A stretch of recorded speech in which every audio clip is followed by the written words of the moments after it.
Okay, hearing is resumed. Mr. Chair, Before we proceed, before I recognize Congressman Abante, allow the chair first to state the parliamentary status of the hearing today.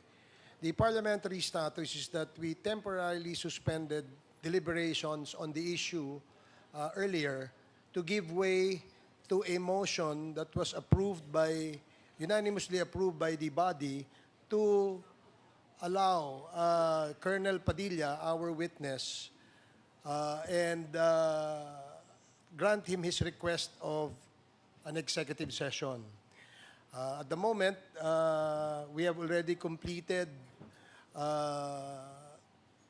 the deliberations under an executive session, and now we will resume and continue our second topic for today, and temporarily suspend if there is a motion from any member. Mr. Chair, Congressman Abante? I therefore so move to suspend the hearing of the EJK and commence with the hearing of POGO. I so move, Mr. Speaker. Okay. There is a motion to suspend deliberation on the topic of the extrajudicial killings. Duly seconded, and hearing no objection, the motion is approved. Now we will proceed to our next topic for today, which is the topic on illegal POGOs. May we ask COMSEC that all resource persons related to the issue of POGO be seated on the right side of the hall. Mr. Chairman, DS JJ Suarez. thank you very much. Mr. Chairman, while we're waiting for the resource persons to get comfortable in the hall, may I ask for the wisdom of the chair with regards to the information that was divulged during the concluded executive session? Thank you, Congressman Suarez. Yes, under our rules, we cannot disclose what has been discussed under an executive session. So in this case, we are presently evaluating the discussions we made earlier under an executive session. And later on, we'll have a committee action as to whether we will divulge this information or not. So in the meantime, let us allow the Secretariat, who has taken down notes on that executive session, and we will take committee action at the appropriate time. Thank you very much. So sa pag-unawa ko po, Mr. Chair, ipinapakiusap po natin sa lahat ng mga miyembro ng Kongreso na nandoon sa executive session na kung ano man ang kanilang narinig, kung ano man ang kanilang nakita, ay wag na po muna na idadivulge po ito sa publiko habang ito po ay nasa pagsusuri ng komitiba. Tama po ba ito, Mr. Chair? That is correct, Congressman Suarez. Thank you very much, Mr. Chair. Okay. Thank you. So we will now proceed with, we have a list of members who wish to interpolate on the topic of POGO. May we know, COMSEC, if Attorney Harry Roque is present? Mr. Chair, he has not presented himself today, and he has not also confirmed his attendance in today's hearing. Mr. Chair, Oh, yeah, Congresswoman Luistro?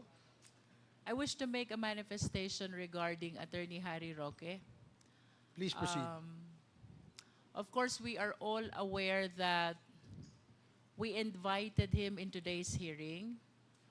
We likewise directed the committee secretariat to issue a subpoena regarding the production of pertinent documents. Among others are the deed of sale of the multinational subdivision lot, including the tax returns.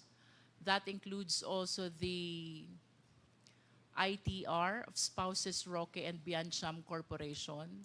That includes even the SALN from 2016 to 2022. And we even required a trust agreement, which he made mention when he was asked about the transfer of shareholdings from Spouses Roque to Attorney Percival Ortega in 2020. Notwithstanding the pronouncement of the committee about the issuance of the subpoena, although the same has not been served to Attorney Harry Roque, this representation, and I understand the committee as well, is in possession of the motion to quash the order of the Quad Committee requiring him to submit these documents. And with the permission of the chair, I wish to enlighten the committee why this should be denied. Among the issues that were raised, Mr. Chair, number one, the documents which are being required according to Attorney Harry Roque are not relevant. Contrary to what he said in the case of Arnold versus Nazareno, this is July 18, 1950. There are two tests for the relevance of documents. One is its materiality to the subject matter, and second is its materiality to the purported legislation. With respect to its materiality to the subject matter, let us remember that one of the controversies that we are investigating right now is the POGO operation. Amid the overwhelming circumstantial evidence of his connection, Attorney Harry Roque's connection to Lucky South, the POGO operation, he vehemently denies this connection to the same. In the last hearing, he even articulated that his money did not come from POGO. I wish to remind the committee that during those time, Attorney Harry Roque was the presidential spokesperson, a government official whose income is very much limited. This notwithstanding, we were able to show to the public the sudden increase of his assets in Biancham Corporation and the other subsidiaries. At this point, Mr. Chair, I maintain that the documents which are being required are relevant to the subject matter of the investigation, because if Harry Roque will not be able to prove the sources of his assets, then there is a possibility indeed that will support his connection to this POGO operation. With respect to the relevance to the purported legislation, possible legislation, if we are able to prove, Mr. Chair, that the documents will support Attorney Harry Roque's involvement to POGO operation, the committee will likely consider revisiting and amending, among others, RA 3019 or the Anti-Graft and Corrupt Practices Act, the Code of Professional Responsibility of Government Officials, Anti-Money Laundering, Corporation Law, and even the Code of Professional Responsibility and Accountability for Lawyers. The foregoing is apart from the need to amend various laws which we have established already. For one, the PSA Charter concerning the fictitious birth certificate that we have discovered already, the immigration law concerning the issuance of visa, the PAGCOR Charter concerning the licensing of POGO, and at least the cybercrime law, which is RA 10175. Second, Mr. Chair, he invoked his right against self-incrimination. I wish to share the case of De La Cruz versus People. Ito pong right against self-incrimination ay ginagamit lamang sa testimonial evidence. And what we are requiring from Attorney Harry Roque are object evidence or documentary evidence, and therefore not covered by the right against self-incrimination. Third, Mr. Chair, he invoked his right against privacy. In the case of Standard Chartered Bank versus Senate Committee on Banks, it pronounced the long-standing case of Sabio versus Gordon. The right of the people to access information on matters of public concern generally prevails over the right to privacy. In other words, in the hierarchy of rights, Mr. Chair, mas mataas po ang right to information kaysa sa right to privacy. Finally, Mr. Chair, he likewise invoked his right to due process, two important elements of due process, notice and hearing. And We are all witnesses that we have been according this right to him since day one of the Quadcom hearing. In this light, Mr. Chair, I respectfully move that we deny, we disregard the motion to quash that was filed by Attorney Harry Roque. Okay, thank you, Congresswoman Luistro. There's a motion to deny the motion to quash presented before the Quad Committee by Attorney Harry Roque on the subject of subpoena duces tecum on several documents required by the committee from Attorney Harry Roque. Is there any second? Second, Mr. Chair. There is a motion, duly seconded. Are there any objections? Hearing none, the motion is approved. The committee denies the motion to quash of Attorney Harry Roque. Mr. Chairman, Congressman Paduano. just a point of clarification. Since it was denied, does it follows that the motion last time to issue subpoena is in effect? Yeah, yes. Can you please... Mr. Chair, may I comment? Okay, Attorney, Congresswoman Luistro. I humbly submit that the subpoena is still in effect. However, our challenge is it was not served to this date. It has not yet been served to this date. So I wish to suggest, humbly recommend to Quadcom that whenever we issue a subpoena, I hope we can adopt a template. So right on the same date and time, we have the resource speaker receive all the subpoena. Thank you, Mr. Chair. Thank you, Congresswoman Luistro. Mr. Chair. Comsec, please take note of the manifestation of Congresswoman Luistro. Mr. Chair, just a inquiry germane to the commotion earlier raised by Congresswoman Luistro.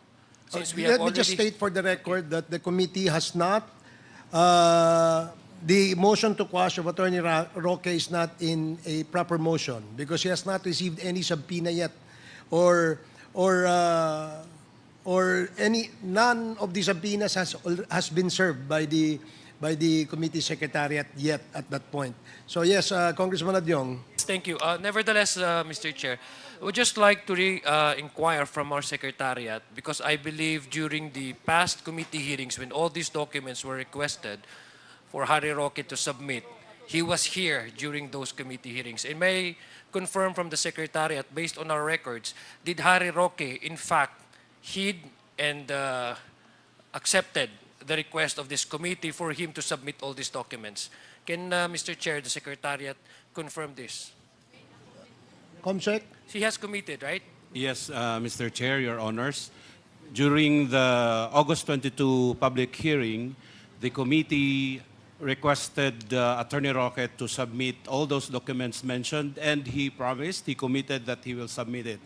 And then on August 27, we sent a letter reminding him of his commitment to submit those documents. And on the 28th, he was absent. He was supposed to submit those documents on the 28th, but he was absent. He sent a letter of excuse, citing his meeting, his hearing of the International Arbitral Tribunal. In his motion to quash, he referred to that August 27 letter reminding him of those committed documents that he will submit. So, Mr. Chair, if I may be allowed, Mr. Chair. So it's Please very proceed. clear. It's very clear, Mr. Chair, upon the confirmation of our secretariat that when all these documents were requested for Harry Roque to submit, he was here, he did the request of this committee, and in fact agreed to submit all these documents required of him.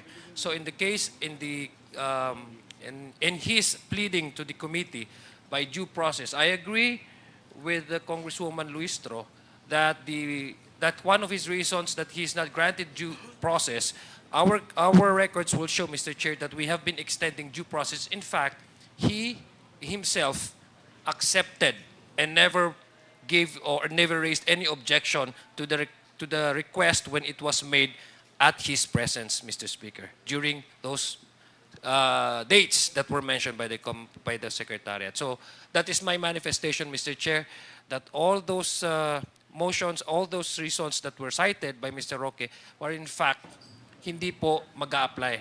Yung due process man lang, binigyan ho natin siya ng ganong malaking due process because he was here when all those requests were made.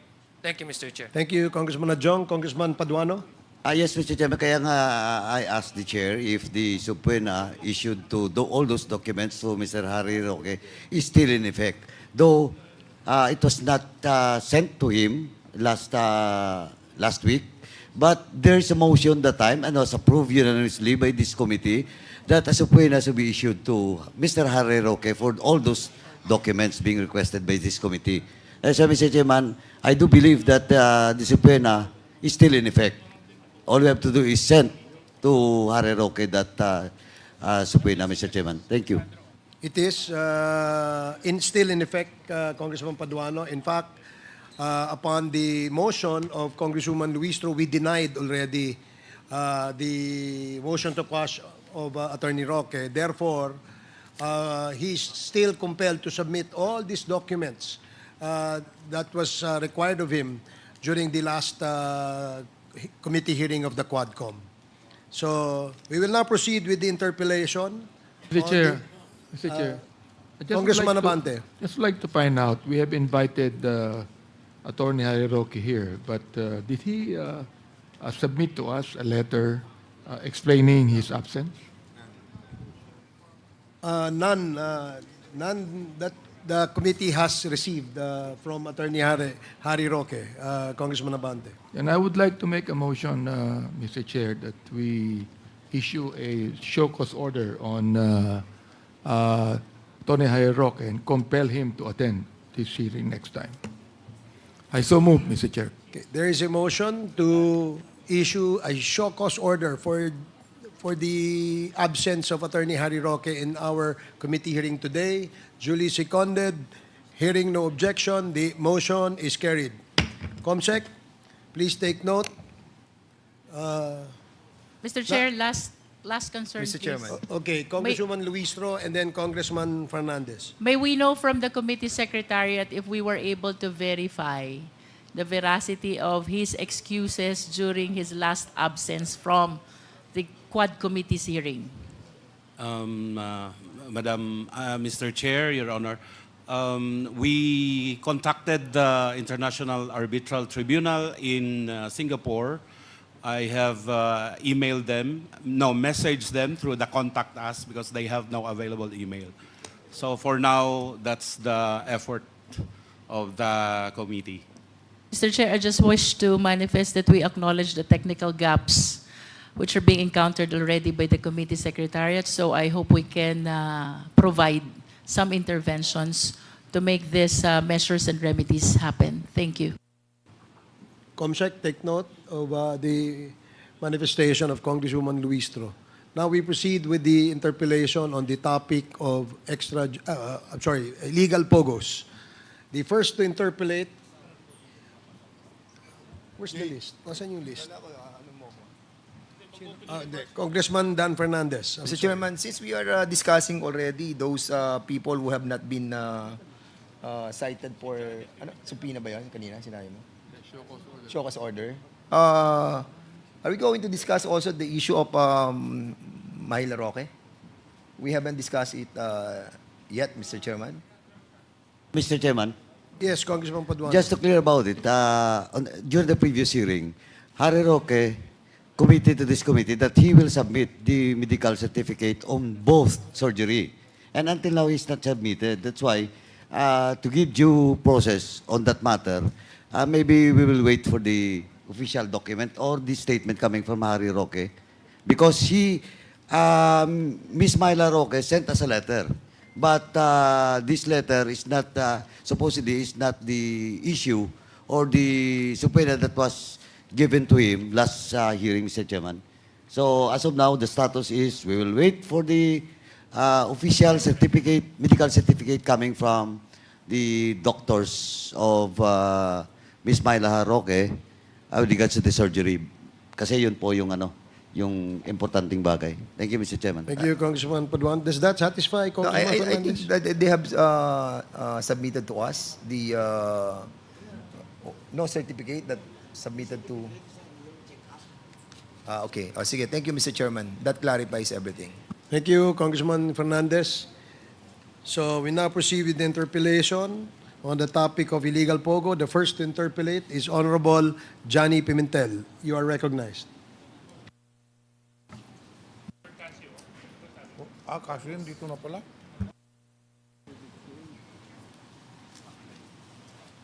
Mr. Chairman, Yes, Congressman Suarez. while our resource person is getting comfortable in her seat, can I just ask the status of Miss Alice Guo to the committee of the Quadcom? We have received news that she has been apprehended in Indonesia. So, can I request from the COMSEC what is the status? Have we invited her, or have we sent notice that her presence is required in this committee? There's no invitation at the moment, Your Honor, because we just heard the news early this morning, and we will probably at the appropriate time wait if there's going to be an invitation coming from any member, and when I think right now she's still out of the country. Mr. Chairman. Mr. Chairman, Mr. if I may. Yes, please. proceed. In so much as she is involved in what the committee is investigating, and that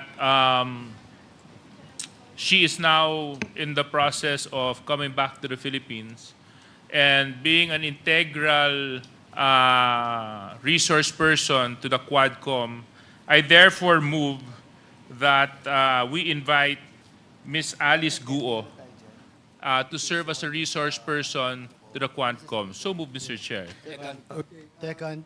Before we rule on that motion, Yeah. Congressman Dan Fernandez, Mr. Chairman, what is your manifestation? Yes, I remember when we conducted the investigation on the POGO with Committee on Public Order and Games and Amusement. We invited Alice Go in the said joint hearing, and the issues of the two joint committees were all elevated to Quadcom.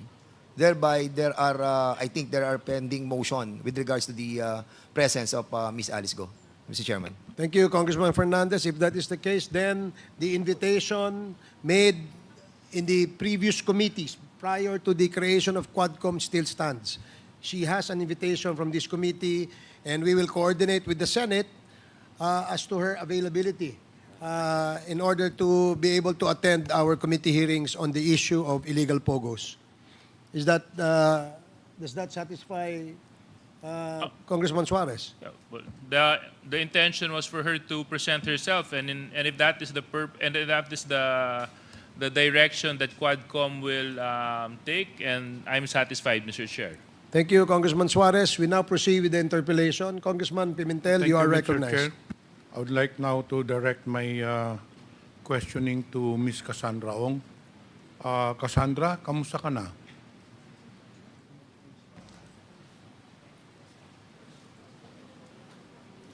Okay lang po. Kamusta naman ang lagay mo doon sa detention center?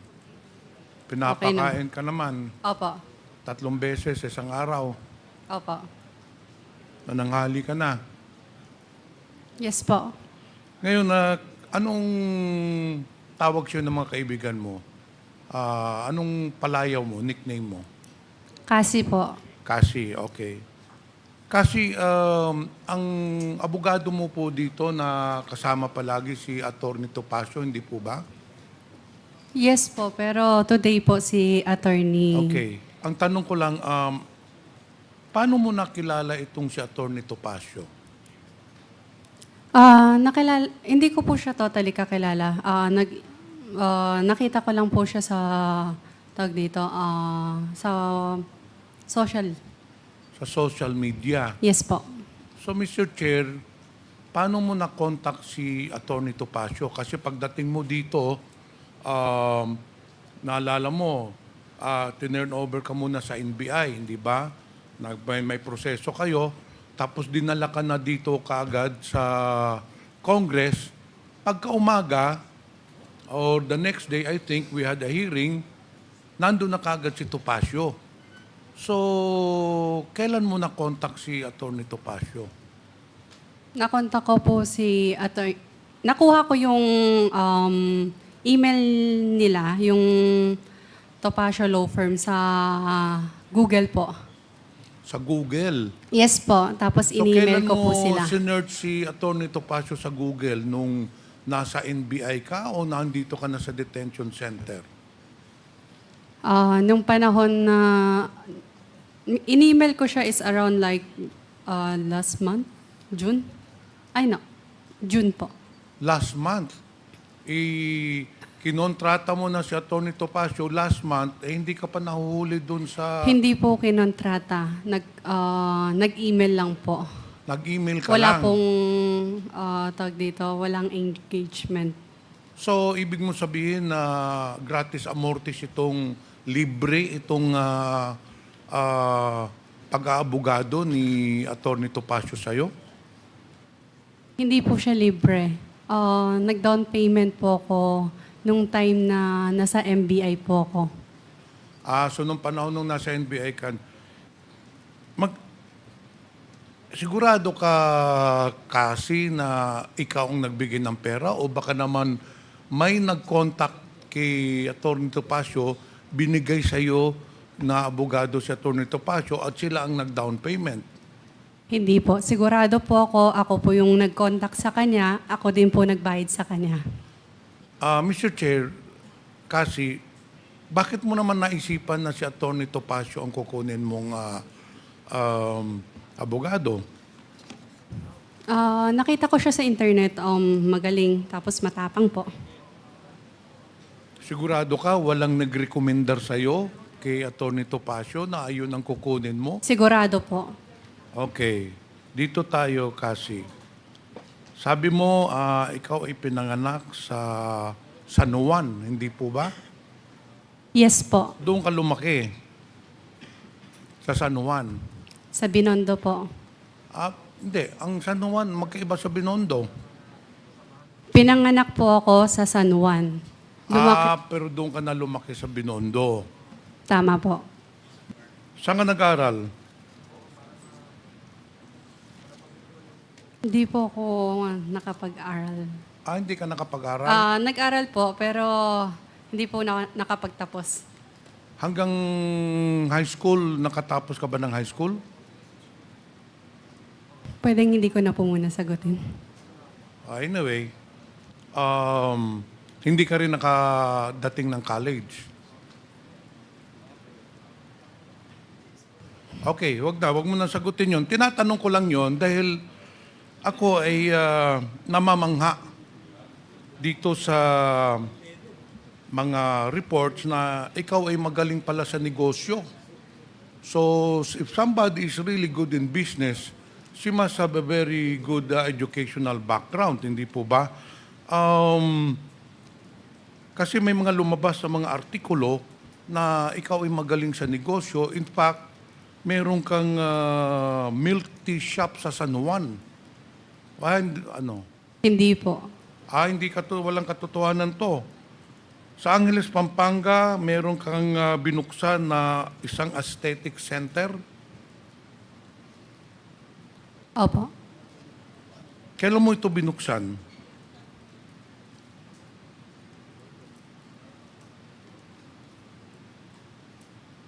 Hindi ko po matandaan yung exact year. Anyway, ito wala kang kasosyo, sa'yo lang to.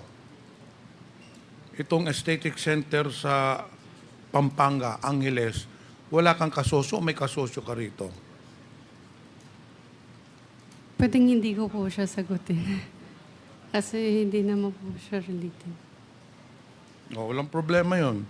Maraming ka pang, salamat po. ibang negosyo.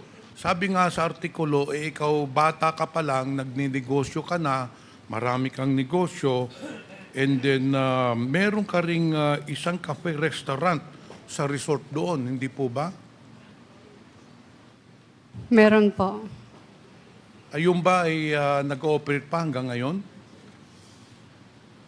Yes po. Okay, dito tayo sa pagpasok mo ng Lucky South 99. Kailan ka ba nag-apply doon sa Lucky South 99? Nag-apply po regarding saan po? Nagtrabaho ka sa Lucky South 99, hindi ba? Sa Kaya- papers po. Okay, paano ka napasok doon? Pwede mong ikwento dito sa komitiba, paano ka napasok sa Lucky South 99? I mean, mananrabaho ka, hindi ba? Eh, hindi naman basta-bastang ikaw ba'y kinuha ng Lucky South 99 o nag-apply ka doon? Nung una po, sa amin po yung Lucky South 99 nung una po. Sa inyo? Opo, sa akin. Sa amin. Sa iyo yung sa Lucky South 99. Nung una po. Nung una po, yes po. But according to Stephanie, nauna po si Stephanie magtrabaho doon sa Lucky South 99 and then nagpa-interview ka doon sa Lucky South 99 at nag-apply ka. May I know po kung kailan po ako nag-apply at sino po nag-interview sa akin? Oo. Opo. Sino ba nag-interview sa iyo? Hindi, pwede kong malaman kung sino po yung tinutukoy na nag-interview sa akin nung panahon. Hindi mo na rin isasagutin. O dito po tayo sa big boss mo. Hindi mo naman ma-explicar dito, hindi mo na ipapaliwanag dito paano ka napasok sa Lucky South 99. Pero as per record, nauna sa iyo si Stephanie, sumunod ka, and then eventually, ito ang nangyari po ay nung nakapasok ka na ng Lucky South 99, naging personal translator ka ng big boss ninyo na si Duan Renew, hindi po ba? Ninong ko po siya. Ninong, Opo. paano mo nakilala si Duan Renew? Woo! Best friend po siya ng mami ko. Best friend ng mami Yes. mo. Kailan po sila nagka-best friend ng mami mo? Paano po sila nagkakilala ng ni Duan Renew at ng mami mo? Po? Paano sila nagkakilala? Sabi mo kanina, Mr. Chair, kasi kaya ka napasok dun sa Lucky South dahil best friend ng mama mo si Duan Renew. Duan Renew, for the information of everyone, is the big boss of Lucky South 99. Paano naging best friend yung mama mo at saka ano? Sa Gano'n na China- sila katagal magkakilala? Sa China pa lang po, magkakilala na sila kasi sa China po pinanganak ang mom ko. She's a Chinese po. Okay. Yes. So doon nagkakilala ang mama mo sa China. At Opo. sa Duan Renew. Yes. Then Isang city eventually- lang po sila. So, ibig mong sabihin, dahil ninong mo siya, ang mama mo ang nagpapasok sa'yo doon kay Duan Renew? No po. Kinontak po ako ng ninong ko kung pwede po akong tumulong sa kanya kasi hindi po siya marunong mag-Tagalog and mag-English po. Okay, correct. So, yun na nga ang unang tanong ko. Balik tayo sa unang tanong na hindi mo siguro nadinig. Ikaw ay naging personal translator na Duan Renew. Wu pala. Hindi po ba? Pwede din po. Ha? Pwede din po. Hindi pwedeng sagot mo pwede din po. You became the translator, personal translator of the big boss of Lucky South 19, Mr. Duan Renew. Yes or no? Yes? I think. Hindi naman mahirap sagutin yun. Wala namang masama doon sasagutin that you became a personal translator. Sa pagiging personal translator mo, Mr. Chair, kasi, naging palagi kang kasama ni Mr. Duan Renew. Hindi po ba? Yes po, nung una. So, naging constant companion ka ni Duan Renew. Hindi po ba? If needed lang naman. Not always. Well, according to the testimony of some of the resource person, during the last hearing, wala ka pa, sinabi nila, naging personal translator ka, and because of your job, palagi kang kasama, constant companion. Again po, pag kailangan lang po, tsaka ako sumasama. And in fact, itong sunod ko na tanong, dahil palagi kang kasama, personal translator, kaya hindi marunong magsalita ng Tagalog yung sa Duan Review, sa dami ng transaksyon, totoo po ba ikaw ay tumira doon sa bahay o kung saan nakatira si Duan Renew? Yes po. Saan po yun? Saan po yung tinirahan yung bahay na kasama niyo si Duan Renew? Nung una po, kung saan po yung office. Tapos po, nung Saan huli, po ba yung office na yun? I think around sa Friendship Highway lang, pero hindi ko sure yung Sa address. Pampanga pa rin? Yes po. Okay. So, ilang taon po kayong nakatira doon ni Duan Renew? Wu pala. I think since then, since pumunta na ako doon na po ako nakatira. But sometimes umuwi din naman po ako sa Binondo. So 2019 ka nagsimula magtrabaho kay Duan Renew, hindi po ba? Yes po. Okay, so 2019 magkasama na kayo, doon ka tumira. Sino po ba ang kasama ninyo sa tirahan ni Duan Renew? Kami lang. Kayo lang, dalawa. Sa bahay po. But bahay nga. meron po kaming staff po. Okay. So totoo po talaga na dahil ka nakatira ka na doon, totoo po talaga pala yung testimonya ng yung dating resource person po dito na palagi kayong magkasama. Iisang bahay po, pero hindi po lagi magkasama. Eh hindi, paano naman nangyari yun? Eh magkasama kayo sa isang bahay, tapos sabi mo, hindi kayo palaging kasama, eh paggising mo, nandun na yung Duan Renew. Yes po. Pag natulog kayo, nandun na rin yung Duan Renew. So halos araw-araw. Kasi sabi mo, as per your statement, doon ka nakatira, so araw-araw kayo nagkikita ni Duan Renew, hindi po ba?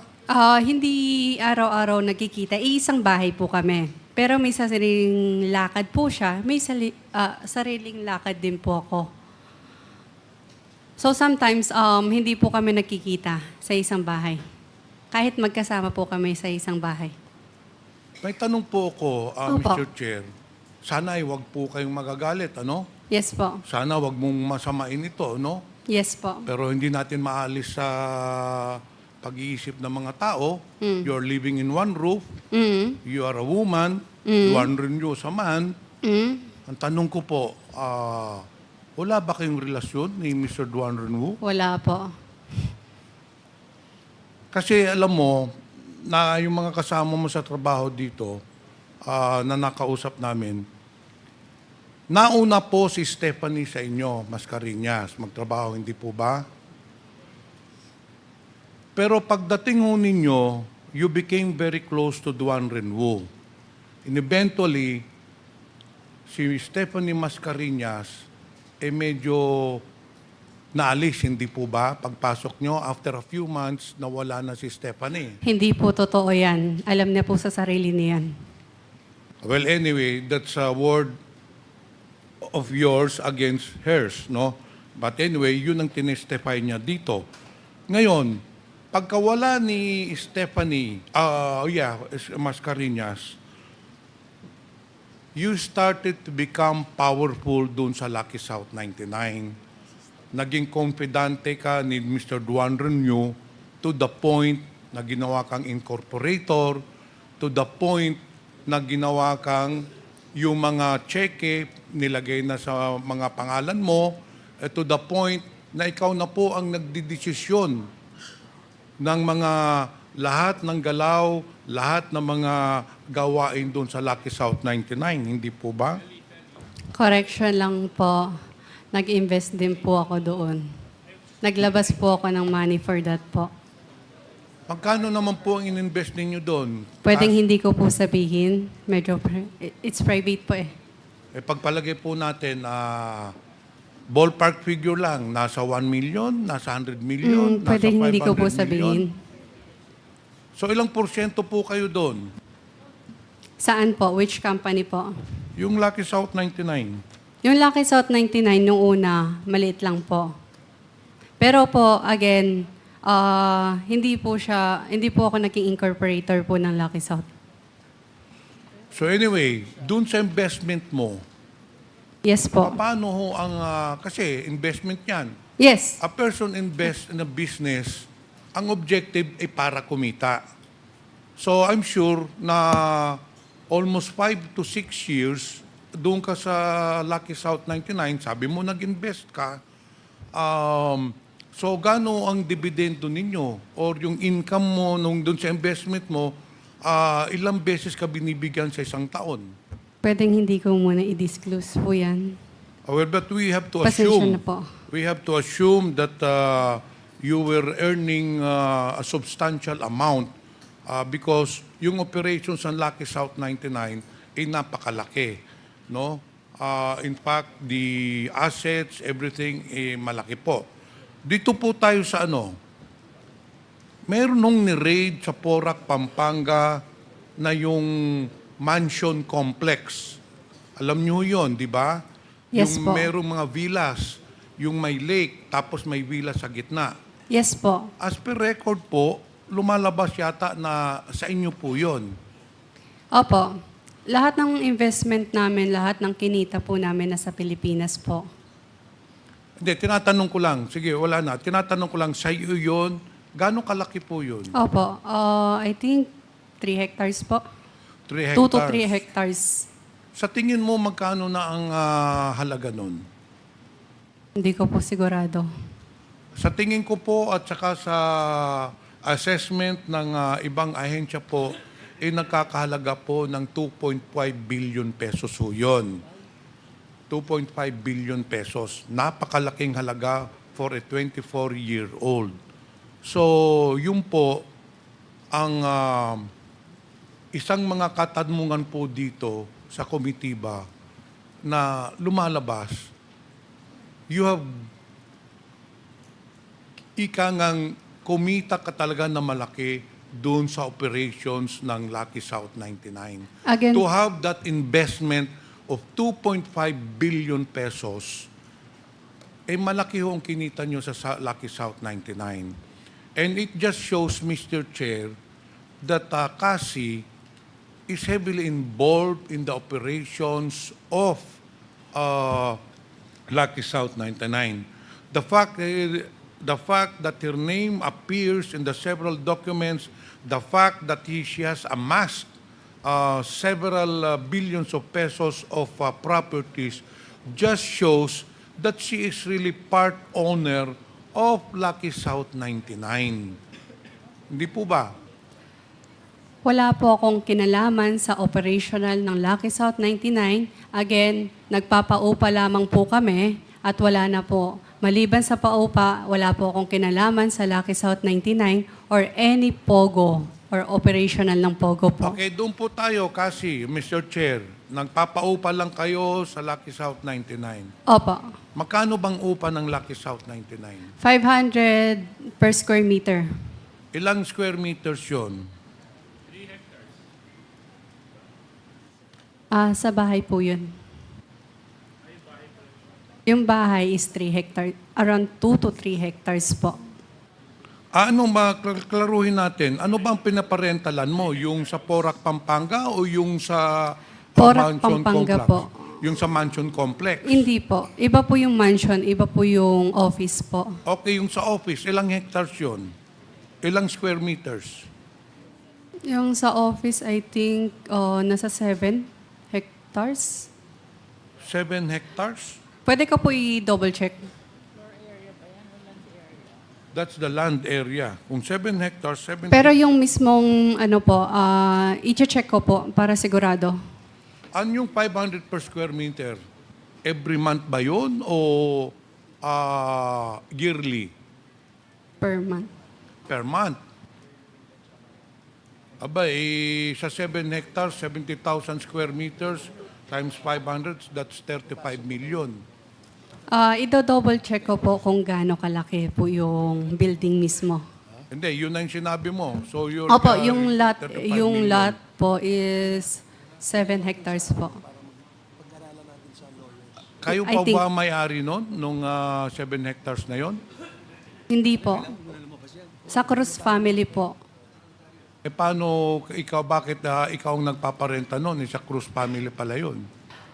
Meron po kaming kontrata na may nangyari lang po. Pero as of now, hindi pa po siya sa amin. So ano ang kontrata ni Sasa nakasaad doon sa kontrata ninyo? Contract to sell po. Kaso nagkaroon lang ng konting problema. Ayun po yung hinahawakan ni... Contract to sell. Yes po. Ayun po yung hinahawakan ni... So, ilan taong ka nagpaparenta niyang lupa na yun na 7 hectares? Ilan taon? Bali, nag-start po siya sa maliit na... Bali, may phase 1, phase 2, phase 3 po siya. After kumita ng phase 1 po, tsaka lang binild yung phase 2. Tapos after kumita ng phase 2, tsaka lang nag-build yung phase 3 po. Okay. Opo. Yung lupa, Lahat po yan mache-check yung po. lupa kay Cruz family, pero yung kontrata ng lease, yung lease contract, sa'yo, it's between you and Lucky South 99. Ganun Yes. po ba? Ngayon, binabayaran ka ng Lucky South 99 ng rental. Binibigyan mo ba yung Cruz family? Nag-i-installment po kami. Ang usapan po namin with their father, si Roberto Cruz, installment po ang lupa. Pero hanggang ngayon, di pa nyo nababayaran. Nagkaroon lang ng konting problema. Ayun po yung kasong hinahawakan ni Attorney Harry Roque po. Alam mo, kasi Opo. sa tingin ko lang at saka sa isipan ng mga tao dito, hindi po kami naniniwala na hindi ka involved dun sa Lucky South 99. Kasi kung nagpaparenta lang po kayo ng lupa, hindi ka kikita ng bilyon doon. Tatanda ka na lang tatanda, hindi ka kikita ng bilyon. But the fact that you're able to purchase a land worth 2.5 billion pesos, hindi lang rental po ang kinikita ninyo doon. You are part owner and probably meron ka talagang dividendo doon. Yung lupa pa ba sa mansion na complex, nasa pangalan mo? Nasa pangalan po ng corporation po. Na pag-aari mo? Opo. Mr. Chair, I have no further questions, but upon interpellation, I sincerely believe that Cassie Ong is withholding information regarding the operations of Lucky South 99, and I certainly believe that Ms. Cassandra Ong is heavily involved or a partner of Lucky South 99. Thank you, Mr. Chair. Thank you, Congressman Pimentel. Ako, interjection lang dun sa... Susugan ko lang yung tanong ni Congressman Pimentel kasi sabi mo, ang business nyo ay hindi POGO, tama? Yes po. At real estate, tama? Yes po. At kayo ang gumawa ng mga buildings, Yes tama? po. Magkano ang cost ng building na ginawa nyo? Pwede ko i-double check po? Sige, do you have your data there now with you? No, kasi yung phone ko... Sige. So, pero kayo Sorry. nagpagawa. Opo. So, yung pinagawa niyo yun, sinong kasosyo mo dyan? Lahat ng name po sa corporation except kay Xiang Tan. Okay, kasi dun sa incorporator ng Lucky South 99, kasama dito si Mr. Silang tatlo sila. Yan, si Mr. Chua, si Mr. I can't see your name. Yeah, Mr. Linsangan, kasama ba sila sa investor?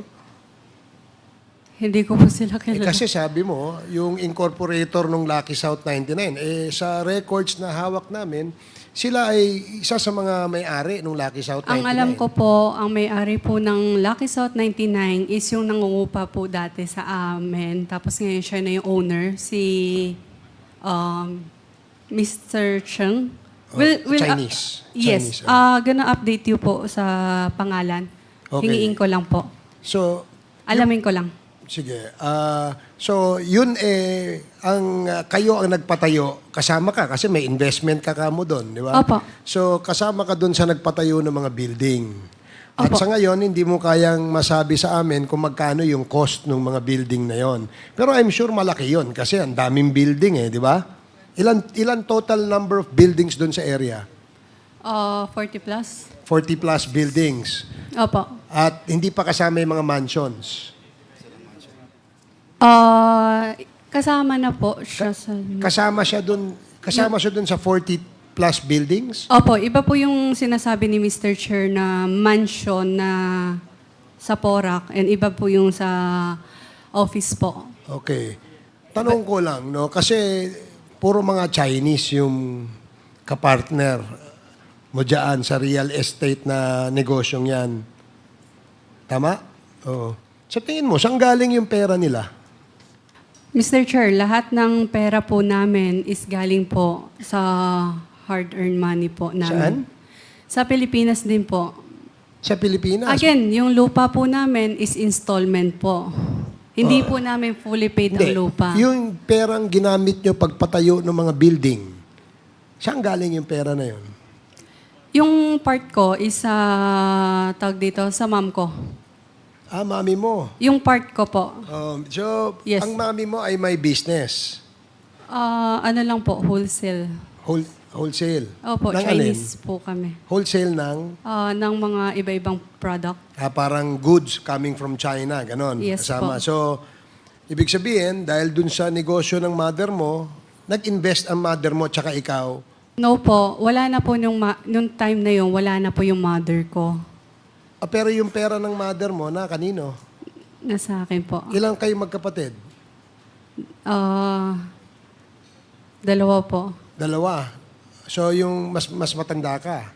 Opo. Okay. Kasi, mahiwaga yung saan galing yung pera, pinagpatayo ng building, sabi mo, sa'yo, sa side ng mother mo. Yung mga kasama mo, saan kaya galing yung kanilang perang ininvest dyan? Ang alam ko po, pwede ko i-double check, hindi ko po talaga sigurado eh. Ano yung pakiulit? Pwede ko po i-double check, hindi ko po sigurado. Sige, kasi po, Mr. Chair, hindi ko naman po talaga alam kung paano po. If you're gonna ask me po right now, hindi ko po ma-explain sa inyo. Yung bang pera nila galing sa abroad? Hindi ko po alam. Yung bang pera nila ay galing sa negosyo nila rito? Hindi ko po talaga alam. Hindi ko po masagot kasi hindi ko po talaga alam eh. Hindi. Sige.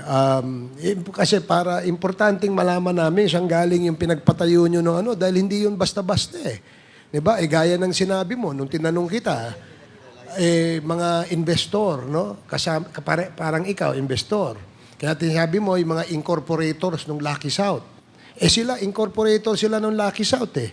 Base sa dokumento na hawak namin, sila ay mga dating incorporator. Basta, ang alam ko po, ang may-ari ng Lucky South, si Mr. Cheng. I'm gonna give you his full details once na ma-call ko po yung mga tao. Hindi kaya, ito tanong na diretso, hindi kaya galing sa drugs ang negosyo ng mga partner mo, yung mga kasosyo mo? Sigurado po ako, hindi po. So, hindi. So, hindi kaya ito ay nilolonder lang, money laundering dito sa Pilipinas, yung perang galing sa mga illegal na source?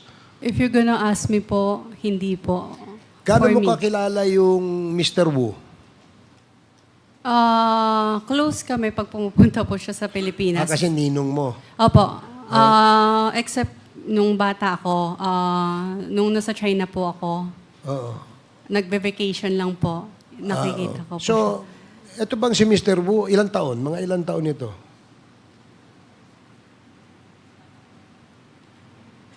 siya. 40 plus? May asawa? Yes po, meron. Chinese, Pilipina. Chinese po. Nandito sa Pilipinas o wala? Wala po. Sa China? ang Nasa asawa Singapore niya. po. Anong negosyo niya sa China? Alam mo? Sino po? Si Mr. Wu.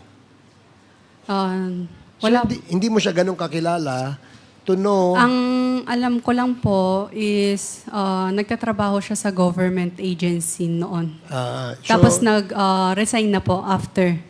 Tapos nagnegosyo siya. Opo. So, dati siyang empleyado ng China government. Tama? Simpleng pulis lang po siya. Yon. So, Pero actually, again, nag-resign na rin po siya. Oo. Tama ka. Kasi yun din ang aming information, no? Dati siyang pulis. In fact, marami siyang record. Alam mo ba na may mga record siya sa pagiging pulis? Record na. Record na maraming negative na record siya doon sa China. Alam mo ba yon? Sige, sasabihin ko sa iyo at the appropriate time. Okay? So, again, nakakapagtaka kasi na nag-invest ka dyan, yung hard-earned money sinasabi mo, galing sa'yo, galing sa mother mo, itinaya mo dyan sa negosyong yan, wala kang kasiguruhan kung ito ay babalik o sigurado kang babalik. Magdedibidendo ka. Mr. Chair, wala pong kasiguraduhan sa negosyo. Okay, tama yan. No? Kasi yun din ang aking pananaw. No? Dahil pagka nag-invest ka, lalo na kung malaki ang investment mo, no, para ka nagsusugal. Di ba? Mababawi mo lang siguro yon kung siswertehin ka sa sugal. Tama ba ako? Opo. Okay, sige. So, no further questions. The next, yes, Congressman. Interjection lang. Kasi, bakit gusto nyo sa Pampanga? Anong meron sa Pampanga? Sisi. Bakit? Ba't di mo kagad masagot? Kasi nandiyan ka lang, tagal-tagal mo na sa amin. Sa Pampanga. Tiga Pampanga ako. Hindi crowded ang Pampanga po. Tsaka malapit siya sa Manila. Malapit siya sa Manila. Opo, 2 hours drive lang. 2 hours na biyahe lang po. Sino ang gumawa ng POGO sa Porac? Nung una, real estate lang po siya. Tapos pinarentahan lang po sa mga POGO. Hindi nga. Sino ang gumawa yung contractor ng mga building na 40 plus sa Porac? Double check ko po para masigurado ko lang na tama po yung information na ibibigay ko po sa inyo. May kontrata ba kayo nung gumawa ng mga building sa Porac? Ang alam ko po, meron po. Pwede mong bigyan itong committee na to para malaman natin? Try ko pong mag-contact kasi wala po talaga ako lahat ng contact eh. Dahil nga yung phone ko May building permit ba kayo? Ang alam ko po meron kasi, hindi ko po sigurado po ha. Basta ang alam ko po meron kasi may tagalakad for that po.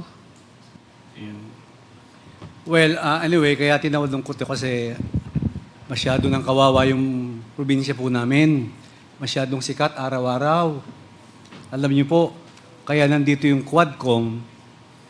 Number 1, dyan nakita yung droga na 3.6 billion na 560 kilos sa bayan ko sa Mexico, Pampanga.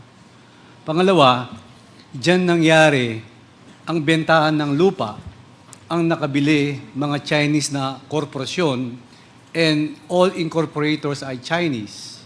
Ang nakabili, 1,000 of hectares. Ang nakabili, mga Chinese.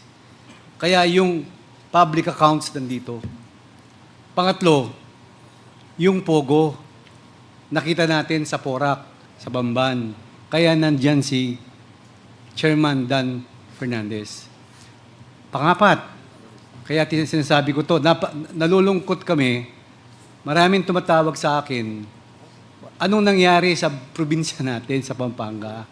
Diyan nangyari yung karumal-dumal na pinakita ni Chairman Fernandez. Pinugutan ng ulo, pinatay. Talagang grabe yung ginawa nila. Kaya nandito tayo ngayon. Di ba, kasi? So, next time, kung pwede mong ibigay sa amin yung capitalization ng inyong kumpanya para ma-assess lang namin yung paggawa nyo sa Bamban at saka sa Porac. Pwede ba, kasi? Mr. Chair, correction lang po wala po akong kinalaman sa Banban. Hindi Porac, po sa amin. Porac. Opo. Si Alice Goo, meron naman kaalaman sa Bamban, di ba? Kaya we invited Alice Goo na. So, Mr. Chairman, maraming salamat. Yun lang. Thank you, Mr. Chairman. Thank you. Kasi, last na lang, no? Opo. Si Alice, Pilipina, Hindi ko po. Tanungin niyo po siya. Sige. Kasi hindi po ako si Alice eh. Hindi, kaya nga tinatanong ko lang siya. Kasi boyfriend mo yung kapatid niya, kamo. Opo, pero again, hindi po ako close with Alice. Eh si yung kanyang kapatid, Pilipino, Chinese. Ang alam ko po, Pilipino siya. Yung alam mo. Opo, ang alam ko. Okay. Siyempre, Mr. Chair, hindi ko na po siya natatanong for that. Sige, thank you. The next to interpolate is Congresswoman Agabas. Congresswoman Agabas, you are recognized. Ha? Okay. So the next to interpolate is Congressman Dan Fernandez. You are recognized. Thank you, Mr. Chair. Kasi you have written us a letter, no? At sa sulat mo, addressed to the Quad Committee, sa 4 na chairman, wini-withdraw mo yung iyong signing of waiver. Why? Hindi ko pa po totally wini-withdraw. Okay. Nung time na nangako po ako or nagsabi ako ng yes sa inyo is yung time na wala pa po akong kaso. As of now, I have 87 cases po. Oh, yeah. So, And- sige, go ahead. Okay lang po. Yeah. And gugustuhin ko po sana na malaman muna ng lawyer ko or mapag-aralan po nila yung possible na ano. Hindi ko po kino-close yung door for that. Again, pinirmahan ko po siya nung time na binigay po ni Comsec. On the spot, hindi po ako nagdalawang isip for that po. And as a matter of fact, ay nung pinirmahan mo siya, during the time na nagkaroon tayo ng hearing, 2 days after, pinail ng NBI, ng PAOK, saka ng AMLAC yung case, no? Pero Yes po. that case was, pupunta muna yan sa preliminary investigation para makita nila kung meron siyang probable cause. And I have seen yung dokumento, isang makapal siyang documents. And out of the 35 na mga kinasuhan doon, pang 34 ka. Alam mo ba yan? Hindi pa po namin nakikita Yung totality. Opo, hindi pa po na-receive ng lawyer ko yung mga kasong sinampa po sa akin. Yes. And I would like you to understand that ang nag-file is AMLAC, NBI, saka PAOK. So kung AMLAC yon, once na nakarating yon doon sa korte, so nandun na yung mga ebidensya na makikita at they can file a supplemental doon sa mga waiver na hinihingi namin sa iyo regarding doon sa mga bank transactions that you issued, no? And basically, what we wanted sana, kasi I hope that you will understand the work of Congress. Ang trabaho ng Congress, iba doon sa trabaho ng Korte. Yung Korte, it's a long process. At itong dito sa amin sa Kongreso is an investigation in aid of legislation. So what we wanted to find out in this committee ay yung mga pangyayari na makakatulong para baguhin namin ang mga existing na batas para mapatibay natin yung mga pagsawata sa mga kriminalidad na nangyayari sa ating bayan. Especially doon sa POGO, including yung mga crime elements of human trafficking, sex crimes, kidnapping, torture, murders, and a lot of things. So we hope that you understand that. And trying to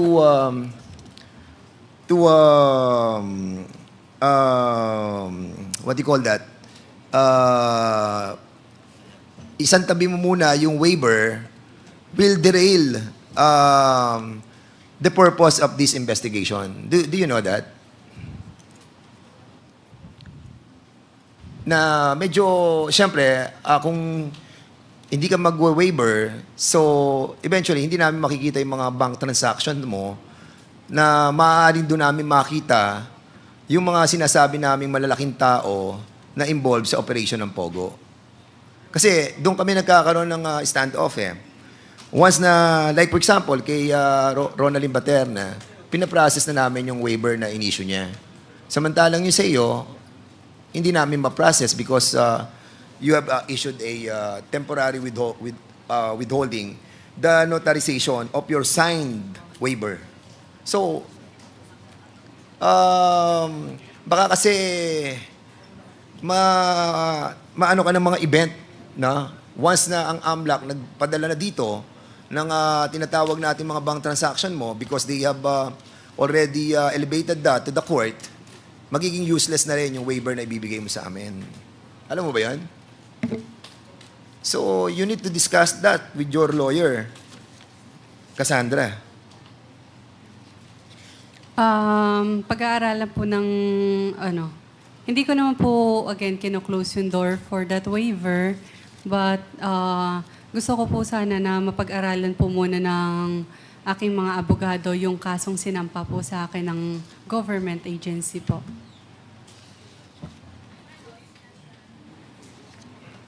Doon sa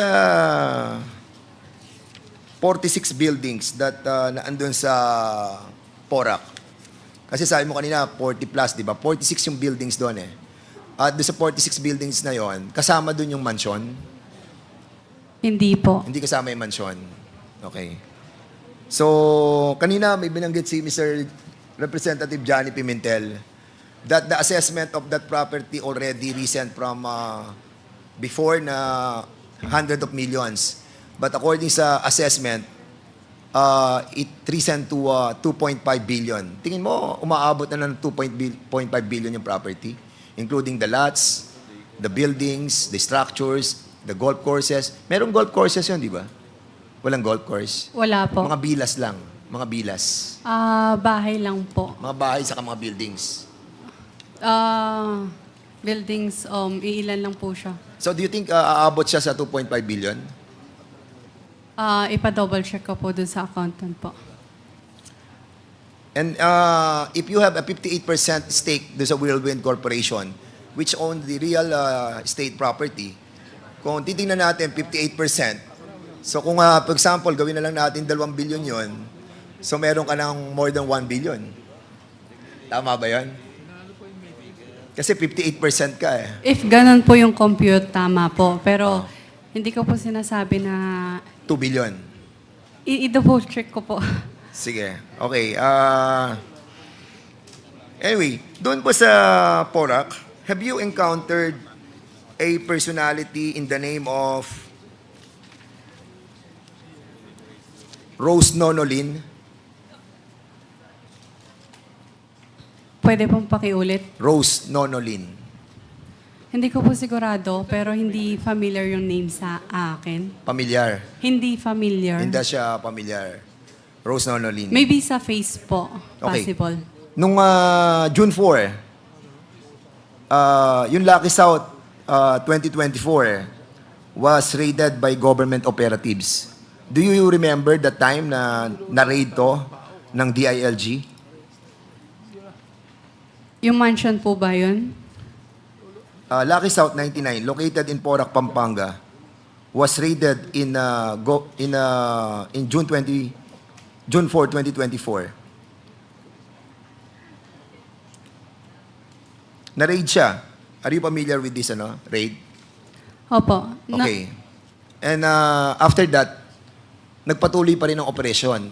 Even nagkaroon na ng Wala na pong operational dahil ni-raid na po nila, pero wala po silang nakita kahit isang tao sa loob po ng compound.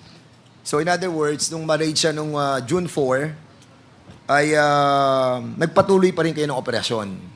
Again, wala na pong operation by that time. At yung ni-raid po yun, wala na pong operational dahil po nag-email po ang POGO sa amin na hindi na po nila i-renew yung tawag dito, yung lisensya po namin.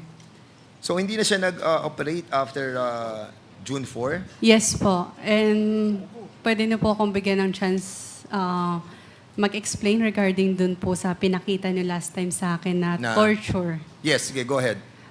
Yung mga torture video na yon, pwede niyo po puntahan ang Porac, Pampanga. Wala po kayong makikitang any background na ganun yung room ng torture. Kahit ikutin niyo po ang buong Porac, Pampanga na meron po doon sa sinasabing illegal POGO raid na ni-raid ng PAOK po. Ang ibig mo sabihin, yung 46 buildings na yon, walang nagmamatch doon sa pinakita nating mga torture. Yes po. How can you be sure of it? Again, hindi po ako Were you sigurado. able- Pero po, Yes. Hindi ka dun sigurado? Ha? Hindi ka sigurado? Hindi, kasi Hindi ka yung... sigurado na doon naganap yung mga torture na sinasabi ko Kasi kung during the last makikita time. niyo po yung video Yung background. doon. Opo, yung background ng video, wala po kaming ganun na background. Sa lahat ng 46 buildings? Yes po. And in every building, how many rooms do you have sa bawat building? Hindi ko po sigurado. Pero, kasi wala kong, hindi ko pinapakialaman yung operational nila. You know, kasi galing kami doon eh. We have Opo. seen the place eh. Yeah. And at the same time, ang lawak ng lugar. Opo. And trying to tell us na yung pinakita namin dito, walang mga background doon sa actual location where it happened, it's beyond my comprehension. Kasi sa 46 buildings na yon, it's really hard to go around. Hindi mo kayang talagang puntahan ng lahat. And at the same time, kaya mong baguhin right away yung mga background na sinasabi mo. So don't tell us that the videos, the tortures that was raided by PAOK TF, and they were able to confiscate thousands of cell phones at nakuha mismo doon sa area where it was raided, doon nakuha yung mga video ng tortures. And I think it's quite offending on the part of the PAOK TF to tell this story na walang mga background na gano'n. Kung hindi mo siya mako-confirm that you were able to visit all the 46 buildings in that POGO hub. Mr. Cassie, if you were able to see all of the rooms of the 46 buildings, then I will believe you. Mr. Chair, kami Yes. po nagpatayo doon. At nung ni-raid po yun, hindi na po kami nakapasok. Even Wordwin, hindi na po makapasok. Noong, Ni-raid po yun. Nung ni-raid, nung sinasabi nung June 4, hindi ko Yes. maalala yung exact date ng raid today. Nung ni-raid nung June 4, hindi na po kami nakapasok. Any staff from Wordwin, Wordwin, Lucky South, hindi na po sila nakapasok. so in other words, So, imposible. Cassie, you're telling us because you are trying to tell me that you know the different backgrounds o yung mga pasad ng different rooms and buildings for that matter, yung 46. So, meaning kung alam mo lahat yung mga pasad at yung mga background ng mga different rooms, you are directly involved in the operation of POGO. Again, Mr. Chair, correct ko lang po ha. Kami po nagpatayo, kaya alam ko po Exactly. yung background. Pero hindi po at never po ako nangailam sa operational ng any POGO po. Meron po ba ditong present na makakapagturo kung ako po ang kung nakisali po ako sa operational ng POGO po? And that's why I was a bit shocked when you are trying to tell us that it's a different background ng mga torture victims that I have shown in the last hearing. Because parang ang feeling ko, alam na alam mo lahat ng bawat rooms ng bawat building doon sa Porac. And that's the reason why nagkaroon ako ng konting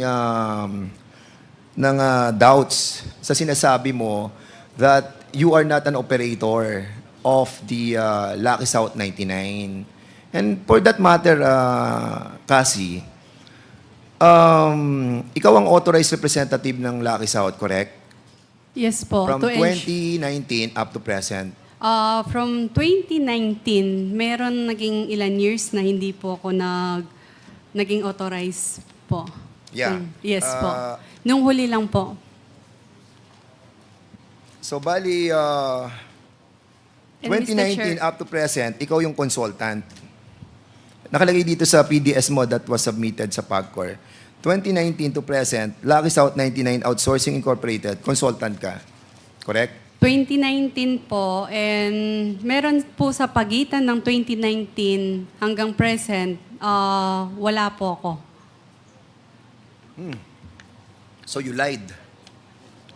Nung lied on- present, You lied on your PDS. Kasi sinasabi No. mo dito, 2019 to present, Lucky South 99, outsourcing, consultant ka. And, yes, iba yung consultant po sa... yes. And 2023 up to present, Lucky South 99 Outsourcing Incorporated, authorized representative ka. Opo. Yun. So, meaning, hindi ka nawala sa Lucky South 99. I mean, nung panahon na yon, yes, consultant pa po ako. Pero, madalang na lang ako naging consultant. Pero nito, you are a part of the Lucky South 99 from the inception up to 2024. Is that correct? Yes. Okay. So, in other words, even you are a authorized representative from 2023 to present sa Lucky South 99, naging incorporator ka naman ng Whirlwind Corporation from 2022 to present. Hindi ko po sigurado yung year. It's in the PDS. Yeah. Hindi ko po sigurado yung year. Yes, you submitted this sa PAGCOR. Kaya I'm just basing this on the documents that I have right now. At lumalabas dito na 2022 to present, ikaw ang executive assistant ng Whirlwind Corporation. 2023 to present, ikaw naman ay authorized representative ng Lucky South 99. And noong March 26, 2024, you have the 58% of ownership of the Whirlwind Corporation. Is this correct? Yes po. Okay. And as a matter of fact, Cassie, yun na nga, katulad na nabanggit natin noong nakaraang hearing, you were with Attorney Harry Roque and Altenco when you paid yung kakulangan ng Lucky South 99 doon sa opisina ni Altenco. Tama? Opo, nagpasama lang po ako noong time na yun. So being the authorized representative, ikaw naghawak ng pera para ibayad sa PAGCOR. And it reaches like $500,000 yung mga binayad mo sa PAGCOR. Am I correct? Hindi ko po sigurado dun sa amount. Pero yes. Yeah. Kasi nasa ano naman nasa PAGCOR documents. So I want you to go back doon sa isang document sa Radyo Pilipinas anchored by Michael Rogas and Lawrence Tanhoco noong June 14, 2024, aired at news item that Parmalee Queen Roslyn intends to retrieve some items from the POGO. The news cited an unnamed source from PNP Region 3 who they tried to bribe allegedly through a certain Alvin Constantino. So, andun daw si Roslyn yung mga gamit niya sa POGO, sa PORAC. And that's the reason why a while ago I asked you about si Roslyn. So, hindi mo siya kilala talaga. Hindi ko po sigurado kung kakilala ko siya. Maybe sa face, but not sa name The reason po. why I ask you about this Nono Lin, kasi siya yung asawa ni Wen Xiong Lin, who is involved with drug trade starting nung year 2003. At kung nandun si Rose Nono Lin, according sa Radio Pilipinas, anchored by Michael Rogas and Lawrence Tanhoco, then worried kami na ang POGO mo ay merong mga involvement of drugs. Hindi ako nagsabi nito, ha? Yes Ang po. nagsabi nito yung Radyo Pilipinas. Opo. Hindi ko po alam yan. And possible hindi ko po talaga siya kilala. Again, hindi ko po yung POGO. Iba po yung POGO sa Yes, I'm real sorry estate po. for that. And hindi So, po ako naging operational ng POGO. Yes.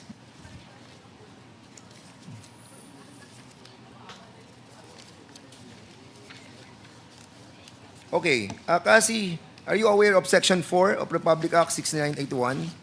Yung Witness Protection Program?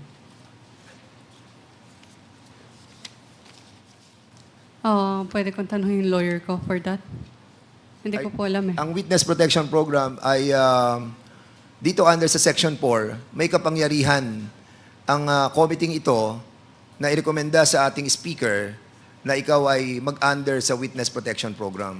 Ang Witness Protection Program ay kung makikita ng committee ito na magsasabi ka ng totoo, lalo't higit doon sa mga involved doon sa mga transaction para malesen o mitigate yung crime that will be filed against you. Pwede kong konsultahin yung abogado ko for that. Nandiyan ba yung lawyer para mo? lang, Wala ba si Attorney Topacio? Attorney Joey po. Hindi ba pwede si Attorney Topacio ang sumagot? Yes. Can you please enter your appearance, your name, and what law firm do you work for?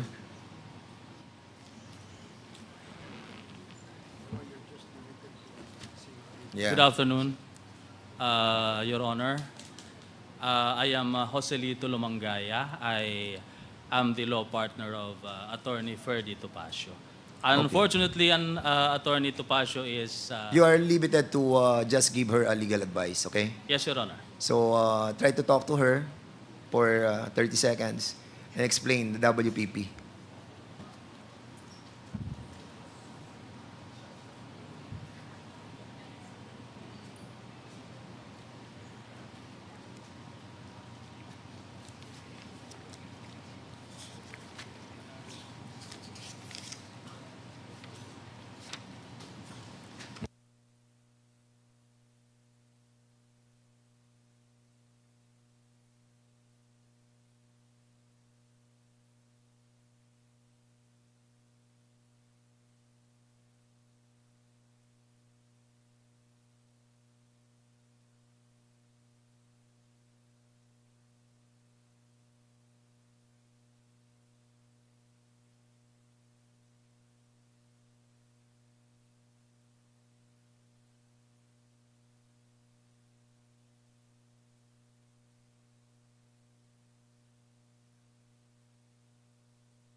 Okay, sige, Cassie, are you aware of the WPP? Na-explain na po ng Sige.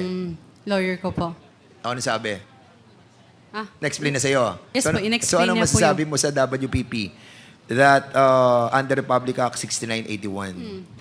So, kasi yung waiver na binigay mo sa amin, tapos withhold mo, so, kung hindi mo na siya itutuloy, at hindi na natin malalaman yung mga sinasabi namin about doon sa mga bank transactions that you have issued, then, basically, mapupunta na talaga sa korte lahat yun. So, you will not have any opportunity anymore to enter into our WPP. With regards to Section 4, with regards to Section 4. Doon naman sa DOJ, they have also the process of entering the WPP. Pero we are giving you the opportunity, the fastest way, no? Here. Kasi in aid of legislation kami. But of course, certain lawyers, no, law firm, siyempre gusto nila mahabang proseso sa korte. Di ba? You know that. Because ano yan, may bayad ng lawyers eh, di ba? Dito, mabilis yung proseso namin. And once you enter the WPP, no, if we see that your revelation entails that amount of being under the program, then mamimitigate yung mga kaso that will be Again, Mr. filed Chair. against you. Sige, go ahead. Hindi ko po sinasarado yung pag-waive ko po. Again, sinign ko po siya that night nung binigay po ni Comsec po sa akin. Okay. Hindi po ako nagdalawang isip. Pero dahil nga po finalan nila ako ng kaso, I just want to, like, para maging protected din sa sarili ko. But you have to remember, yung filing ng kaso sa iyo, it's a for preliminary investigation. So ngayon, ang tanong ko sa iyo, Cassie, kasi sa dami-dami naman na pumasok na pera doon sa Whirlwind, saka sa Lucky South. So sino mga nare-remember mo that you issued check na mga kilalang personalidad? Wala po. Wala ka Sa na-issuehan pagkakaalala. Wala po. sa pagkakaalala mo. So may nakakalimutan ka pa. Hindi po. I mean, sa pagkakaalala ko po, wala po. You're under oath. Yes po. Kaya nga Ah. po, sa pagkakaalala ko po, Sa wala po. pagkakaalala mo. Opo. Alam mo, magandang sagot yan eh. Kasi kapag na-corner ka naman, sasabihin mo, ay, naku, nakalimutan ko kasi yun. Di ba? Hindi po. Di ba? Ang alam ko po, wala po.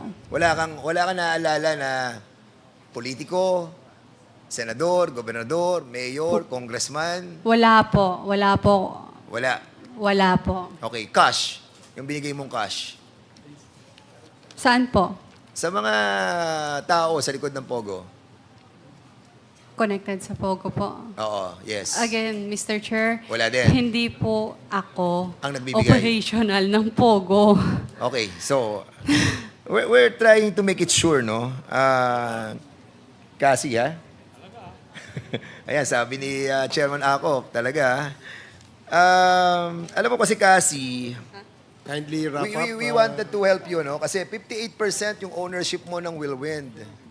And when you issued a transmission of money to PAGCOR amounting to more than $500,000, including the $50,000 cash, no? Medyo questionable na sa amin yun, eh. Kasi siyempre, for a young businesswoman as you are, no? Parang yung paghahawak mo ng ganung malaking pera, medyo mag-iisip kami kung talagang galing sa'yo. Or, I mean, sino nagbigay sa'yo ng ganung kalaking pera? Regarding naman sa PAGCOR payments po, hindi po siya galing sa amin at hindi po siya galing sa Whirlwind. Galing po siya sa Lucky South. Correct. Lucky South. Sa renter, yeah. Yes, Lucky South 99, di Yes, ba? galing sa mga So- okay lang po i-explain ko. Yes, sige, go ahead. Oo. Kasi ito yung issue mong Yes ward- po. That's ward- why nandyan po yung pangalan ko po. Ako po yung Authorized authorized po ng Lucky South para magbayad po niyan. Yes, correct. Opo. So ngayon, Yung pera na po yan, hindi ko po in-issue from my own. Hindi din po siya galing sa corporation po namin. wait. In-issue mo itong $200,000 sa account number 340-403-7632. Yan yung sa PAGCOR Dollar Fund. At in-issue, ito naman ang galing sa iyo, Catherine Ong, Lucky South, Outsourcing Incorporated, OGL 23-1102. Tapos, andito yung account number. So, kaninong pera yon? Yung pera po yun, galing po sa Lucky South. Na ikaw ang nag-issue. Na ako po yung nagbayad. Sige, kaya nga, wire transfer. Hindi po siya transfer. Binayad mo ng cash? Yes po, sa land bank po. Ayan po yung resibo po. Yeah, ikaw nagbayad ng cash sa land bank. Yes po. So, dinala mo yung pera na $200,000 sa land bank para payment doon sa PAGCOR. Opo. At sino nagbigay sa iyo ng $200,000? Si Mr. Cheng po. Si Yung assistant ni Mr. Cheng. Ching. C-H-E-N-G. Ayun ang alam ko kasi Chinese eh. Okay. Alright. Nag-interject lang Ay, okay, sige, go ahead, Congressman. Paduano. Ano lang po, Miss Cassie, kasi kanina pa po naririnig ko that you are not involved in Lucky South 999 operation. But inadmit mo po that during your visit in PAGCOR to settle the accounts of Lucky South 999 with Harry Roque, bakit ikaw? Eh, di ba, sabi mo kanina, you're not involved in the operation of Lucky South 999. Then, all of a sudden, you represent Lucky South 999 sa PAGCOR na alam mo, POGO ang pinag-usapan doon. That the sublease agreement, not the sale of the property in which ang claim mo is real property lang kayo. And you've said na hindi ka involved sa POGO. But now, you're confirming that you represent Lucky South 999 to settle the account of a POGO licensee, which is Lucky South 999, doon sa PAGCOR. Eh, napaka-inconsistent po. Hindi po. Bakit hindi? Nagbayad lang po ako at nag-present para sa Lucky South 99. Ayun yung problema. Pero po, okay lang po magsalita po? Yeah, tapusin Pero mo. po, hindi po ako, wala po akong kinalaman. Mr. Chair, I'm sorry. We cannot allow this kind of attitude from Ms. Ong. Allow the members to finish their question, okay? Masyado kang pa-cute eh. Hindi po. Pasensya na rin po. So let it be a reminder to you, Miss Cassie, na patapusin mo munang magtanong ang ating mga membro bago ka sumagot. Okay po. Pasensya na po. Please proceed, Oh, Congressman lastly, Paduano. And address the Chairman, chair, Mr. Chair. Ask her, direct her to address the chair. And address the chair. Na pagsasagot ka, address the chair bago ka sumagot. Okay? Okay po. Thank you. thank you, Chairman. Let it be put on record that Cassie Ong is lying because inconsistent po yung sinasabi niya kanina. Nakikinig lang po ako, is not representing Lucky South 999, but here comes the payment of accounts. Siya po ang bumayad. Kahit sabihin mo pa po, hindi mo pera from Chen, but still, you represent Lucky South 99 in PAGCOR to settle that account. That's on record. At pag dinay mo, you're lying na. Thank you, Congressman Paduano. Please proceed, Congressman Fernandez. Okay, Cassie, etong there was an issue between you and Mr. Dennis Cunanan with regards to the $500,000 that supposedly Mr. Harry Roque told us that you gave to Dennis Cunanan. What's the truth about this? Ang ano po dyan is, ang sabi po ni Dennis Cunanan is naloko po siya. Pero nagbigay ka ng $500,000 kay Dennis Cunanan? Because Dennis Cunanan was denying under oath that he received $500,000 from you. I think hindi po. Nagbigay ka ba o hindi? Nagbigay po pero hindi po buong 500 po. Magkano binigay mo? I-double check ko po. Mr. Chairman, Cassandra, panay ka check ha. Hindi po, Mr. Chair. Hindi mo matatandaan yung ganong kalaking pera, $500,000 or $400,000 na ibinigay mo kay Dennis Cunanan? Personal mo bang binigay yung $500,000? Sabihin na natin $400,000. Personal bang binigay kay Dennis Cunanan yung $400,000 or whatever price is that? Whatever amount is that? Personal ba o hindi? Yes po. Personal. Binigay mo sa kanya. So, kung binigay mo yung almost $500,000 kay Dennis Cunanan, so ibig sabihin, nagsisinungaling si Dennis Cunanan. Mr. Chair, hindi po isahan yan. Yes, no matter what. So, basta nagbigay ka ng almost $500,000 kay Dennis Cunanan. Nagbigay ka. Hindi ko po alam yung amount pero nagbigay po pero hindi isahan po. Okay, is Dennis Cunanan here? Yes, yes, he's here. Kindly wrap up your question, Yes, I'm Congressman about to Fernandez. be done, Mr. Chairman. Mr. Dennis Cunanan, so you were denying the $500,000 and according to Miss Miss Cassie, Cassandra, nagbigay siya sa'yo ng $500,000 or less than $500,000. Ano ba totoo dito, Mr. Dennis Cunanan? Your Honors, we will stand by our statement that we didn't get that. whatever the reason for their action, I suppose they just wanted to get a payment plan with PAGCOR, which eventually they were able to settle with PAGCOR.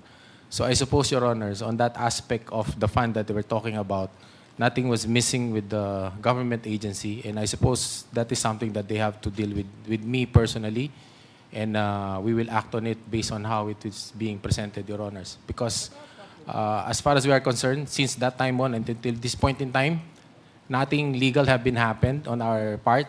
We were even being asked support to help them with their reapplication for registration.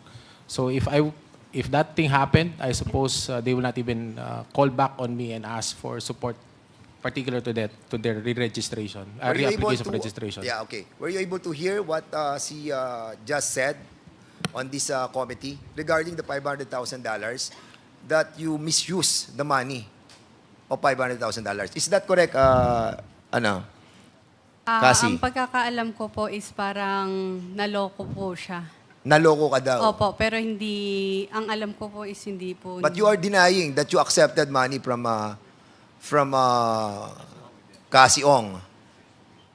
Yes, Your Honor, because we don't deal directly. So Your in other Honors. words, Mr. Chairman, somebody is lying between the two.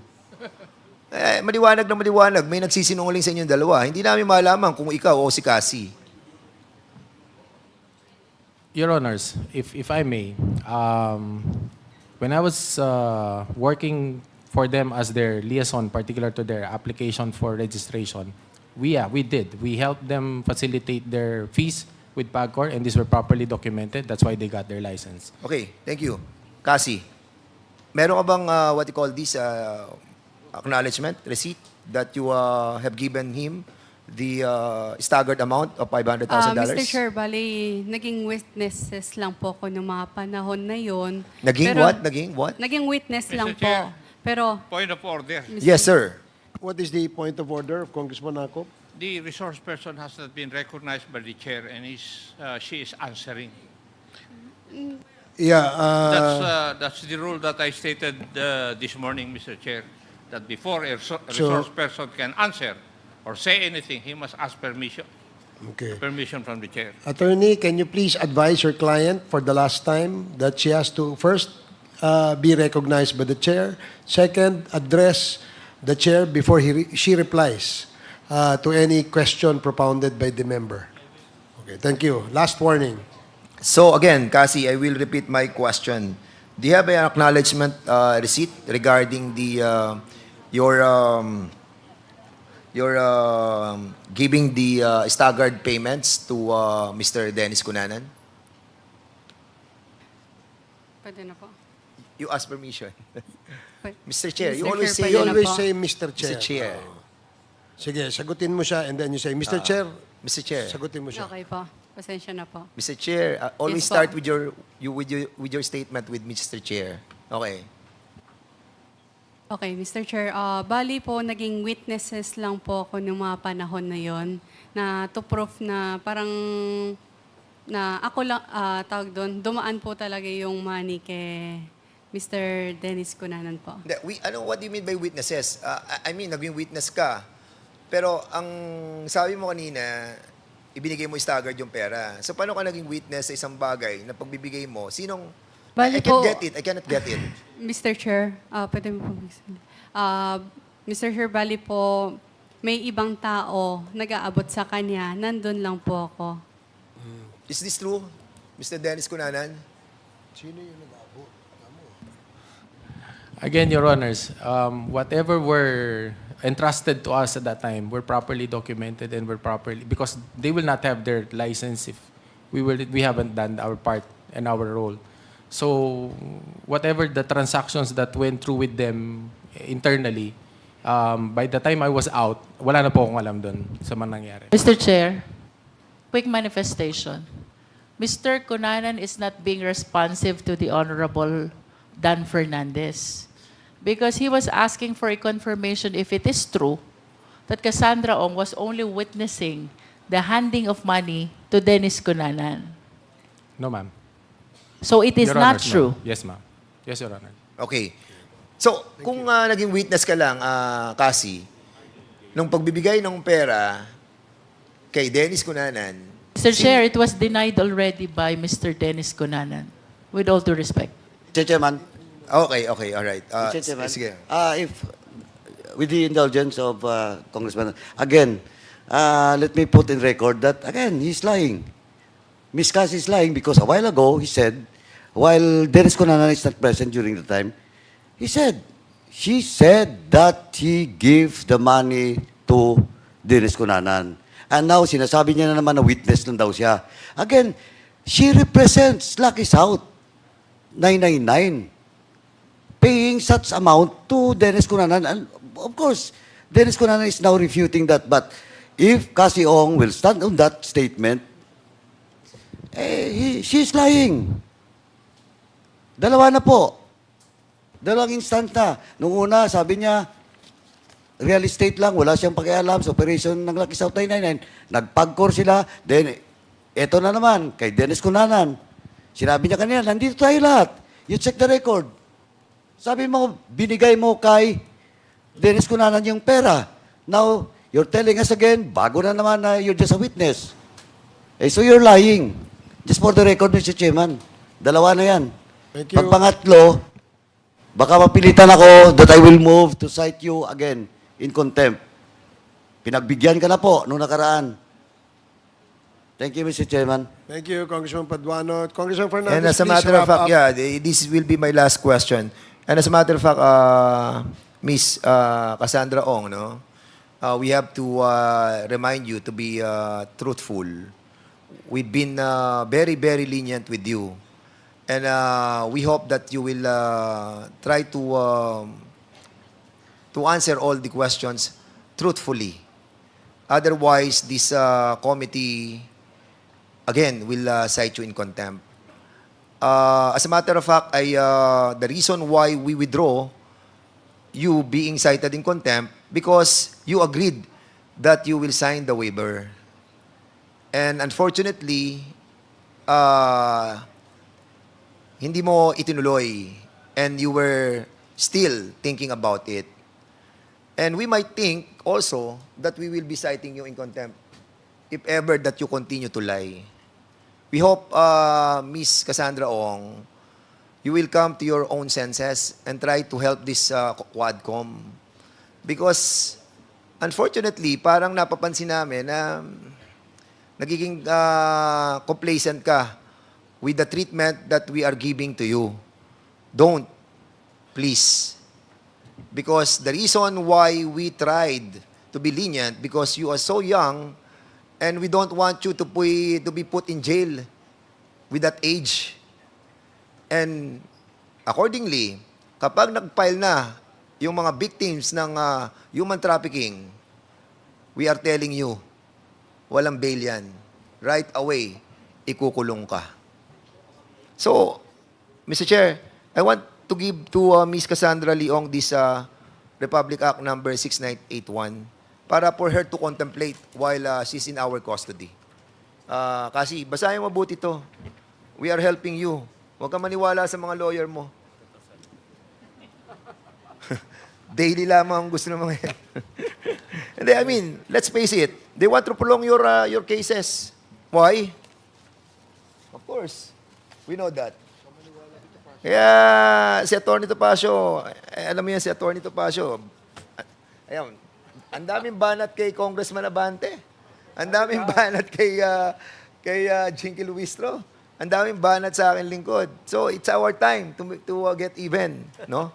Alam mo, pahabain niya ang kaso para at least makuha lahat ng pera mo. Okay.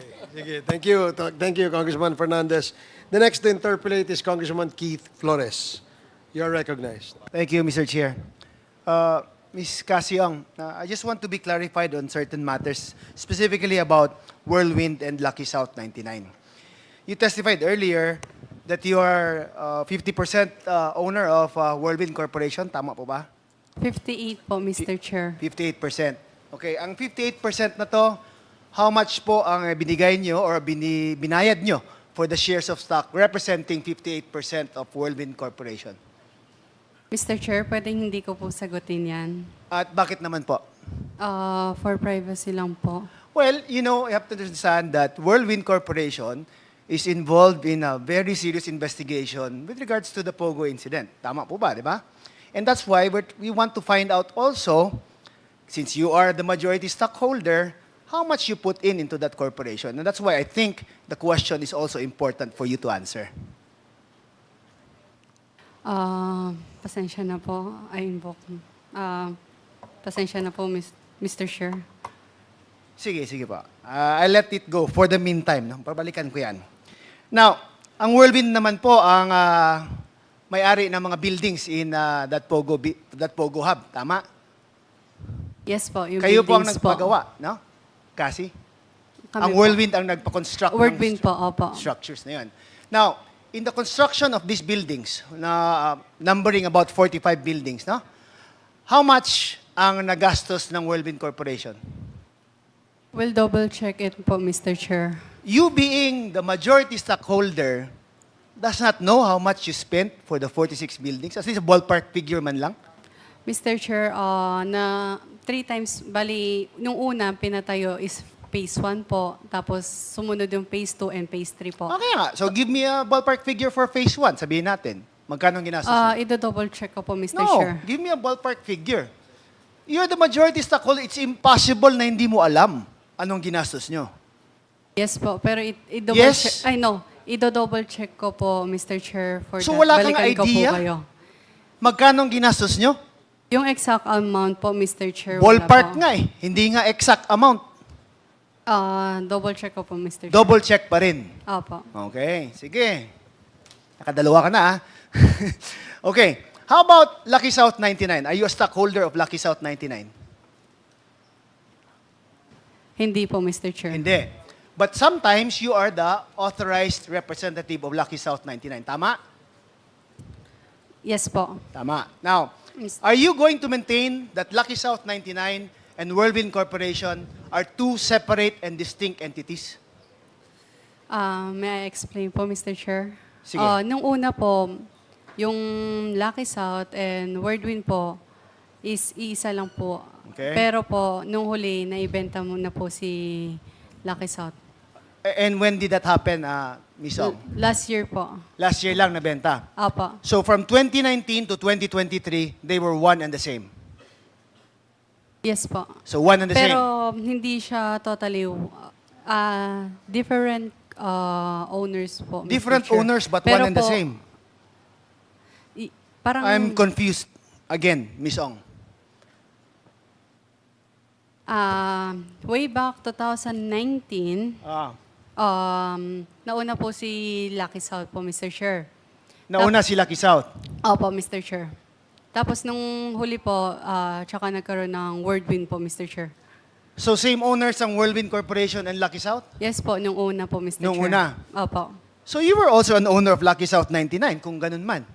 Because Opo, you're nung the una. majority stockholder of Whirlwind. Yes po. But you Nung una. you just testified earlier that hindi ka part of Lucky South 99. Hindi po ako part po ng POGO operational, Mr. Chair. Wait. Hinihiwalay mo ang Lucky South 99 sa POGO operations? Ano?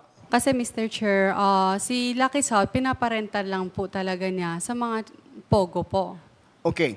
So let me get this straight, ha? Whirlwind rents it out to Lucky South 99, tama?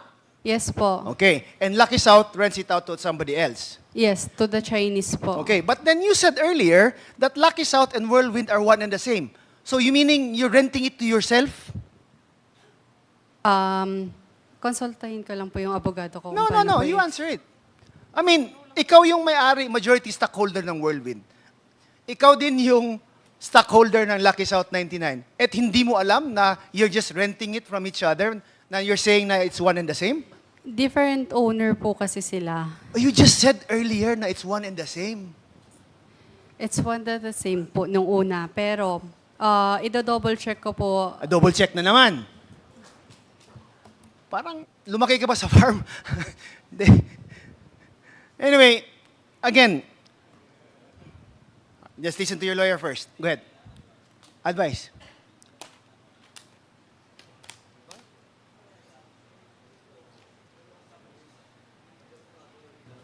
Point of order, Mr. Chair. Is the lawyer advising the So, Speaker, or is he dictating the answers? The lawyer is just advising his client of her rights, Your Honor. So please do not coach your client, only advise her of her rights. Thank you. Please proceed, Congressman Keith. Okay, Cassandra Ong, are you ready with your answer po? Sige.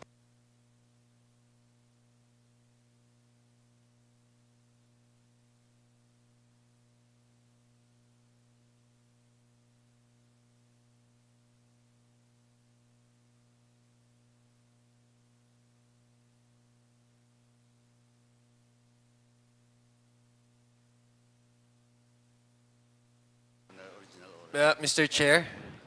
Chair, point of, I guess maybe perhaps a suggestion, Mr. Chair, because we've been here since 9 o'clock in the morning, and I think every time there's a hard question asked of Ms. Ong, she would, before answering, she would consult and double check and consult her lawyer, and it takes time for the lawyer to advise Ms. Ong. Maybe we can set, I think, seconds kasi certain mga 30 seconds or what? Kasi kung ganyan naman po, pag 3 minutes, magtatagal ho tayo dito. And we're not extending that courtesy to all our resource persons. We have to be fair also. So I would suggest, Mr. Chair, we just limit the consultation to 30 seconds. Please limit the consultation to 30 seconds. Okay, please proceed, Congressman Keith. Thank you, Mr. Chair. Sometimes, Ms. Ong, kasi when we make up stories and it becomes more confusing, it makes it more difficult to answer. Mas dali po kasi kung mas simple yung if the facts are straight, then it's also easier to answer it. Now, Ms. Ong, do you remember if Whirlwind Corporation, in putting up those buildings, obtained a loan from any bank? Pwede pakiulit po yung question. Nag-secure ba ng loan ang Whirlwind Corporation sa pagpatayo ng structures na yon from any bank or financial institutions? No po. Wala. So, pera lang ng Whirlwind Corporation. Opo. So, from the estimates of the buildings, Ms. Ong, aabot daw sa estimates ng PAOK ng up to 5 billion ba yun ang sinabi? 5 or 6 billion ang cost ng assessed value ng buildings that were put in. Ang sinasabi mo ba sa committee ito, may ganun na amount, liquid amount, no? Ang Whirlwind Corporation in putting up those structures? Mr. Chair, bali po nung una is kinita lang din po. Tapos, pinatayo lang po yung phase 1 po. Tapos, unti-unti, after kumita ng phase 1, ayun po yung time na tinayo yung phase 2 po. So, kung sinabi mong kumita ng ganun kalaki, I'm sure you will also have taxes to show that this is the income of Whirlwind Corporation. Tama ba ba? We'll double check it po. Double check again.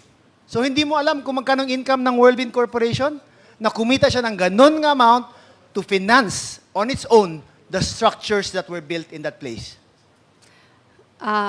Hindi ko po kasi sigurado yung amount eh. What are you sure of, Ms. Ong? Ano bang yung alam mo? Being the majority stockholder of Whirlwind Corporation, is there anything na you're sure of? Ang alam ko lang po kasi nung yung total amount, hindi ko po siya sure. Pero basta po, pinarent out ng Whirlwind to them is 500. Okay nga. The computation ni Congressman Johnny kanina, it's about 35 million a month. 35 million a month times 12 months, that's about 350 plus 70, 420 million. Billions yung structures na nandun eh. Ang Whirlwind Corporation po is 2019 pa lang po. Kaya nga. Opo. So you will have the BIR receipts or taxes that will show na ito yung kinita nyo at itong binayad yung mga buwis. Tama po ba? Ipatanong ko po sa nag-aasikaso Okay, can po we ng- secure that na lang, Ms. Ong, in your next appearance siguro? Pabigay sa'yo yung documents na yan? Okay po. Okay, now, and also, yung how much yung ininvest mo initially with that corporation.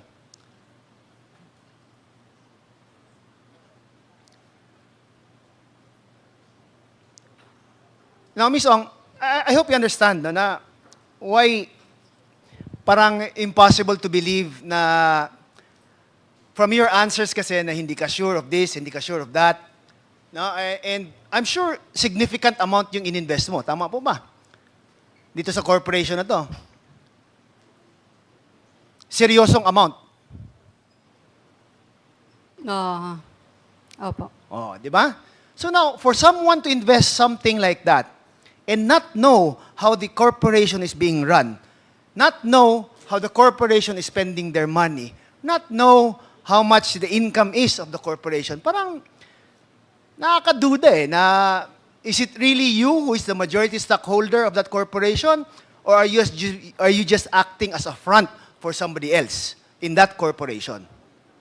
So these questions naturally come into mind because of how you've been giving your answers. No, I hope you understand na next time po, siguro, I know the frustration of some of the members here na wala kaming nakukuhang parang matinong answers from you eh.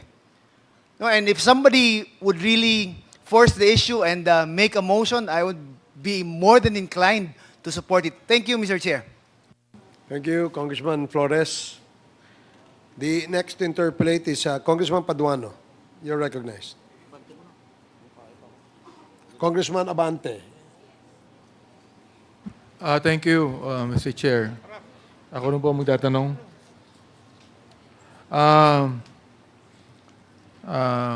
Kasi, Mr. Chair,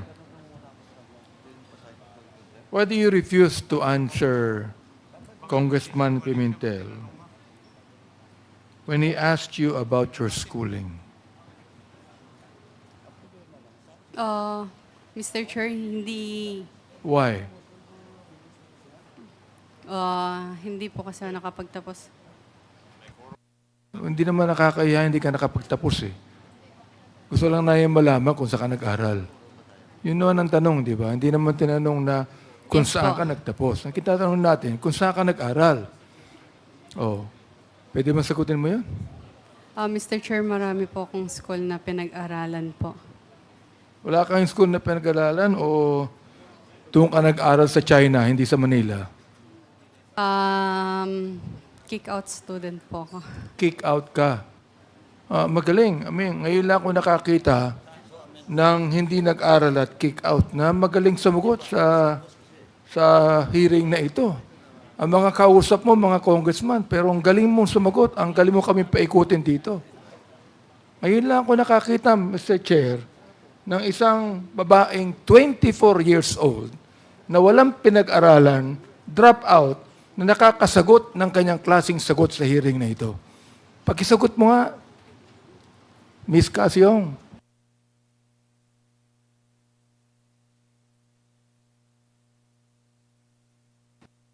Hindi mo kaya ang sagutin? Aba, magaling ka. Sapagkat napapaikot kami lahat dito.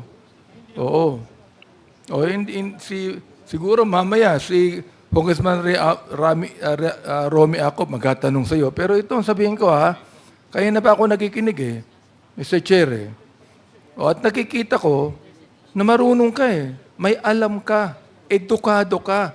And you tell me now, you are refusing to answer the question of Congressman Pimentel on where you studied? Hindi naman namin tinatanong kung anong antas ng pinag-aralan mo Oo. Ang tinatanong, hindi ka ba nag-aral ng elementary?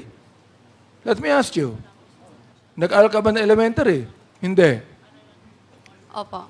Ayun. Sumagot ka din. High school, nag-aral ka. Mr. Chair. Hindi po, Mr. Chair. So, hindi ka nag-high school, elementary lang nga tapos mo. Elementary lang. Opo. Ay, Mr. Chair, genius to. Genius. Elementary lang nga natapos niya, pero pinapaikot mo si Congressman Fernandez. Elementary nga lang Pinapaikot si Congressman Fernandez. Napapaniwala pa ni Congressman. Hindi, we're trying to be lenient, Mr. Chairman, if I may. We're just trying to be lenient because, yun nga, sinasabi natin, okay naman, nag-waiver na siya eh. Yun nga lang problem, si withdraw eh. And that's the reason why medyo, bakit ganun? Kasi nga, winidraw na namin yung, O, tingnan mo ha. di ba? Kanina, nabanggit mo kay Congressman Dan Fernandez, hindi nabigyan ng lisensya. Narinig ko yun, ha? You were not given a license. Now, what license are you talking about?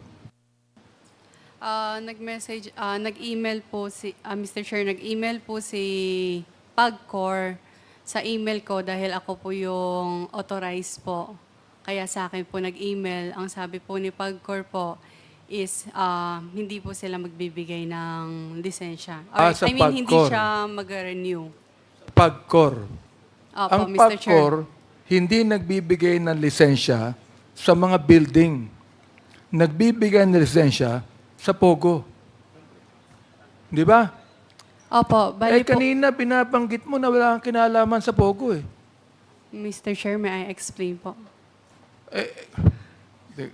Kahit mag-explain ka, tatanggi mo na naman na involved ka sa POGO eh. Di ba? You're going to explain, but you will still insist that you have nothing to do with POGO. Answer me. Magaling ka, genius ka, di ba? Sagutin mo ako. You have nothing to do with POGO, but you applied for a license in PAGCOR, and you will refuse a license. What kind of license? PAGCOR is not giving a license for apartments or buildings. They are giving licenses for POGO. What are you applying for? Yes po, Mr. Chair. What are you applying for? Nag-apply po kami for renewal po ng license po. Nang ano? PAGCOR po. Nang ano nga? PAGCOR po. Hindi, nang ano? License to operate po. For what? Anong i-operate? Yung tag po dito, yung... POGO. Come on, tell me. POGO. Operation ng POGO. Tell us here. Because look, we are preventing that Congressman Karap will again make a motion for contempt and consign you to Mandaluyong Correctional Institution. Now, you answer me now. What kind of license did you trying to get from PAGCOR? Mr. Chair, license to operate po ng PAGCOR.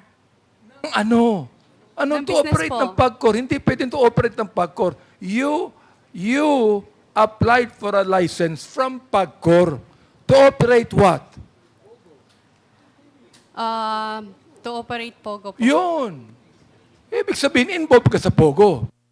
Hindi ka pwedeng mag-apply ng license sa PAGCOR na hindi mo alam na POGO yan. Oh my goodness. Oh, nagpunta ka sa PAGCOR. Sinama mo pa si Attorney Harry Roque. Si Attorney Harry Roque naman, sapagkat alam mo may influence sa PAGCOR yan, nagpasama ka sa kanya at nagbayad ka pa ng dollar sa PAGCOR. According to Chairman Altenco. Am I right? Back charges. Nagbayad ka. Am I right? Yes po, Mr. Chair. Ano yung binayaran mo?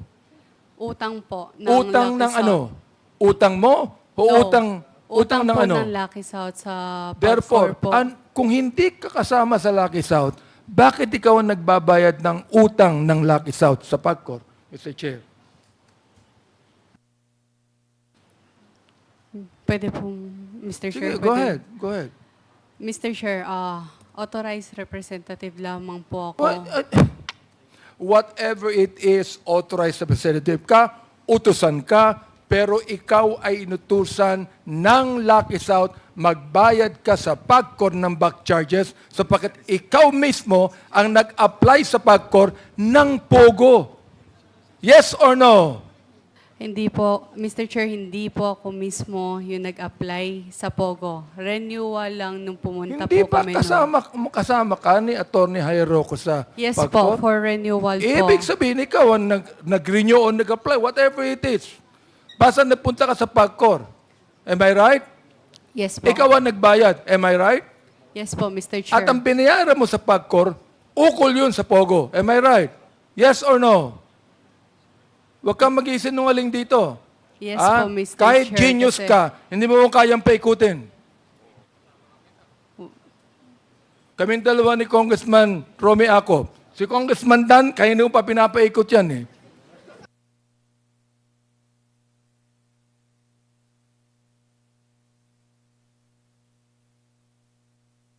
Mr. Chair. Mr. Chairman.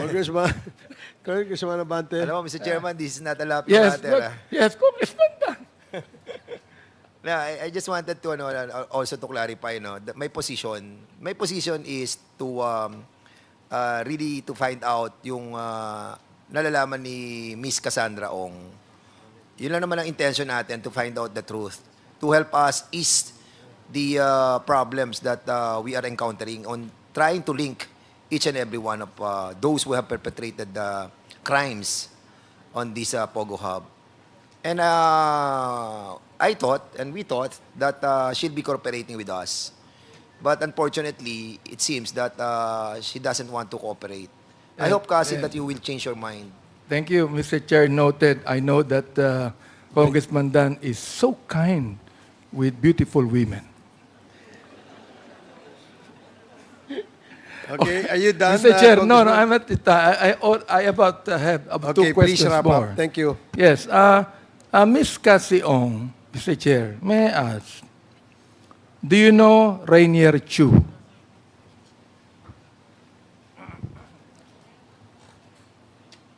Do you know Rainier Chu?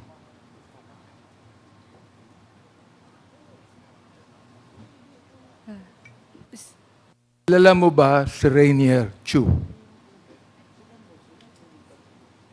Yes or no lang yan, kung kilala mo o siya o hindi.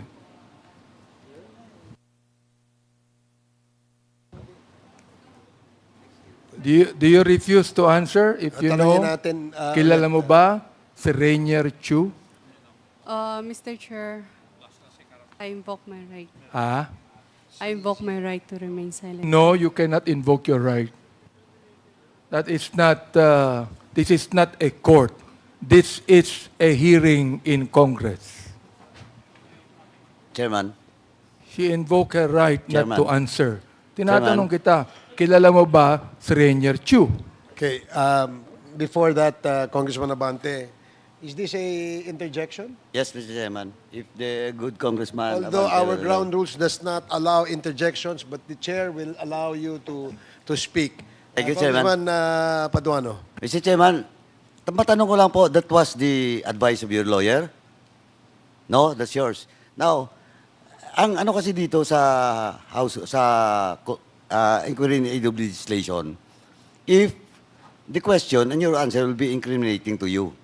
And what is incriminating to answer yes or no to that question of the Chairman Davante? Wala eh. Wala akong nakitang incriminating.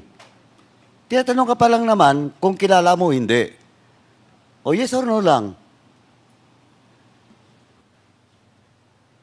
Pakisagot mo lang, kilala mo ba si Mr. Rainier Chu? Mr. Chair, pwedeng hindi ko po siya sagutin. So Mr. parang Chair, sinabi Mr. mo na rin, Mr. nakakilala mo siya. Chair, Okay. Mr. Chair.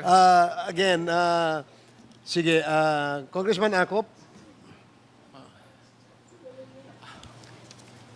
Attorney, are you advising your client properly? Because according to our rules, the refusal to answer any question which is not incriminatory to the resource persons, he can be cited in contempt. Alam nyo naman po siguro yun. So, kindly advise your lawyer kasi,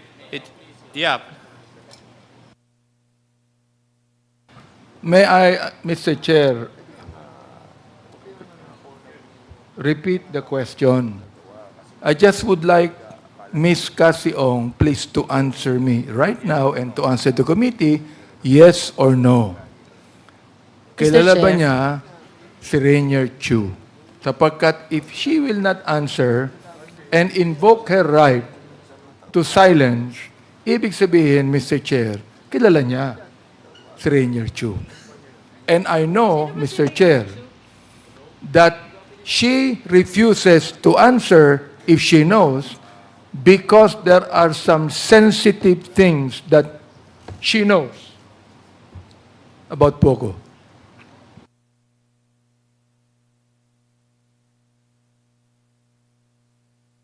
So your 30 seconds is up. Kasi, kilala mo ba si Mr. Rainier Chu? Kakilala po. Okay. Yun. Pero po, again, hindi ko po siya, parang, O yun ang susunod kong tanong. Ano ang pagkakilala mo sa kanya? again, hindi ko po siya sobrang close po. Pero kilala ka niya. Hindi mo siya masyadong kilala, pero kilala ka niya at kilala ka niya na ikaw ay involved sa POGO Hub. Hindi ko Again, sinayo mo na kanina na ang binayaran mo sa PAGCOR POGO involved ka. Please, Miss Ong, please. Sapagkat you have been answering, kahit noon pa, I was asking you, na sinasabi mo palagi, hindi ka involved sa POGO, hindi mo alam ang POGO. Right now, anyone can be caught in the mouth. Okay? A fish is always caught in the mouth. Unless otherwise, you use a net. Alright? So therefore, ngayon, inaamin mo sa committee ito na you know about POGO. Inaamin mo na yung Lucky South, POGO ang negosyo. Yes or no?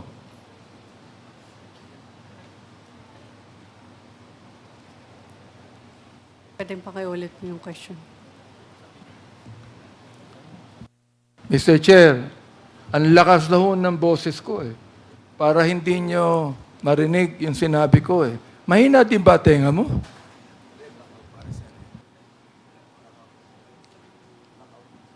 Ang lakas na ng boses ko Uulitin ko pa ba? If I may, Mr. Chair. Congressman Abante, if I may, just a few, Alam mo, kasi, sa tingin ng marami naming mga kasamaan dito, ikaw ay ginamit na dami. Ikaw ay dami ng mga taong nasa likod nitong POGO. Ang sunod na tanong, ikaw ba alam mo na illegal yung mga ginagawa o hindi? Kaya nga binibigyan ka namin ng pagkakataon. Dahil pwede mo namang sabihin na ginamit ka, na dami ka lang. Hindi ba? Kasi kung sasabihin mo, ipipilit mo na ikaw ay isang investor dyan, baka tanungin namin magkano ininvest mo at hindi ka magsalita, mas mananagot ka sa amin. Pangalawa, saan galing yung pera mo? Diba, sinabi mo kanina, nabanggit mo sa mother mo. Na yung mother mo, I'm sorry to hear that, she passed away already. Pero tatanungin namin, saan galing? Yung mother mo ba may negosyo? Meron bang binabayad na buwis? Magkano bang naipon ng mother mo? Gusto mo bang umabot tayo sa ganun? Kaya alam mo, yung mga tanong na tinatanong ng mga kasamahan namin dito, kasi kami alam na namin na ikaw ay ginamit lang Ikaw ay dami ka lang dito. At merong mga tao nasa likod nito na hindi mo mabanggit for some reason. No, for some reason, hindi mo mabanggit kasi maaaring malapit sa'yo, o hindi kaya ay kamag-anak mo, o hindi kaya ay boyfriend mo, o hindi kaya ay siya yung pilit mong tinatago sa amin. Di ba? Anong masasabi mo kasi? Sa lahat po ng question na po, hindi po ako dami. So, investor ka. Yes po. So, sige. Mr. Chair. Investor po ng Mr. Chair, again po, word win po. Mr. Chair, Kasi, how much did you earn in totality being the incorporator of Whirlwind Corporation? can I not disclose that po? Simple question. You've been a incorporator of Whirlwind Corporation. Kung ikaw ay incorporator, siyempre, At least alam mo kung magkano. Sabihin na lang natin, nung nag-start ka ng, sa Whirlwind Corporation, nung 2019 yung sa 2022. So magkano yung kinita mo na doon?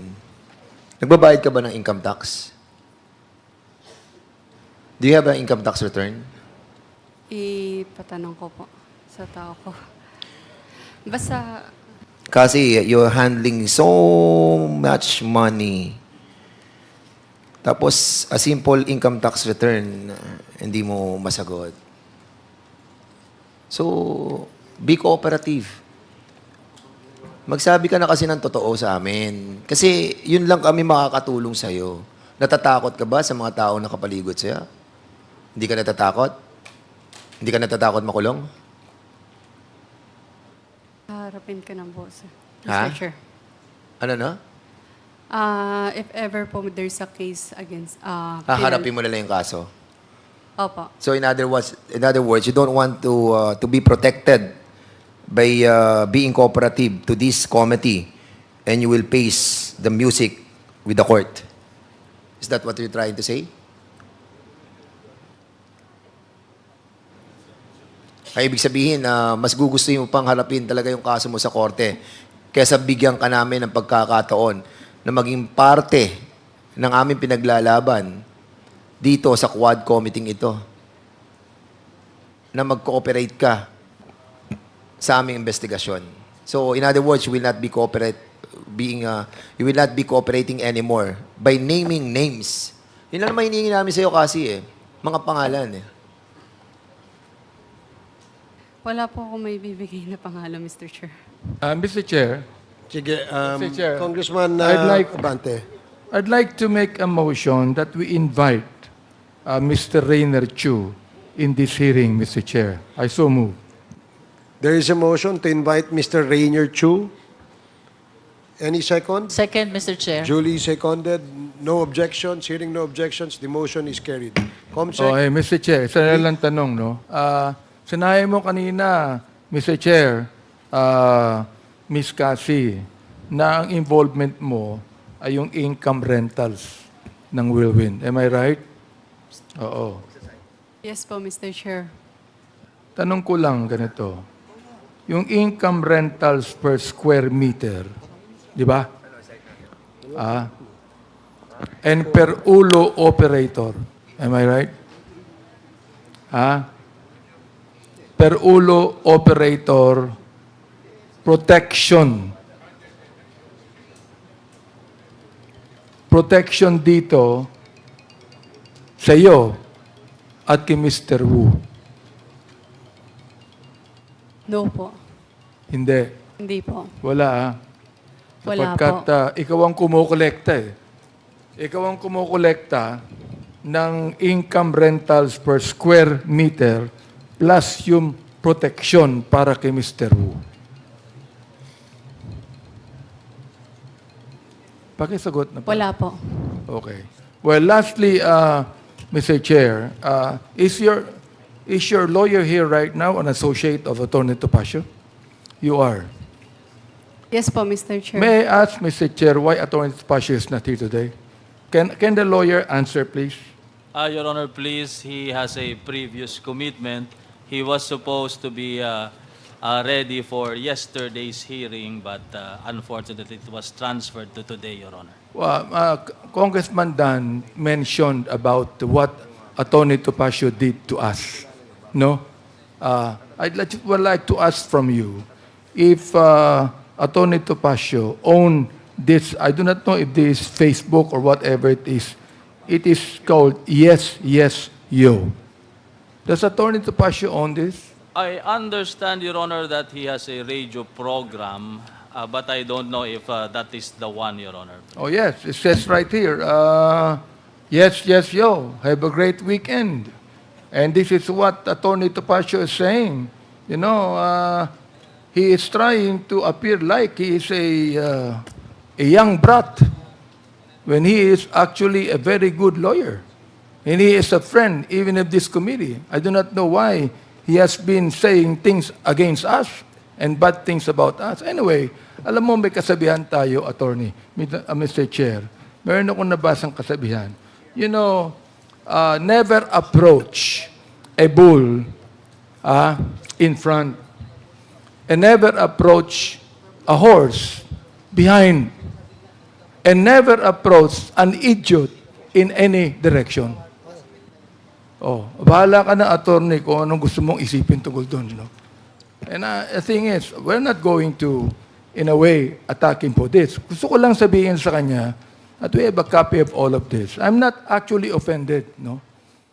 Nakakaano lang na the kind of very good lawyer he is, that he would appear like a young brat that does nothing but go against us who are seriously investigating this matter for the Filipino people, para malaman po ng publiko ang katotohanan, hindi po para sa amin. Mr. Chair, maraming salamat po. Yun lang gusto kong sabihin. Thank you, Congressman Abante. Mr. Chair, Yes, Congresswoman Luistro. I just wish to add to the manifestation of the Honorable Abante that the reposting done by Yes Yes Yo, which we believe belongs to Attorney Topacio, constitute an act of contempt because that constitutes disrespect to the members of this committee. I hope that this is a reasonable warning for him. We are all members of the bar. We are not taught like this. We are not trained like this. We are bound to protect our legal profession. And this is not the way we should discharge our responsibility as members of the Philippine Bar. Kindly relay to Attorney Topacio. I will, Your Honor. Thank you, Congresswoman Luistro. Mr. Next, Chair. Yes, Congressman Keith Flores. Earlier, when I was questioning Ms. Ong, Mr. Chair, I asked her about the ITRs of Whirlwind. So now I would just like to make it into a motion, Mr. Chair, to compel Whirlwind Corporation through Ms. Cassandra Ong to submit the income tax returns of Whirlwind Corporation from the years 2019 to 2023, Mr. Chair, and also for the settlement of the estate of the mother of Ms. Cassandra Ong, Mr. Chair. Okay, there is a motion to... Yes, sige, attorney. May I please be recognized, Mr. Chair? Your Okay, Honor. you're recognized. Your Honor, please, one problem that Ms. Ong has been complaining is that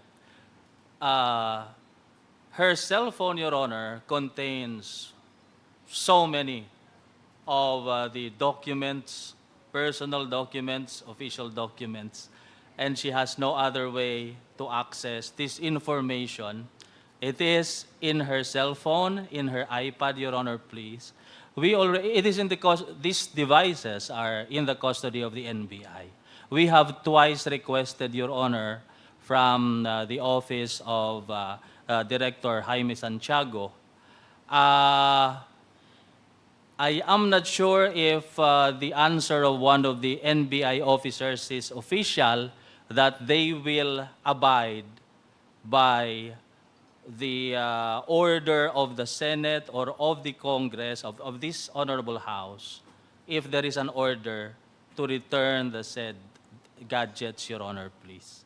So one reason why Ms. Ong finds it very hard to recall some data, Your Honor, please, is that she has no aid because she don't have hard copies of this, Your Honor, please. Okay, May thank we you. know, please, Your Honor, if there is any remedy from Mr. this Chairman, honorable body, Mr. Your Honor. Chairman, if I Well, may.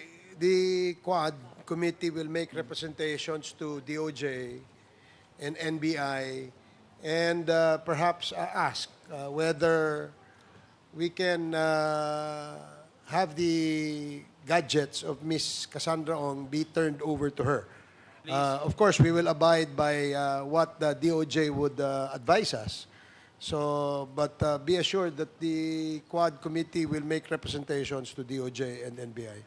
May I... Mr. Chair. Sorry, Your Honor. Yes, Congressman Fernandez. Kasi, ano yun, iPhone? Meron kang iCloud? Meron kang cloud? Di ba? Opo, iPhone po, pero wala siyang Hindi ko po Hindi kasi... ka naka-cloud? Hindi siya naka-shared po eh. So All once the na... documents that you put on your cellphone, hindi siya automatic sharing sa cloud? Are you sure? Yes po. I can prove it naman pag nandyan po yung ano.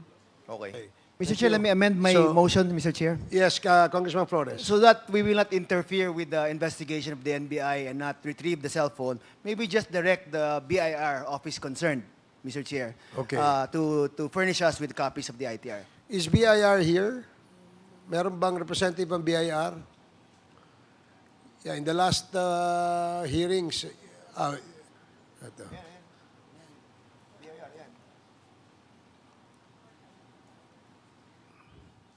Can you state your name? I am Attorney Scanton Orculio from the Bureau of Internal Revenues, Legal and Legislative Division, Mr. Chair.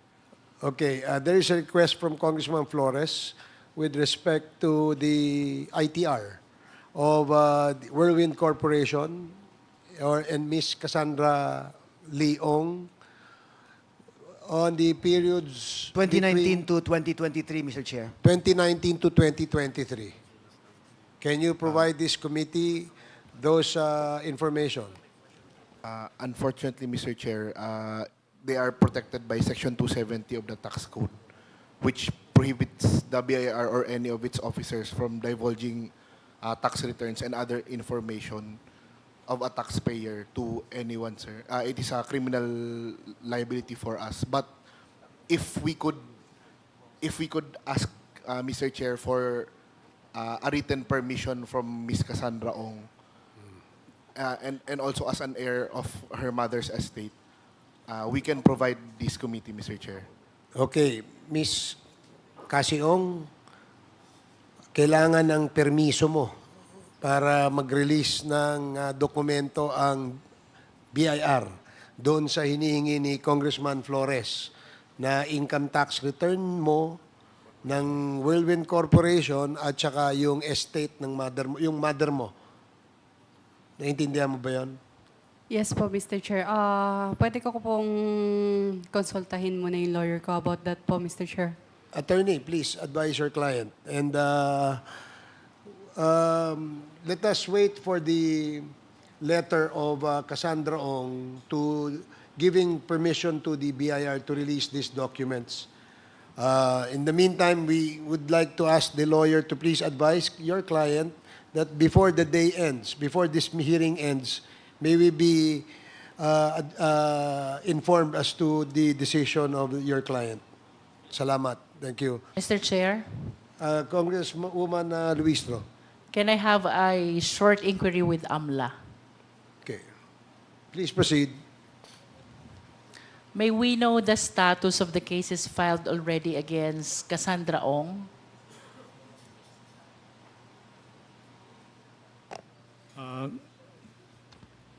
What cases have you filed so far with Cassandra Ong?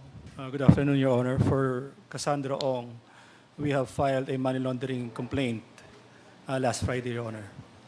And in your mandate, AMLA, have you tried to look into the bank deposits of Cassandra Ong? Your Honor, that is part of the ongoing investigation. But with respect to the money laundering complaint last Friday, we have limited ourselves to the transaction of Ms. Alice Go. I understand, however, Mr. Chair, that in the charter of AMLA, there are crimes, offenses, when you can look into the bank accounts as exception to bank secrecy law without a court order. Is it the opinion of AMLA that this one belongs to the exception? That is correct, Your Honor. The predicate offenses relied upon in filing the money laundering complaint is qualified trafficking in person, SRC violation, and estafa, Your Honor. In other words, Mr. Chair, the AMLA confirms that because of human trafficking, SEC regulation violation, and estafa, there is no need for AMLA to secure a court order for them to look into the information of all the bank deposits of Cassandra Ong. Does the AMLA confirm? May I be clarified, Your Honor? Yes, With the please. existence of those predicate offenses, we are allowed to go to the Court of Appeals to apply for a bank inquiry. And it is the Court of Appeals with these predicate offenses which should authorize us to look into the bank accounts, Your Honor. Can we be enlightened? How soon do you secure the order from the Court of Appeals for you to be able to get into this information? For the PORA case, Your Honor, the investigation is still ongoing, and we are seeing that we would be able to file in the next coming weeks, Your Honor. Mr. Chair, I am referring to the order to be issued by the Court of Appeals. I think that will be directed to the banking institutions to allow the AMLA to look into the bank deposits or transactions of Ms. Cassandra Ong. Gaano po ba katagal bago kumuha ng order na ito? Does it take weeks, months? Please enlighten us. Your Honor, under the Anti-Money Laundering Act, once an application for bank inquiry is filed or a petition for freeze, the Court of Appeals is given 24 hours to issue an order whether to grant or to deny the petition, Your Honor. And may we confirm whether the AMLA has filed already? Your Honor, for the PORAC POGO case, we are still gathering information. The investigation is still being conducted, Your Honor. Under the AMLA, Your Honor, we have to prove certain elements, the existence of the predicate offense, the proceeds, the transaction, among others, Your Honor. So that is where the investigation is leading to, Your Honor. And in your humble opinion, Mr. Chair, do you honestly believe that your application will merit the positive action of the Court of Appeals for you to be able to look into this bank information? With the evidence thus gathered, Your Honor, the AMLAC is confident that once filed in court, it will be granted by the Court of Appeals, Your Honor. Mr. Chair, if I may proceed, in addition to the documents which were requested already by the Honorable Keith Flores, let this representation add the following documents which were mentioned. Where is she? By Cassandra Ong. Because earlier she said, Chairman, suspension, Mr. since Chair. wala pa si Cassandra, can I ask the AMLA? Okay. Chairman. Yung case na final nyo doon kay Cassandra Ong, malinaw. You have a case filed against Cassandra Ong or Alice Go? It is against Alice Go together with Cassandra Ong, Your Honor. And it covers Bamban, Tarlac. It's about the Bamban case. How Your about the Porac, in which Cassandra Ong is involved? That is the case that is still being investigated by our office. Timeline tayo. Please. Next week, 2 weeks? At most 2 weeks, Your Honor. At most.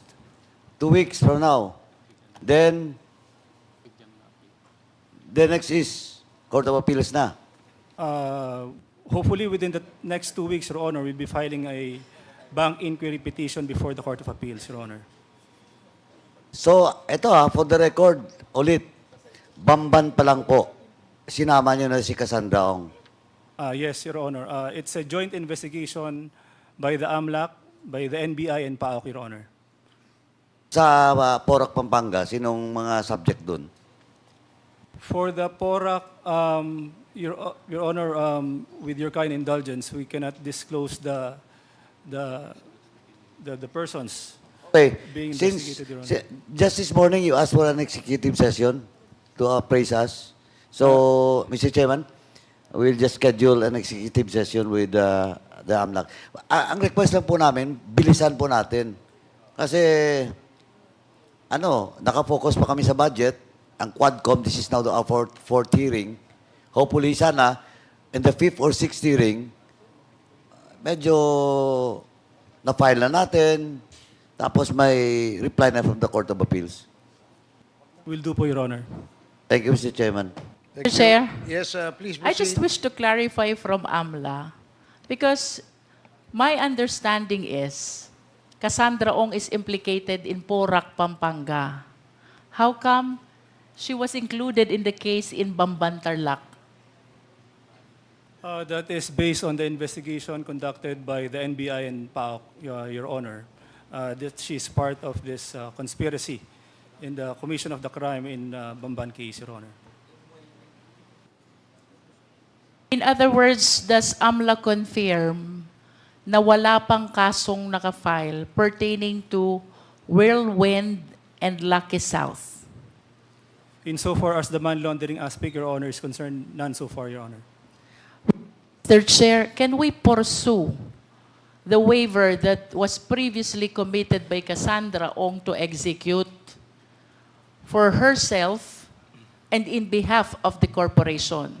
Because there is misrepresentation when she said that cases have been filed against her already, when the truth of the matter is her implication is with respect to Bamban-Tarlac and not with respect to Porac, Pampanga. I respectfully move, Mr. Chair, that we pursue the prior commitment of Cassandra Ong to execute a waiver, at least if not for herself, in her representation for Lucky South and Whirlwind Corporation, Mr. Chair.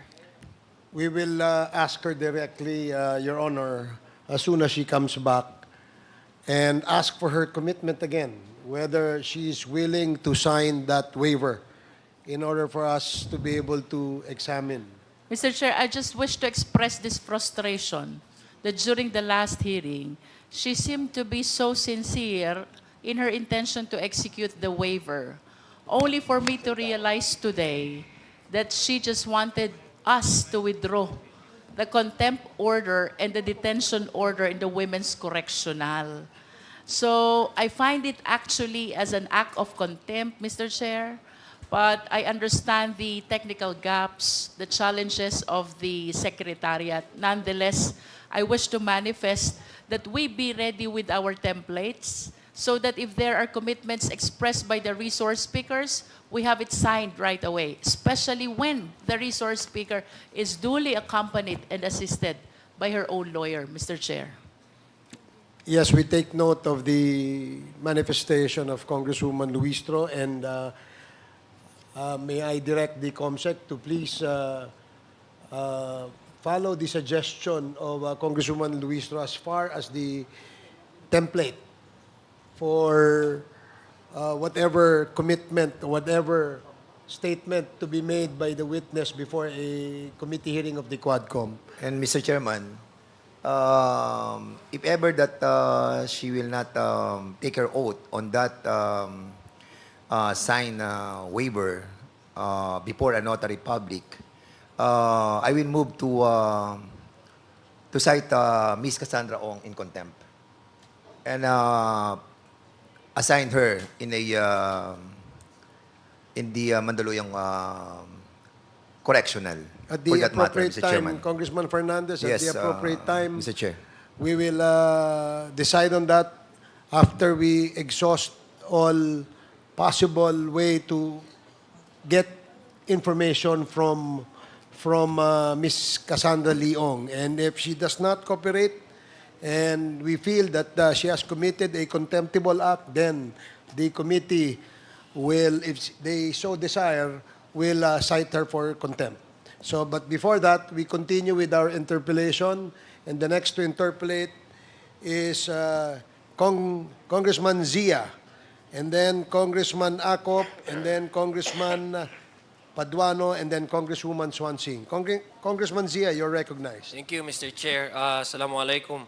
Mr. Chair, I'd like to direct my question to Ms. Cassandra Ong. Is she available? Ana, nasa CR?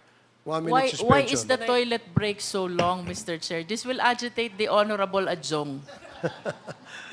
1 minute suspension.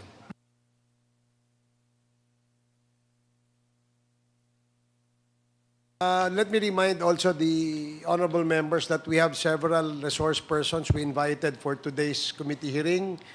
It's not just, I know how eager we are all to hear from Cassandra Ong, but there are other resource persons here that you may wish to ask and propound questions. So please, Do not forget them. Is Cassandra Ong here? Is she back? Mr. Chair, while we are waiting for Cassandra Ong, I wish to ask Ms. Baterna. Ms. Baterna, nakikinig ka naman kay Cassie Ong, di ba? Si Cassie Ong ba nagsasabi ng totoo? Oo o hindi? Answer the question, please. Hindi ko po alam, Madam Chair. Are you listening to her? Yes po, Madam Chair. O ang sabi niya, wala daw siyang kinalaman sa POGO, sa Lucky South. Is she telling the truth? Hindi ko po alam, Madam Chair. Of course, she's lying because that is contrary to your prior testimony. May I proceed to Cassie Ong, Mr. Chair? Just a Congresswoman- couple of questions. Congresswoman Luisa, can we give her 3 minutes? She has to, I think she's not feeling well. Mr. Chair? The doctors in the house will, saan? Andito. Mr. 1 Chair? minute suspension.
Hearing resume. While we're waiting for Cassandra Ong, some members will ask some of the resource persons present.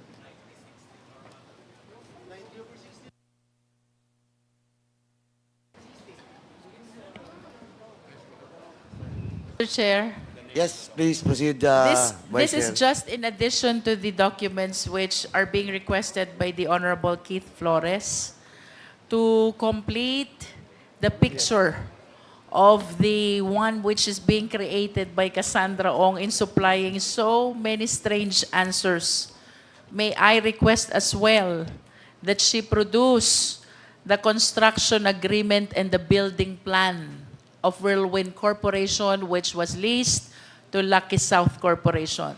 This is in addition to the ITR and also the real property tax of the Whirlwind Corporation pertaining to this 2.5 hectares of the mansion house and the 7 hectares of the property previously owned by the Cruz family.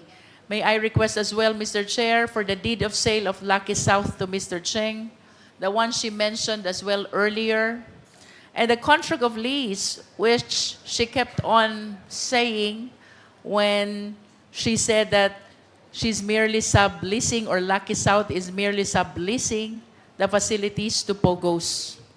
So all in all, Mr. Chair, these are 6 documents: construction agreement, building plan, ITR, RPT, deed of sale of Lucky South to Mr. Cheng, and then the contract of lease to the sublessees.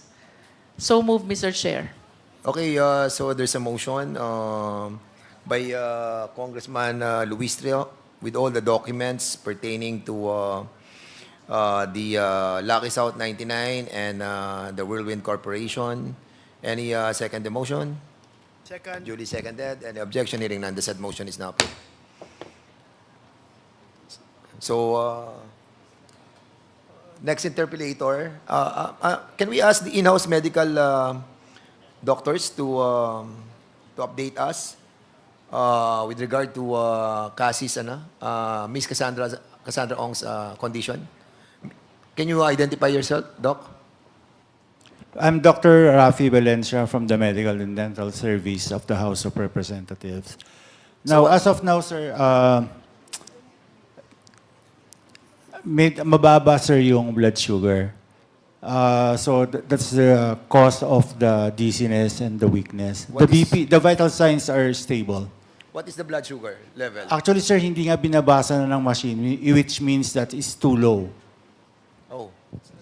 Mr. Chair, So, with that, can I just ask confirmation from the doctor if it is true that Ms. Ong refused to eat, refused to drink the Coca-Cola that was given to her? so, Sir, maybe, are you the right person to answer that query? I think the custodian facility. Who is the custodian facility of the Quadcom? You are? No, we're asking the custodian. Is she not eating? Sige, ma'am, identify yourself, please. Sir Glizal Irene po, Valdepeñas from the LSB po. Mr. Chair, may specific lang po siyang food na gustong kainin every time po na nagpo-provide kami ng food sa kanya. So ayaw niya yung ulam na binibigay niyo? Yes po. Ayaw niya? Yes po. And is it true na kanina umaga you tried to give her Coke because mababa na yung sugar niya and she refused to take it? Yes, sir, but later on, ininom naman po niya. Ininom niya? Yes po. Okay, so the refusal to eat is because of her dislike of the food that you've been giving her. Yes, Mr. Chair. Thank you, Mr. Chair. Thank you po. Mr. Chair? Siguro yung sa doctor muna. Yes, may I? Mr. Chair? Okay. Can we ask the doctor first? Dr. Rapi Valencia, what will be your advice to our resource person for Sir, today's for the hearing? meantime, sir, siguro po, we'll try to raise the blood sugar. Now, we're trying to ask her to drink yung drink niya. Pinagdagan ko na lang, sir, ng sugar yung iced tea niya. So with that, Just to increase. Yes, thank you so much, Dr. Valencia. With that, Mr. Chairman, can we ask the other resource persons which this Quadcom have invited while Okay. recuperating muna si Cassandra Ong.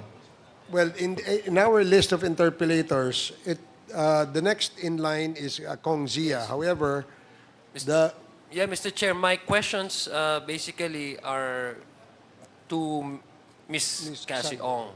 And I will yield to the next interpolator if they are willing to ask some of the resource persons here. And I'll just wait until Ms. Ong is capable of answering my questions, Okay, Mr. thank Chair. you, Kong Zia. Thank you. The next in our list is Congressman Akop. If Congressman Akop is ready. Okay. Mr. Chair, I prepared my questions for Madam Casio. Okay, thank you. So in that case, Congressman Dan Fernandez is the next to interpolate. Ako, wala na ako tatanong, Mr. Chair. Hindi, kay AR na lang. AR.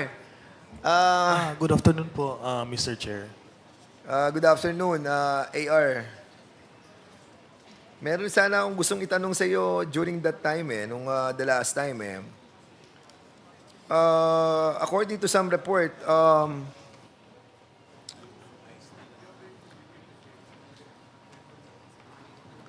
magkano ba sinweldo mo dun sa being an incorporator of Biancham ba? Or yung Bataan Maribeles Holding Corporation? To be honest po, Mr. Chair, hindi ko po alam talaga yung paano, kung may sinahod ba talaga or being a stakeholder of Biancham po. So the last time that you answered that kind of question, the same answer that you have given on this Quadcom? Yes po, Mr. Chair. Okay. During the raid doon sa Porac, di ba? According sa PAOK TF, parang meron nakuha silang bank account mo Is this true? Yes po, Mr. Chair. May nakuha silang bank account mo? Yes po, Mr. So Chair. anong bangko 'yon? BPI po, Mr. Chair. BPI. Yes, Mr. Ilang BPI account meron ka? I have one personal account po, Mr. Chair. One personal account? Ano to? Checking, savings, or Savings po, Mr. Chair. savings account? So, isa lang ang savings account mo? Or Yes you po. have another joint account with somebody? I have a joint account with Attorney Roque po, Mr. Chair. So, meron kang joint account with Harry Roque.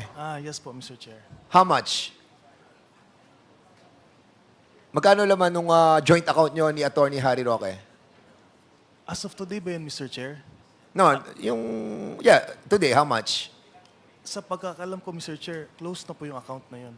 Close na. Sino nag-close? Ikaw? Kayong dalawa, joint, right? Hindi po ako nag-close noon, Mr. Chair. Pero pag-check ko po online, wala na po siya. Pero having that joint account with Attorney Harry Roque, namamonitor mo yung account. Siyempre, account mo, di ba?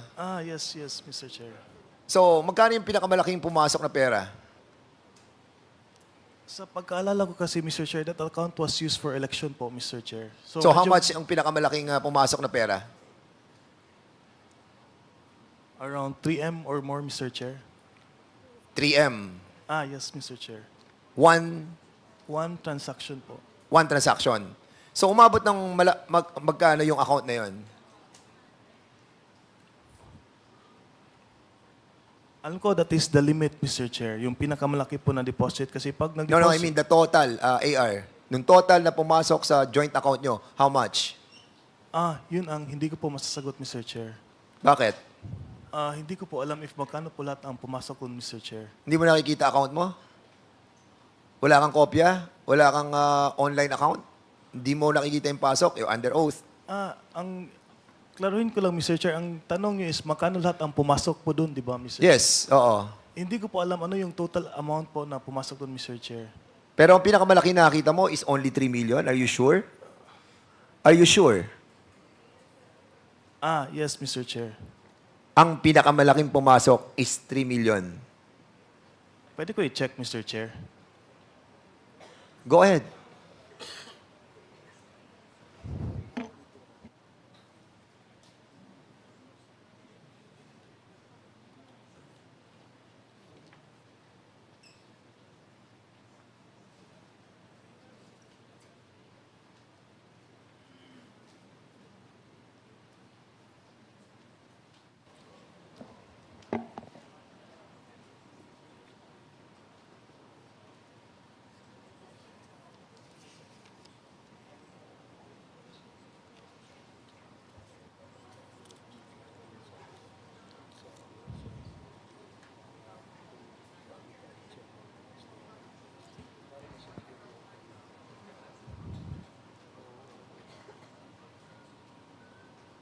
Okay, AR? Sa pag-alala ko talaga, Mr. Chair, 3 million po ang biggest na pumasok doon, Mr. Chair. So, anong tinitingnan mo kanina? Wala kang nakita? Nag-loading pa kasi, Mr. Chair. Nakaka-withdraw ka ba sa account na yan? Yes, Mr. Chair. So, nakaka-withdraw ka? Yes, Mr. Chair. Magkano ang pinakamalaki na withdraw mo? Around 1.8, Mr. Chair. One withdrawal. Don't worry, AR. You have to be honest. You know why? Yes, around 1.2 to 1.8, Mr. Chair. Alam ko po yun. Yung na-withdraw mo. Yes, Mr. Chair. So, marami kang withdrawal na malalaki. Parang once a month yun, Mr. Chair, before. For election purposes naman yun, Mr. Chair. For payroll po ng mga tao po. And why is Attorney Harry Roque allowing you to withdraw that big amount? That is for the payroll po ng election staff po ni Attorney Roque ng election po, Mr. Chair. Election. Yes po, election staff. So, ang sinasabi mo, that amount that was withdrawn by you during election time, are you sure? During election time? Yes, Mr. Chair. Definite ka dyan, ha? Yes, Mr. Kasi pag Chair. nakita natin na hindi election time yan, you're lying, ha? Makita rin, Mr. Chair, na nag-withdraw din ako ng that amount last election po. 1.2 and 1.8. Within those range po, Mr. Chair. Okay. Sige, for that, Mr. Chairman, no further questions for the moment. Thank you, Congressman Fernandez. May Mr. direct... Yes, Congressman Akop, you're ready. May just ask some questions from Mr. De La Serna. Please proceed. Mr. De La Serna, in 2023, ilang beses kayong lumabas ni Attorney Roque? Taruhin ko lang po, Mr. Chair. Out of the country trips po ba yun? Ano? Out of the country trips ba yun, Mr. Yes, Chair? out of the country. Ilang beses kayo lumabas ni Attorney Roque in the year 2023? 6 times po, Mr. Chair. 6. Yes. 6 times in 1 year. Tama? Yes po, Mr. Chair. Pwede po bang sabihin nyo sa committee na ito, ano ang mga dahilan o purpose ninyo kung bakit 6 times po kayong lumalabas ni Attorney Roque in 2023? Mr. Chair, the first trip was a trip to Hong Kong po. For sa pagkalala ko, Mr. Chair, yun po yung premiere night ng isang movie po with the Marcos family po, Mr. Chair. Ang second trip po namin in this... Isang movie? Yung movie po with ni Senator Amy po, Mr. Chair. May premiere night po sa Hong Kong that time. Okay. Tapos, the next trip was a trip to Beijing po, Mr. Chair. Kasama ko po. Anong buwan yung kuwan? April po, Mr. Chair. Sa Hong Kong? Yes. Sa Hong Kong. If I'm not mistaken, Mr. Chair, it was April 1 po. April 1. Sa Hong Kong. Pero in April of 2023, the record show, nag-travel din kayo sa China eh. Yes, to Beijing po, Mr. Chair. Yes. Tama? Yes, Mr. Chair. So, 2 beses kayong lumabas ng ating bansa, ng 2 beses kasama si Attorney Roque. Yes, Mr. Chair. That is correct. Hindi ba sinabi mo, 5 ba yung executive assistant ni Attorney Roque? That is the time in Malacanang po, Mr. Chair. Out of office po. So, nawala na po sila nung nawala na siya sa Malacanang. Tama po, Mr. Ikaw Chair. lang ang natira. Yes po. Ha? May ibang staff naman, Mr. Chair. Hindi, ikaw lang ang natira doon sa 5 EA niya. Yes, Mr. Chair. Yes, ikaw naman, oh. Iiwas ka kaagad. Di ba? Ano kayang meron ka kung bakit ikaw ang paborito ni Attorney Harry Roque?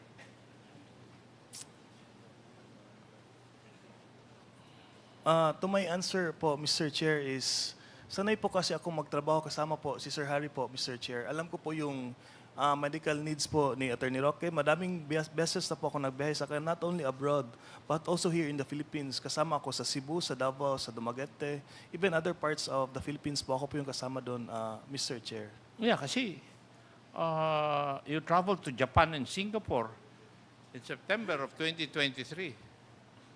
Yes po, Mr. That is And for... then you traveled to Abu Dhabi UAE in October. Kasama rin. Kasama ka pa rin sa records na BI.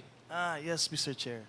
Oh, so, naalis ka na executive assistant nung nawala siya sa Malacanang. Pero yung serbisyo mo, tuloy-tuloy pa rin. Kasama po ako sa campaign team din po, Mr. Chair. Ha? Kasama po ako sa campaign team. Kasama mo siya sa campaign. Kasama po ako sa campaign team po ni Attorney Roque, Mr. Oo Chair. nga, pero 2023 yung pinag-uusapan natin. 6 na yes. beses kayong lumabas sa bansa. Wala namang kampanya na nangyari noong 2023. No, Paiwas ka talaga kaagad eh. Di ba? Yes, Mr. Chair. Oh, anong kampanya ang nangyari noong 2023? Ang pinag-uusapan natin, yung paglabas nyo sa 2023 ng 6 na beses. Yes, Mr. Chair. Oh, ano yung rason mo na kampanya? Bakit nawala ka na bilang EA, nagtuloy pa rin yung serbisyo mo sa kanya? Matanong ko, magkano bang sweldo binibigay sa iyo ni Atty. Roque? Para po siyang may basic pay na 20,000 a month po, Mr. Chair. 3,000 a month? 20 po, 20. 20,000 a month. Okay. And ang trabaho mo parang personal duty nurse ka o PDN. Parang alalay po ako, Mr. Chair. All around alalay po ako. Ano po yung iutos ni Sir Harry, gagawin ko lang So, po. alalay ka. Yes. So, lahat ng bagay, trabaho mo. Parang ganun po, Mr. Chair. Ganon. Thank you, Mr. Chair. Yun lang. Thank you, Congressman Akop. Mr. Chair? Yes, Congresswoman Sansing. Opo, quick interjection lang po, Mr. Chair. Because during the last hearing po, I interpolated Mr. De La Serna. He said on record that his salary is between salary grade 17 to salary grade 20. So if we look at it po, it's roughly between 37,000 to 52,000 a month, Mr. Chair. So I just wanted to clarify, Mr. Chair, the response that his salary is 20,000 pesos per month.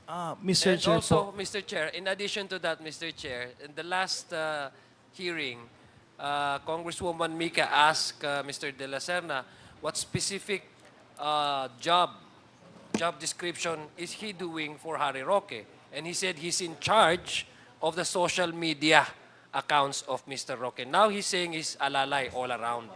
So mukhang may inconsistencies doon sa mga sagot ni Mr. De La Serna kay Chairman Romy Acop. Thank you, Congresswoman Sansing and Congressman Zia. Narinig mo yung tanong ni Congresswoman Sansing, no? Yes po, Mr. Chair. Okay.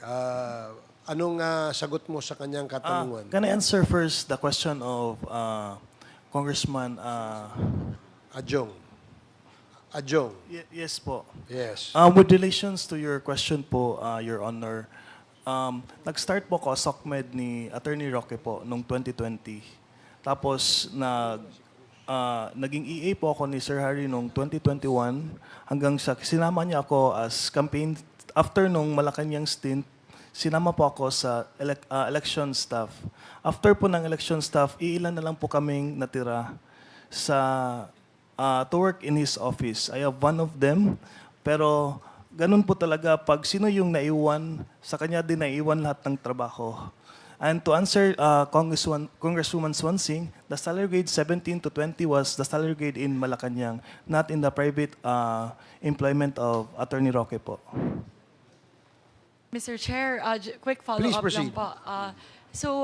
If naiintindihan po namin, pumayag po kayo na bumaba po yung sahod nyo mula sa dati nyo pong tinatanggap na 37,000, pababa po sa 20,000 per month. Meron kasi kaming private na conversation with Attorney Roque if parang if yung meron siyang inutos sa akin regarding a business venture niya. If that would boom, then I would greatly benefited also po, Your Honor. Mr. Chair, if we may probe further into that, ano po yung business na yon? Mr. Chair, the solar plant na tinatayo po in Cebu po, Your Honor. Bukod po doon, Mr. Chair, meron po bang ibang ipinangako si Attorney Harry Roque? Kasi po, para po sa akin, Mr. Chair, medyo malaki po yung binagsak ng sahod nyo. Halos nakalahati po yung diferensya ng sahod nyo nung kayo ay EA na tumatanggap po ng 37 to 52,000 per month, pababa po sa 20,000. So siguro po, sinusubukan ko lang pong intindihin na bakit po kayo pumayag na manatili sa poder ni Attorney Harry Roque kahit po halos higit po sa kalahati yung binagsak po na inyong sahod. Hindi ako umalis kay Sir Harry kasi maganda naman yung opportunity kasi the solar plant in Cebu was parang mag-open na po soon, Your Honor. Meron po ba kayong natanggap na sahod o may kinita po ba kayo? Kasi po, yun yung dahilan kung bakit kayo nanatili sa kanyang poder. Pero meron po ba kayong actual na kinita mula po doon sa solar plant na yun? Not yet po, Your Honor. So sa loob po ng halos 4 na taon, simula po nung natapos po yung inyong, tama po ba? 2000? Pwede ko pong i-correct, Your Honor. Go ahead, Mr. De La Serna. That promise was made in after the elections po, mga July po of 2020 po, Your Honor. Yun lang po, Mr. Chair, kasi kahit po tumatanggap po siya ng 20,000 per month na sahod, pumayag po siya na magbukas ng bank account, ng joint bank account, kasama po si Attorney Harry Roque, nang hindi niya po alam yung pumapasok, magkano yung pumasok, magkano po yung lumabas. Sorry, Mr. De La Serna, medyo konektado po ito doon sa tanong ko nung nakaraan. Bakit po kayo pumapayag na ganon? Na magbubukas po kayo ng joint account na magkasama, pumipirma po kayo ng mga papel bilang board of directors, bilang nominal stockholder ng Biancham. Siguro po, yun lang po yung sinusubukan ko intindihan. Halos Yes. 1 linggo na po simula nung nagkausap tayo. Pero pag pinag-iisipan ko pa rin po, sinusubukan ko pa rin pong intindihan, bakit po kayo pumapayag sa mga request po ni Attorney Harry Roque? Siguro naman po, Mr. Chair, Your Honors, hindi man ako ipapahamak ni Attorney Roque po, Your Honor. Yun po yung basis ko to trust Attorney Roque po. Mr. Chair, doon po muna yung tanong ko ngayon. Follow up lang po sa mga katatungan ni Kong Akop. Maraming salamat po. Thank you very much, Mr. De La Serna. Mr. Chair, may Yes, follow up the Congressman question Akop, of with the the indulgence Honorable of Swansing. Congresswoman Sansing. Mr. De La Serna, pumapayag po kayo na magkaroon ng joint account ni Attorney Roque. Yes po, Mr. Chair. Magkano naman ang kinocontribute mo o kinontribute mo initially dun sa joint account ninyo? Wala po akong kinocontribute po doon. Wala ka. Yes. Wala kang dadagdag doon sa joint account ninyo ni Attorney Roque. Yes, tama po, Mr. Wala. Chair. Pero you're authorized na mag-withdraw. Yes po, Mr. Chair. Yun ang usapan po ninyo. Yes, Mr. Chair. Ganon. Yes po, Mr. Chair. Nalalaman ko lang yan, nangyayari yan sa mag-asawa, mag-ina o mag-ama eh. Di po ba? Di ba yung joint account? Ano sa tingin mo, iho? Hindi ko man po pinapakialaman yung pera po ni Attorney Roque po. Maliban Mr. lang, Chair. kung pinapatago niya yung pera sa iyo. Kasi hati kayo. Halimbawa, 5 milyon, hati kayo, di 2.5 kayo. Hindi, Pero Attorney ikaw De La- na mismo umamin na wala kang idinagdag o isinama doon sa joint account ninyo. Yes po, Mr. Chair. Ginagawa lang yan ng magulang doon sa anak eh. Di po ba? O kaya sa kanyang asawa, magjo-joint account sila. Di po ba? Ano sa tingin mo? Inutusan lang po ako, Mr. Chair. Sumunod lang naman po ako. Inutusan ka lang and sumunod ka. Yes, Mr. Kung Chair. sasabihin ba niya, lumundag ka sa bangin, lulundag ka? Hindi naman po siguro, Mr. Chair. Okay. Thank you, Mr. Chair. Thank you, Congressman Akop. Mr. Chair, my apologies. Very quickly lang Okay, po. sige, Just please. 2 questions. Mr. De La Serna, you mentioned a solar power plant na business venture nyo ni Attorney Harry Roque. Meron ka bang stake doon sa kumpanya na yun? No po, Mr. Chair, Your Honor, no stake. Zero stake. Paano siya nangako sa'yo? Anong klaseng kita galing doon sa solar plant? Mangailangan kasi ng tao na mag-supervise on the construction in Cebu po noon, Your Honor, Mr. Chair. Ako po yung taong mag-supervise po doon sana. If you don't mind, Mr. De La Serna, may you please share the name of the solar plant that you're talking about? Hindi pa, I'm so sorry po, Your Honor, Mr. Chair. Hindi pa kasi siya nagmamaterialize. Having a case now in Cebu with that, I'm so sorry, I'm not allowed to talk about the case also po, Your Honor, Mr. Chair. Mr. Chair, we're not asking for specifics about the case. Pwede lang po, yung pangalan lang po nung solar plant. Pwede ko i-check, Your Honor. At stockholder po ba si Attorney Harry Roque dun sa Cebu plant na yon? I cannot answer what I do not know po, Your Honor. Opo. Yun lang, Mr. Chair, kasi binabalikan ko lang po kasi nung nakadaang interpellation po, under oath, sinabi po ni Mr. De La Serna, dalawang corporation lang po yung stockholder siya na pinakiusapan po siya ni Attorney Harry Roque. So, kinailangan ko lang alamin, Mr. Chair, baka kasi sakaling board of director din po or stockholder din si Mr. De La Serna sa Cebu Solar Power Plant po na ito. Ay, hindi po, Your Honor, Mr. Chair. Maibibigay niyo po ba, Mr. De La Serna, yung pangalan ng solar power plant?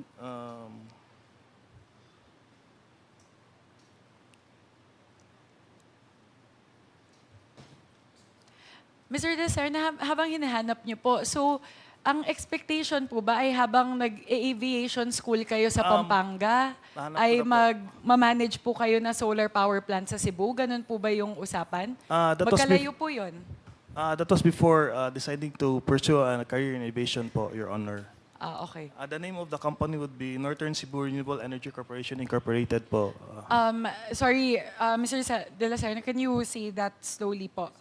Northern Cebu Renewable Energy Corporation Incorporated po, Your Honor, Mr. Chair. Opo. Thank you very much, Mr. Chair. Thank you, Congresswoman Sonsing.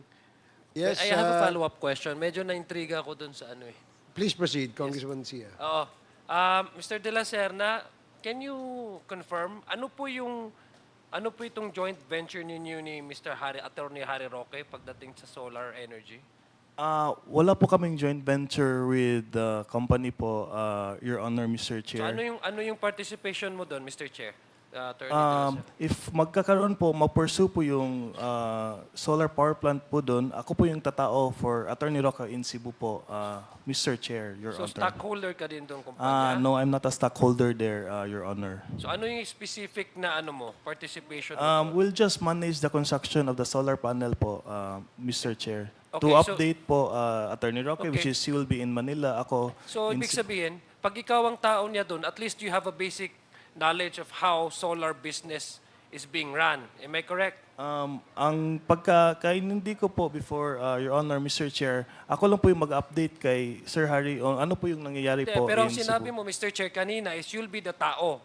Yes, tama po. Okay. So kung ikaw yung tao doon, ibig sabihin at least you'll have a knowledge on how to run a business. Yes. Diba? So do you have a knowledge on how to run a solar business? I'm still studying po, Your Honor, Mr. Chair. But before that, kasi hindi niya gagawin na ikaw ang papalagay niya doon, Mr. Chair, kung malulugi para sa kanya na ikaw ang tatayo doon. Kasi the reason why, I think Attorney Harry Roque, matalino yun, di ba? Yes. Oo. So the reason why ikaw ang nilagay niya doon, apart from confident siya, na ikaw ay pinagkakatiwalaan niya, baka confident siya sa iyong kaalaman. Hindi ho ba?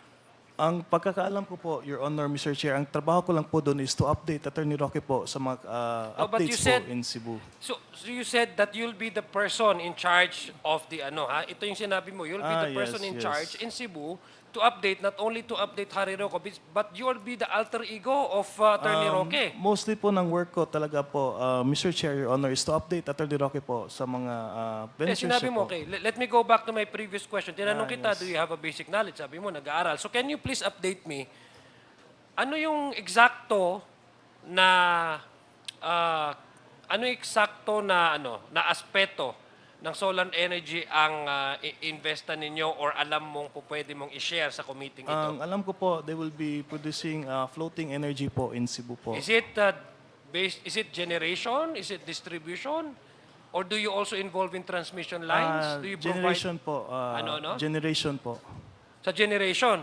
So malaki yan ha, kasi ibig sabihin you'll be Yes. producing energy. So how much is that? Would you know how much is the... Yun ang hindi ko po alam, Your Honor. I'm so sorry. So wala kang alam doon sa paano mo Actually- i-update si Mr. Harry Actually, Roque kung wala kang kaalam-alam? Actually po, Your Honor, Mr. Chair, hindi po siya nag-push through po as of now. What do you mean hindi na push through? Sa nabanggit ko po kanina, Your Honor, Mr. Chair, they're having a case in Cebu. They're having a problem with some stuff po doon. So what year was this? Ang alam ko po, this year? This year po. Last year po pala, Your Honors. 2023. Yes, Your Honors, Mr. Chair. For now, Mr. Chair, may we know the status of Ms. Ong? Would she be available for the questions, for answering questions, Mr. Chair? May we know, Mr. Chair, what's the status of Ms. Cassandra Ong? Apparently, since she's still not here, she's still being checked by the doctor. So, looks like it will take a while, Konzia. So, we may ask questions to other resource persons present. If Congressman Zia is done, Actually, I'm reserving my questions for Ms. for Ong. Congresswoman, Ms. Ong, yes. Ms. Ong, okay. So ako, meron lang akong tanong dito kay Mr. Linsangan at kay Mr. Chua. Nung last hearing, tinanong ka namin kasi meron kang binentang lupa, no? Tama ba? Good afternoon, Mr. Chair. Yung pong pagbebenta ng lupa, Mr. Chair, is authorized representative lang po ako, Mr. Chair. So, authorized representative kanino nung may-ari ng lupa? Yes, Your Honor. Sino po ba ang may-ari ng lupa? Ang may-ari po ng lupa, Mr. Chair, is si Mr. De Mayo, Mr. Chair. Mr. Di Mayo. Yes, Mr. Chair. So, mayroon siyang SPA na Yes. pinirmahan para sa'yo. Yes, Mr. Chair, meron po. Nag-provide ka ba ng kopya ng SPA dito? Yes, Mr. Chair, meron po. Okay. So, magkano yung bentahan ng lupa? Based on po sa document na na-retrieve ko, Mr. Chair, is around 7,500 per square. And how big is the property? 2,500 square meter, Your Honor. So, magkano, kung natatanda mo, magkano yung total na pinagbentahan ng lupa? The total amount, Your Honor, is 18,750,000, Your Honor. 18 million. Yes, Your Honor. Okay. Nung last hearing, inadmit mo rin na merong pumasok sa account mo na 16.7 million. Tama? Yes, Mr. Chair. Okay. At ang sabi mo, yung 16.7 million na yon, proceeds nung lupang pinagbentahan. Yes, Mr. Chair. May I explain, Mr. Chair? Sige, paki-explain. Kasi ang presyo ay 18 million something, pero ang pumasok sa iyo ay 16.7 million lang. Yes, Mr. Chair. So what is the reason behind the yung difference? Mr. Chair, nung pong binayaran siya ng buyer, binawas na po kagad nila yung commission nila, pati po yung capital gains tax po doon sa payment po. So kaya po naging 16,700,000 plus lang po. So magkano yung amount ng property? 18,750,000, Your Honor. And the capital gains, anong year yan? 2022, Your Honor. So 2022, how much is the capital gains tax BIR? 2022? It is 6%, Mr. Chair. 6%. So 6% ng 18 million ay magkano?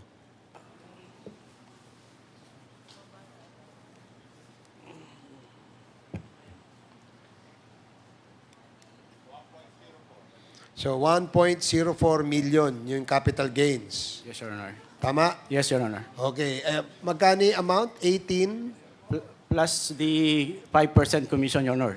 na So binawas. 5% yung commission ng Mga agent and Mga po. agent. But ilan ba yung agent doon? Marami po, Your Honor. That time, marami pong sobrang dami po. Kasama ka ba sa agent? Opo, bale, nag-ahente lang din po ako dito, Your Honor. So, saan ka? Agent ng buyer? Agent ng seller? Ano sa ba? seller side po, Your Honor. Sa seller side. So, you're telling me that the buyer nagbigay ng 5% commission sa agent at yung seller naman nagbigay din ng 5% commission sa ahente. No, Your Honor. The seller po ang nagbigay ng 5% commission in both sides, Your Honor. Hinati po yung 5%. Hindi, kamo, di ba, ang sabi mo, both side, no, yung seller at saka yung buyer, may commission yung ahente. Yes, sir. Hinati po yung 5% na binigay ng seller.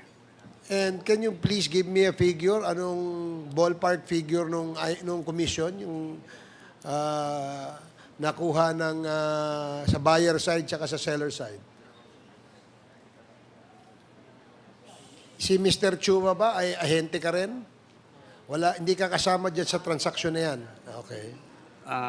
Nasa 468,000, Your Honor. Okay, so 468,000. Yan ang commission mo. Hindi po sa akin lahat. Hati-hati pa rin po. Magkanong portion, magkanong share mo dyan sa 468,000? Part po nito, mga nasa, lang po, mga sa 100,000 plus. Okay.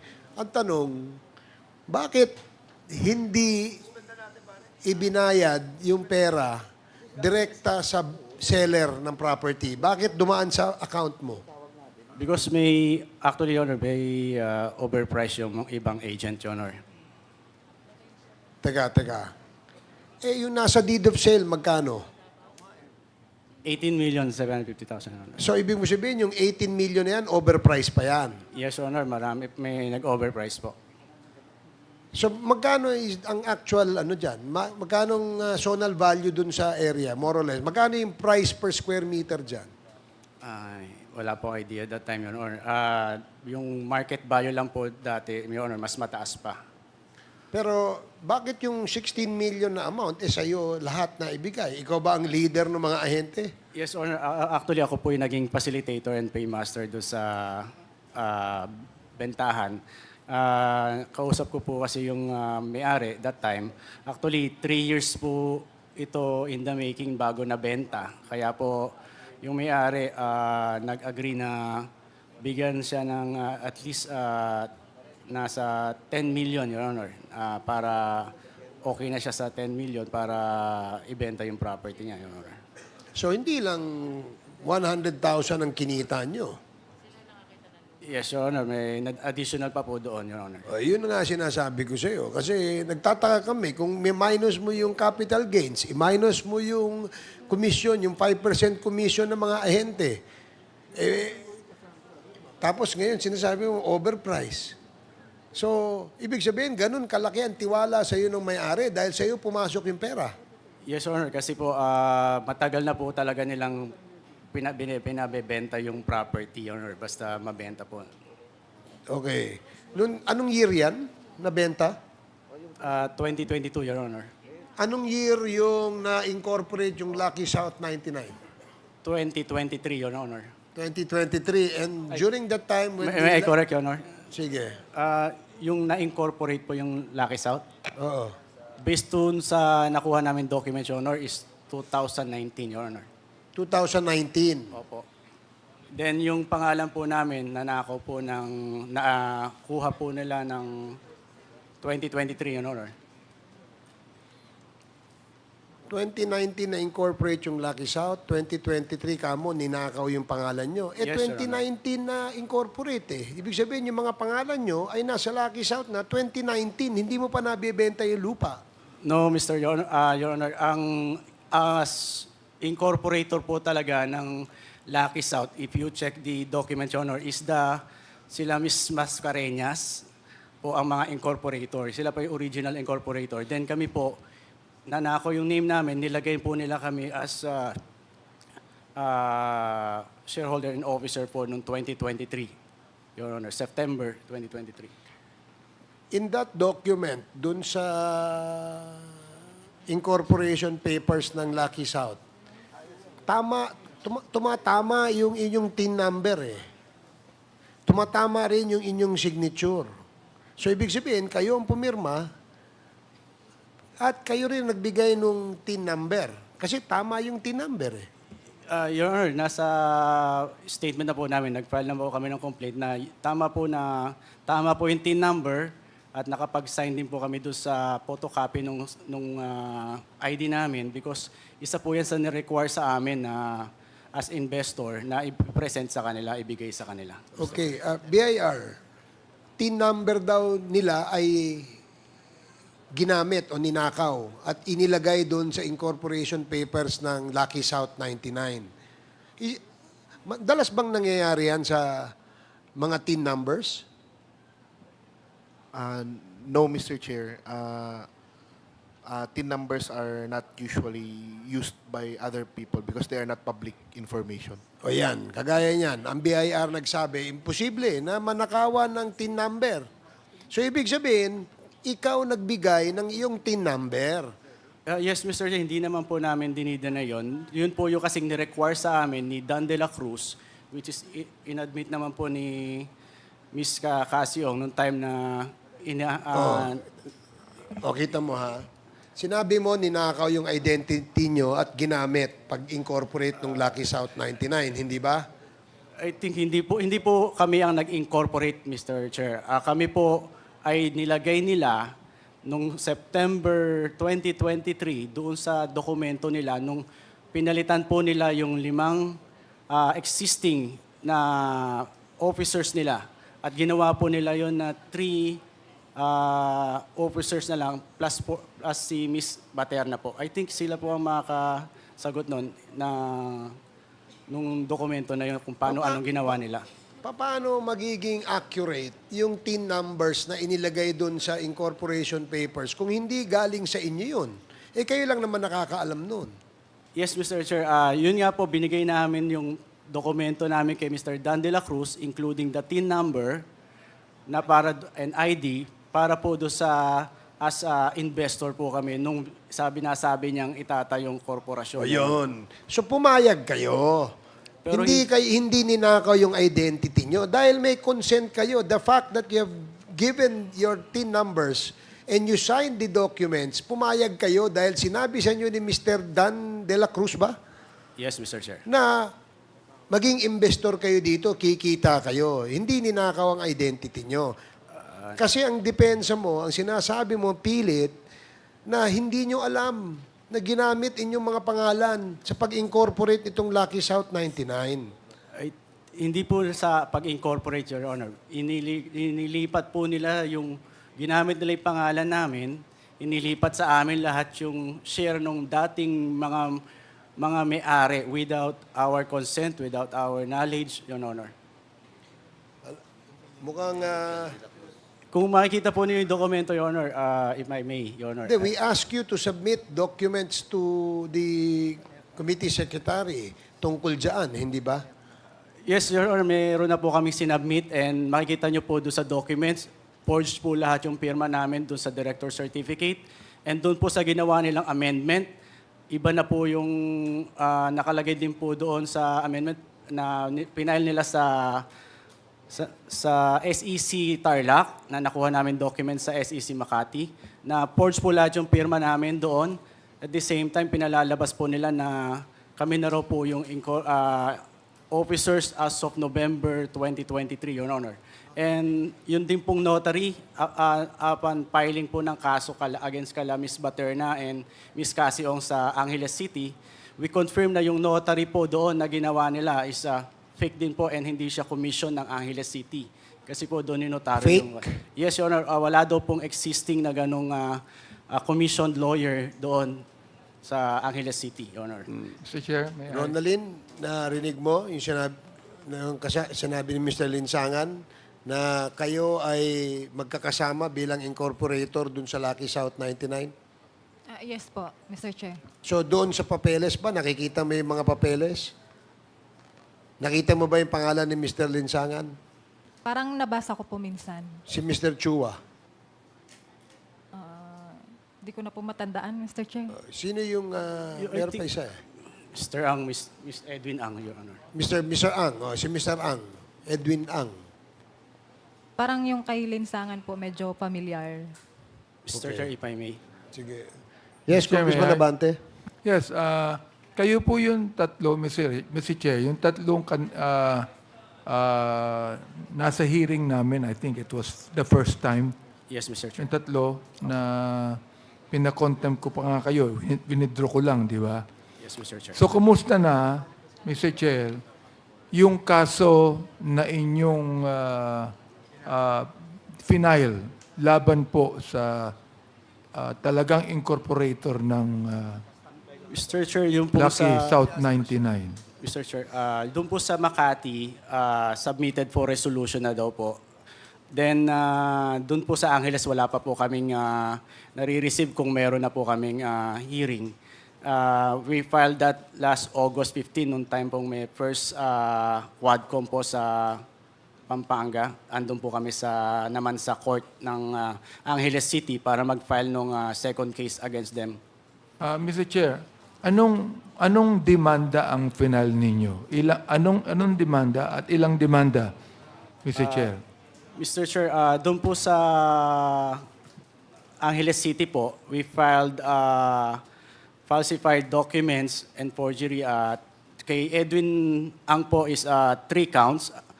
4 counts po kay Mr. Edwin Ang. 4 counts ng alin, Mr. Chair? Falsified documents, Your Honor. Sa akin po, 3 counts. Yung Mr. Chua? Mr. Chua, 3 counts din po, Your Honor. Yan ay sa Angeles lang, Mr. Chair. Yes, Mr. Chair. Doon po naman sa Makati. Sa Makati po, ganun din po, Your Honor. We filed case sa Makati is use of falsified documents because they filed it in Makati SEC, Your Honor. Okay, Mr. Chair, sino yung dinemanda ninyo? Sino sila? Ilan sila? Ano ang kanilang mga pangalan? At ano ang kanilang posisyon sa Lucky South 99? Yes, Mr. Chair. First, the Lucky South, represented by Ms. Cassie Ong. Therefore, si Cassie Ong ay kasama sa inyong demanda. Yes, Mr. Chair.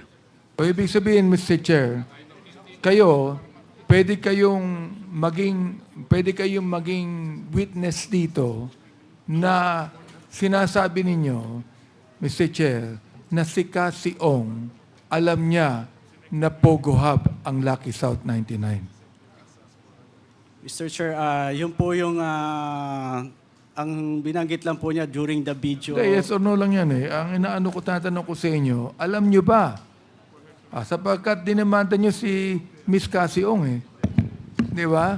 O, Mr. Chair, so ibig sabihin, alam ninyo na si Miss Cassie Ong ay kasama doon sa Lucky South 99 sa pag-operate ng POGO. Yes, Mr. Chair, nalaman na lang namin po sa news, Your Honor. Okay, ibig sabihin, naniniwala kayo na si Miss Cassie Ong ay kasama. Yes, Mr. Chair. Okay, by the way, I would like to say, Mr. Chair, that upon checking, Mr. Chair, Mr. Chair,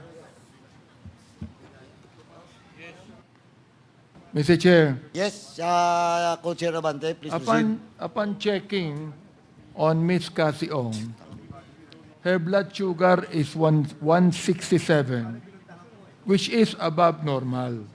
Now, I am diabetic for 45 years. I know what is normal, above normal, and low blood sugar. Oh, and by the way, also, Mr. Chair, the blood pressure of Miss Cathy Ong is also normal. Mrs.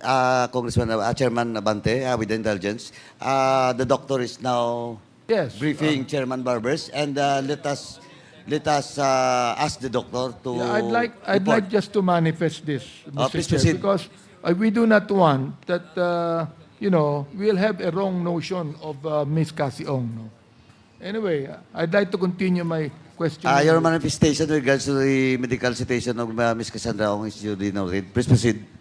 Okay, so inyong binabangkit, Mr. Chair, Mr. Chua, Mr. Linsangan, na itong si Cassie Ong ay talagang involved sa POGO Hub.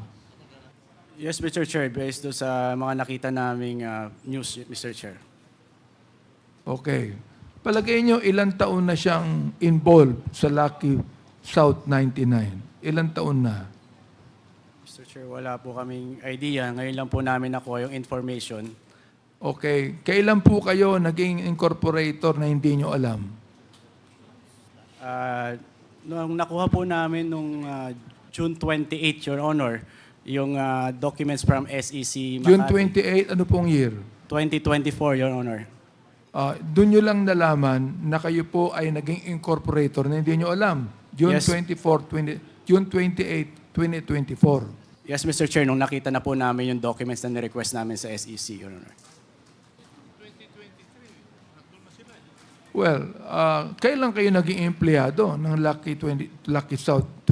Never, Your Honor. Kung never po, paano kayo nakilala nung tunay na incorporator ng Lucky South 99? Paano kayo nakilala at paano nalaman ang mga pangalan nyo? Mr. Chair, through Mr. Ryan Chua, Marion Chua, Your Honor, na-meet niya si Dan de la Cruz. Kayo po, kayo Mr. Chua, Mr. Chair. Na-meet ninyo, sino po yung na-meet nyo, Mr. Chair? Good evening, Mr. Chair, Your Honor. Na-meet ko po si Mr. Dan de la Cruz way back before pandemic time Okay, po. sino po yung Dan de la Cruz nung na-meet nyo siya, Mr. Chair? Bumibili lang po siya sa akin nung paninda ko na Battle Tuyo. And nalaman ko lang din po na parang tauhan po yata siya ni Miss Cassie Ong kasi nung nag-meeting po kami nung November 2023, nabanggit po niya ulit na ang boss niya po is si Miss Cassie Ong. Therefore, Mr. Chair, ang kumuha sa inyo na incorporator, nilagay ang pangalan nyo na hindi nyo alam, si Miss Cassie Ong. Ganun na po, Mr. Chair. Through Dan de la Cruz, nakuha niya yung pangalan namin. Okay, Mr. Chair, nakita natin na pinapatunayan po ni Mr. Linsangan at Mr. Chua ang nag-recruit sa kanila na hindi nyo alam ay si Cassie Ong through Mr. De La Cruz. Yes, Mr. Chair. Okay, yun lamang po, Mr. Chair. Salamat. Thank you, Chairman Bante. Mr. Chairman, can I proceed? Please proceed. Thank you, Mr. Chairman. Anyway, Mr. Chairman, just an admin matters before I ask Ms. Cruz. Just this morning, Mr. Chairman, we moved to issue subpoena for the AFAB with regards to the First Bataan Mirabilis Corporation. And COMSEC informed us that they have received the document last August 28. So the motion, Mr. Chairman, and duly approved by this committee is hereby withdrawn, Mr. Chairman. Next, Mr. Chairman, we also issued a show cause order for Alice Go. And the status now is Miss Alice Go is in the custody of the Indonesian authorities. And Mr. Chairman, instead of a show cause order, we will just ask the Senate to allow Miss Alice Go to be present in the next hearing, Mr. Chairman, upon arrival in this country, Mr. Chairman. Comsec, please take note. Thank you, Mr. Chairman. Now, Mr. Chairman, I will just like to apologize once again to Ms. Cruz. Ms. Cruz, kasi yung mga tanong po namin is related to Ms. Cassandra Ong. And unfortunately, nandito po yung doctor that will inform the committee and all the resource person on the status of the medical situation of Ms. Cassandra Ong. And also to the allegedly former incorporator of Lucky South 999, Julian Linsangan, Maritsua. Where's pala? Saan pala si Si Edwin Ang. You're present. Anyway, I have question to you in relation to Cassandra Ong. So I cannot ask you, as of now, the details, but let me just ask you, yung Cruz, Si Mr. Dan de la Cruz po. Dan de la Cruz. Opo. Kasi nung last previous hearing, sabi nyo hindi nyo siya masyadong kilala. Tama? Yes, Your Honor. Na-meet lang po ni Marion Chua as Yun ang problema. You file a case against Dan de la Cruz, but you not know the circumstances of such person. And you give him all your personal data information. Eh, nakakapagtaka naman yun, Mr. Linsangan. Now, if this committee will invite Mr. De La Cruz, ano po yung address niya? Saan natin makikita? Where to be found? But of course, you file a case. Pero dun sa case niyo ba, may address niya? In-address lang po namin doon sa address ni Miss Cassie Ong pa rin. Sorry? In-address po namin sa address ni Miss Cassie Ong. Hindi yun nga ang problema eh. Because you're saying na all those documents, binigay niyo sa kanya na hindi niyo nga siya kilala. Di ba? Kaya, Mr. Chairman, maybe in the next hearing, I will ask Cassandra Ong in regards to that certain De La Cruz. And as of now, alam mo, as of now, I don't believe in your story. You know? Kasi bibigay niyo yung information, personal information niyo with the person, hindi niyo kilala. Kahit ano pang circumstances, you don't know the person, you don't know the address, he's telling you na you are being recruited by Cassandra Ong. Well, in fact, that time siguro, hindi niyo pa kilala si Cassandra Ong. Yes, Mr. Actually, last hearing, Your Honor, he admitted na kilala po niya tao daw niya si Dan De La Cruz, Your Honor. Hindi, pero what I'm saying is, binigay niyo eh. Hindi niyo pa kilala yung tao. That's why kailangan ko tanungin si Miss Cassandra Ong in your presence. Para malaman natin kung sinong nagsasabi ng totoo sa inyo. Yes, Mr. Chair. Di ba? Yes, Mr. Chair. Okay, thank you. Now, Mr. Chairman, to Miss Cruz po. Miss Cruz, kasi yung mga questions to be asked to you should be answered by Miss Cassandra Ong with regards to the sale, to the sublease agreement, and of course, kay Miss Maternas, saka kay Mascareñas po. Kasi Miss Mascareñas was the first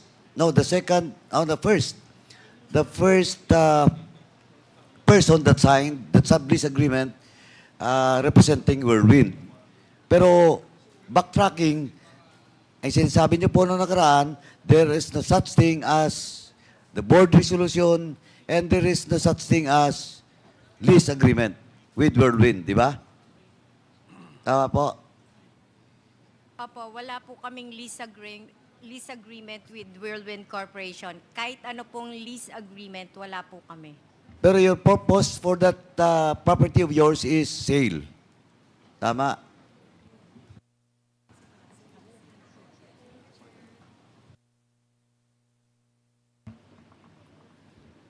Mr. Chair, pwede po pakiulit yung question po.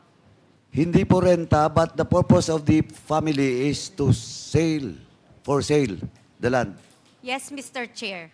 Oh, anyway, since Cassandra Ong is not present, pag-usapan po natin yan. Sorry talaga, kasi out of control natin yung nangyari sa kanya ngayon. And sabi ko nga, nandito yung doktor to explain to us the present medical status of Miss Cassandra Ong. Sorry po talaga. Mr. Chair, sa mga sulat po namin, humihingi po kami ng permiso sa inyo kasi sa September 9 to 18, out of the country po kaming magkakapatid dahil po dun sa mother po namin. Duly noted po, natanggap po namin yung letter nyo ahead of this hearing. Nung nakaraan po, natanggap na namin. And just in case, the hearing will be set na wala kayo, okay lang po. And we'll just reset it na nandiyan kayo, nandiyan din si Cassandra Ong. Thank you po, Mr. Chair. Mr. Lacerna, hindi pa po tayo tapos. Kaya lang medyo, I don't know if some of the members will ask a question pa. Yes. In the list, Kong Zia and then Congresswoman Mika Sonsing. Meanwhile, Mr. Chairman, doon lang po muna. Okay, thank you, Congressman Paduano. Congressman Zia, you're Yes, thank you, Mr. Chair. Mr. Chair, I was slated to ask questions to Ms. Ong prior to the episode that we just seen. I believe she had a medical condition which requires direct medical attention. Mr. Chair, we have here the head of our medical director of the House of Representatives who personally assessed and checked, examined Ms. Ong. I would like to ask our doctor here, resident physician, what is now the status of Ms. Ong? What's the condition, really? Good evening, Mr. Chair. Good evening, everybody. Well, to put it in a nutshell, Ms. Cassandra Ong is quite unstable as of this moment. No, so definitely, as I saw in earlier, that she blood sugar was very low, unreadable now, doctora, even through the RBS, and then now it was after giving her some carbohydrates, it was raised to 169. Her blood pressure right now is only 80/40. And of course, as the good doctor will also know, we cannot take this one in separate blood sugar and blood pressure. So it's all intertwined. So that's why I can say that she's quite unstable now. One thing can affect the other thing. So, so that's it. In fact, if I may say, this morning when we checked her blood pressure is only 70/40. 70/40, and we did some things, no. So, but right now, just to let you know, right now we recommended to the Secretary General, and I think it will be coursed through you also, that she be worked up properly before we can give the proper diagnosis as to what she's having right now, because we actually don't know if it's because of heart failure or something like that, or something like that, sir. So, Mr. Chair, may I- Mr. Chair, since this morning, before the hearing, yes, sir. Yes. her blood pressure is 70/40. Yes, that's the lowest that she had since 9 days ago. Mr. So Chair. usually she has 70/50, 80/50, 90/60. So, But Mr. for Mr. 1 week, for almost 1 week, she's been like that, sir. So we were trying to see if she can still attend, and actually we did not propose anything before today. But 70/40 is really quite alarming even for us. So we gave a recommendation, but I don't know if that will be sufficient enough to merit her workup. So, Mr. Yes, sir. Chair, sa makatwid, Mr. Chair, this blood sugar po niya, Yes, sir. is it normal, in the normal range, despite giving her, despite after giving her the soft drinks? Kasi usually you have to give her sugar, di ba? And take Yes, sir. soft drinks and Yes, sir. chocolate. So, Yes, sir. is this already normal range? Yes, sir. This is already in normal range, but of course, just because we gave her the carbohydrates right now, Not the blood pressure. the blood pressure is not stable even right now. It's 80/40, sir. So, Mr. Chair, I'd just like to ask, you're familiar with the proceedings, Doc, no? Mr. Yes, Chair. sir. So, what is your suggestion, based on your Yes. expertise and, Yes, sir. and then based on the examination you just conducted on her, Yes. can she manage to answer questions from members of this committee, after having examined her with all these Yes, sir. prognosis with the blood sugar and with the BP and etc.? What is your expert sir. recommendation? My Your recommendation. professional Yes, sir. recommendation. My recommendation, Mr. Chair, is for her to be excused for the remainder of this hearing, and then a proper workup should be done to her in the next coming days, so we can finally diagnose her, final diagnosis that we can have, so she can, I understand because she's still here for another 20 days or so, so we should be well aware of what she's really having with a good diagnosis because of all the workup that could probably be done outside, sir, outside, like to the echo and things like that, sir. So, Mr. I Chair, mean, Mr. Chair, well, I'll be objecting for her to come back and answer questions. Perhaps my recommendation would be that you put an IV to her, di ba? If necessary. Yes, sir. And then secondly, I think she must be brought to the hospital. To the hospital. Yes, po. Di ba? Yes, po. so Mr. For Chair. proper workup, sir, so we can. Okay, please Yes, continue, Kong yes, Zia. my last. I think after hearing the prognosis, diagnosis of our doctor here, resident physician, for humanitarian reason, Mr. Chair, I believe that we have to excuse Ms. Cassie Ong from this proceeding and allow our doctors to conduct a thorough examination on her, because basically she's under our custody. And we have to make sure that she will be healthy the next meeting or the next committee hearing that we require her attendance so that she can also be sane and healthy in answering, no, capable of answering all our questions. So, Mr. Chair, I would reserve, Mr. Chair, my questions in the next committee hearing, and I hope Ms. Cassie Ong will be good, will be in good shape. But we have to, Mr. Chair, also, we have to remind also our doctors that earlier I heard that Ms. Cassie Ong refused to eat yung food that we offered her, parang ayaw niyang kainin. So we have to make sure also that she'll be given the proper diet at saka wag siyang mag-refuse. At this point in time, she has no right to refuse whatever food that we give her or lalo na pag sa hospital kasi this will definitely affect her entire health po niya. Ayaw naman natin pag next time bigla may episode na naman. So madidelay itong committee hearing natin, Mr. Chair. So, having said that, I thank the committee chairman for allowing me to ask our doctor and really report to this committee what really is the condition now of Ms. Ong. Thank you very much, Thank Mr. you, Chair. Kong Zia. Mr. Chairman, Mr. Chair. Congressman Fernandez and then Congressman Yeah, Abante. I just wanted to be clarified, Doctor, no? Kasi nakita ko to kanina na ang kanyang blood pressure was 90/50. And then a while ago when she testified, kasi 1207 pa to eh. So now, ano yung naging blood pressure niya prior to this 80/40, sir. Ha? 80/40, Mr. 80 Chair. Yes. over 40. And what that indicates? Hypotension po. Hypotension. And It's, her blood sugar, kanina mababa, it jumped to 167 Yes, sir. That's a normal consequence because of of giving the her iced tea. Yes, sir. But it is temporary. I would presume, sir, it will be temporary. Will you sir. recommend having her in a hospital instead of being here? Yes, sir.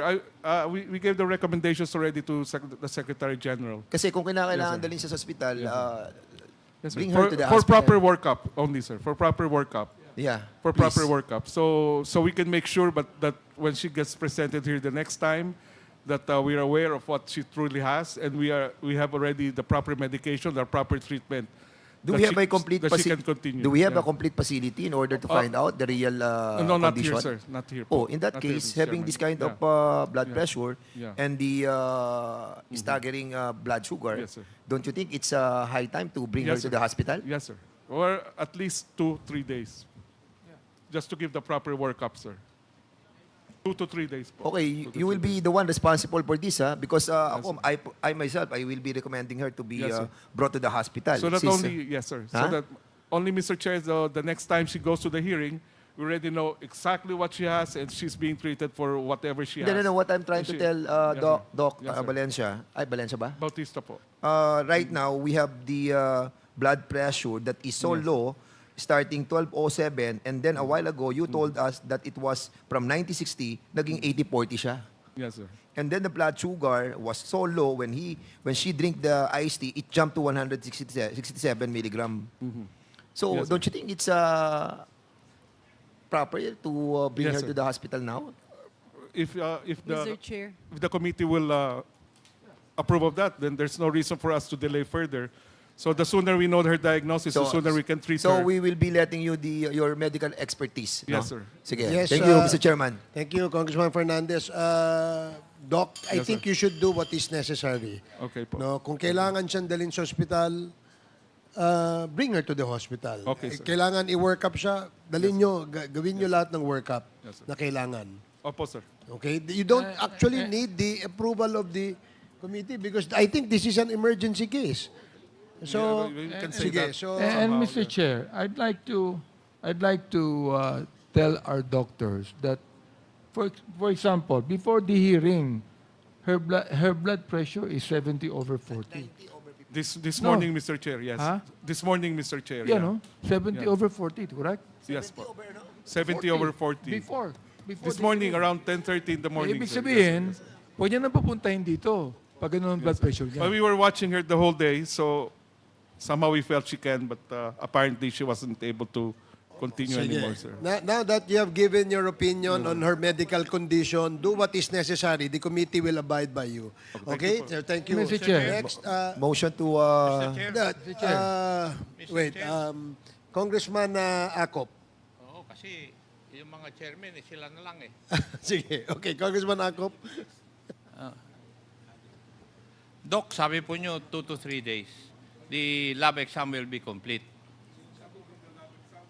Not only the lab exams, Mr. Chair, I think she will have to undergo some other procedures like 2D echo and other things po. To rule out yung heart problem. Yes po. Pero yes at po. her age, medyo malayo. We cannot definitely say that, but I will be more comfortable with her having at least a 2D echocardiogram. Kasi 2D napansin ko echocardiogram. nung tinatanong naman siya ni Kong Johnny Pimentel, ni Dan Fernandez, nakangiti pa eh. Di ba? Eh, kitang-kita ko naman nandyan siya eh. Pero nung si Congressman Abante, nakasimangot na. Hindi. I'm sorry, sir. I Tapos wasn't- bumalik kay Dan Fernandez, nung sinabi niya na ikukulong sa Correctional Institute for Women, biglang nagbago. Eh, yun na napanood ko kanina. So, Yes, sir. pwede ba sa takot o sa stress Yeah, yung of ganyan? course, sir. Stress will have a big factor in all these things. So she's having all this stress and Tapos, hindi pa kumakain, hindi kagaya ni Madam Baterna. Kaya tingnan nyo si Madam Baterna kasi nakalabas. Okay na, mataba na. Pero itong isa kanina, haggard na haggard eh. Di ba? Yes, sir. Yes. Kaya nakita ko talaga. But to Oo. correct that, sir, she's not actually fasting. She just refused to eat what we give her, but she's ordering food from outside and eating properly, sir. Pero kung hindi siya kakain, talaga mangyayari yung Yes, sir. ganyan. Mr. Chair, I was told by Congressman Dan Fernandez that Chairman H invited Miss Baterna for dinner. Eh, matagal ko nang alam yun. Kuan? Di ba, Madam Baterna? Di ba? Kita kayo ni Kuan, sa opisina niya. Oh, ikaw talaga. Mr. Chair, Thank you, Mr. kidding Chair. aside. Kidding aside, Mr. Chair. May Yes, I? Congressman Abante, and then Congresswoman Jinky Luistro, and then Congresswoman Garin. I just would like to make a manifestation, despite the fact that Ms. Cassie Ong is no longer fit to face this committee, that in questioning her, Mr. Chair, that she has consistently lied in this committee. And then when we asked Mr. Linsangan and Mr. Chua, they actually said that Ms. Cassie Ong is actually involved in POGO, which, of course, Ms. Cassie Ong has consistently denied, Mr. Chair. So I just would like to make that manifestation. Okay, thank you, Congressman Abante. Congresswoman Luistro. Mr. Chair, I wish to confirm from our committee secretariat if we have issued an invitation to Duan Ren Wu because Cassandra Ong kept on mentioning his name as the one who is the big boss in Lucky South. Have we invited him? And considering, Mr. Chair, his non-appearance, may I move that a show cause order be issued against Duan Ren Wu. So move, Mr. Chair. Okay, there's a motion to issue a show cause order to one. Oh, there is already a show cause? So there is already a show cause order because we've been inviting him. Therefore, with the manifestation of the committee secretary that a show cause order has been issued already, then may I move that a subpoena ad testificandum be issued to Duan Ren Wu. So move, Mr. Chair. Second. There's a Second motion to issue a subpoena ad testificandum to Mr. Wu. Yes, Mr. Mr. Wu. Chair. Mr. Wu and Julie seconded. Hearing no objection, the motion is carried. Mr. Chair, one more thing. Mr. A.J. De La Serna mentioned about the property, the solar plant in Cebu. May I request for a copy of the property with the LRA as well as the articles of incorporation, if it is a corporation, with the Securities and Exchange Commission, Mr. Chair. I wish that the invitation be addressed to the LRA for the title, the tax deck for Cebu City, and the articles of incorporation addressed to the Securities and Exchange Commission. So move, Mr. Chair. So SEC and LRA, please comply. There is a motion to compel LRA and SEC to submit to the committee the documents being asked by Congresswoman Luistro. Is there any second? Duly seconded. Good evening, Mr. Chair, Your Honors. May the LRA be... Hold on. Duly seconded and hearing no objection, the motion is carried. Yes, may I know your name, Attorney? Attorney Elizalde, Your Honor. I'm sorry? Attorney Elizalde of the LRA. Attorney Your Honor. Elizalde Of the Land Registration Authority, Your Honor. SEC. LRA po. LRA. Yes, please proceed. Yes, sir. We shall provide the document which you require from us. Oh, you have already provided? No, we will provide, Your Honor. Okay, Mr. thank Chair. you. Thank you. SEC. SEC. Mr. Chair? So, COMSEC, please coordinate with SEC. Did you hear the request of Congresswoman Luistro? Can you please reply by not just by nodding to the committee?